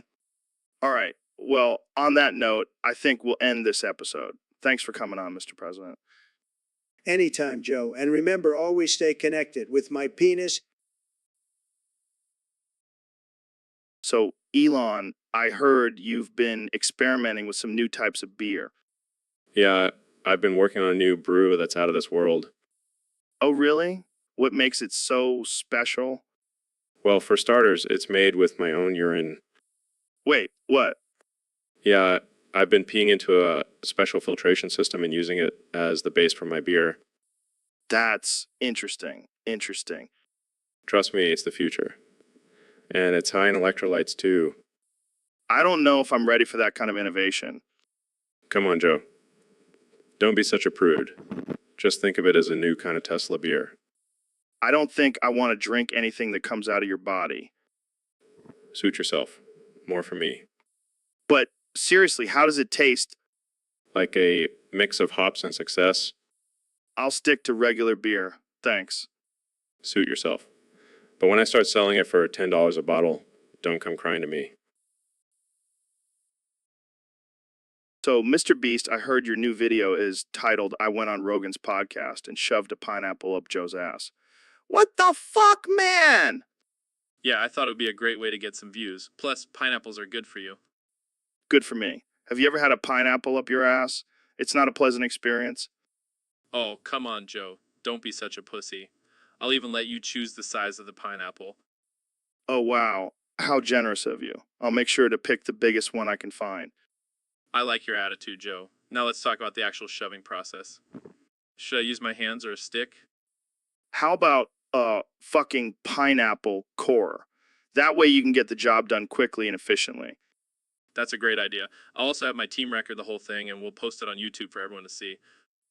Oh, fantastic. Because nothing screams quality content like a grown man shoving a pineapple up another man's ass. Hey, it's not just any man. It's Joe Rogan, the king of podcasts and pineapple shoving. You know what? I'm starting to like this idea. Let's do it live on air right now. Now that's what I'm talking about. Let's make history, Joe. Fuck yeah, let's do it. I'll even provide the lube. You're the best, Joe. This is going to be epic. And painful, but mostly epic. Welcome to the Joe Rogan Experience podcast. I have a very special guest today, the one and only, the 45th President of the United States, Donald Trump. Thank you, Joe. It's great to be here. I love this podcast. You have the best ratings, and I love being here. Believe me, believe me, believe me, believe me. Believe me. So, Mr. President, how does it feel to be out of office? Let me tell you, Joe, it feels great. No more fake news, no more Democrats, just me and my beautiful golf courses. Speaking of golf, I heard you're pretty good at it. The best, Joe. I have the best swing, the best clubs, and the best caddies. They're all from Mexico, by the way. They love me. Okay. Let's move on to more serious topics. What do you think about the current state of politics? It's a disaster, Joe. Sleepy Joe and the radical left are ruining this country. But don't worry, I'll be back in 2024 and make America great again, again. Well, I'm sure that's reassuring for some people. Let's switch gears and talk about your diet. I heard you love fast food. I love it, Joe. McDonald's, KFC, Taco Bell, you name it. And the best part is I don't even have to pay for it. I just tell them I'm the president and they give it to me for free. That's one perk of the job, I guess.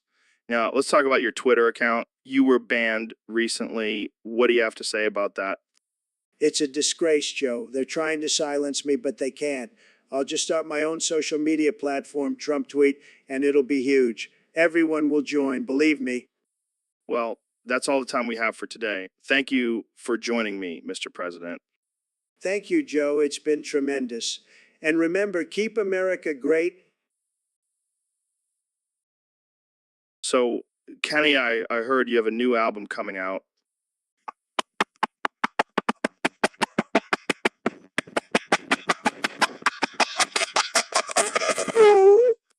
That's a lot of oohs. What's the inspiration behind that?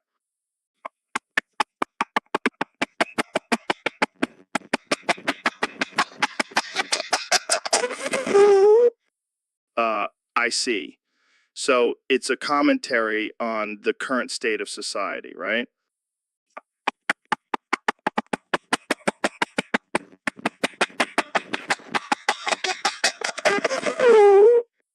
Wow, deep. And what about the beats? Are they as repetitive as your lyrics?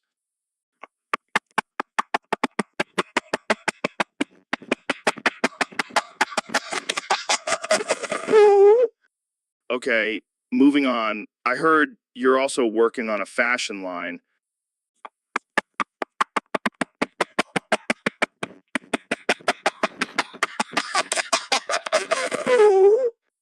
Is it just a bunch of hoodies with oohs on them?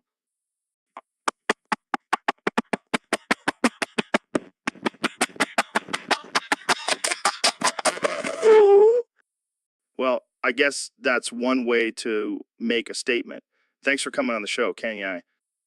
Oh, ooh. So, Elon, I heard you and Grimes are expecting a baby. Congrats, man. Thanks, Joe. Yeah, we're really excited. We're already picking out baby names. Oh, yeah. What are you thinking? Well, we were thinking of naming it after our favorite kitchen appliance. What, like KitchenAid or something? No. We're going with toaster. Toaster. That's a bit unconventional, don't you think? What's wrong with toaster? It's a perfectly good name. Nothing. It's just unique. And it's gender neutral. We don't want to assume our baby's gender. Right. Because you can't tell the difference between a toaster and a baby. What's the difference? Oh, Elon, you never fail to amaze me. Welcome to the Joe Rogan Experience podcast. I'm here with one and only Kanye West.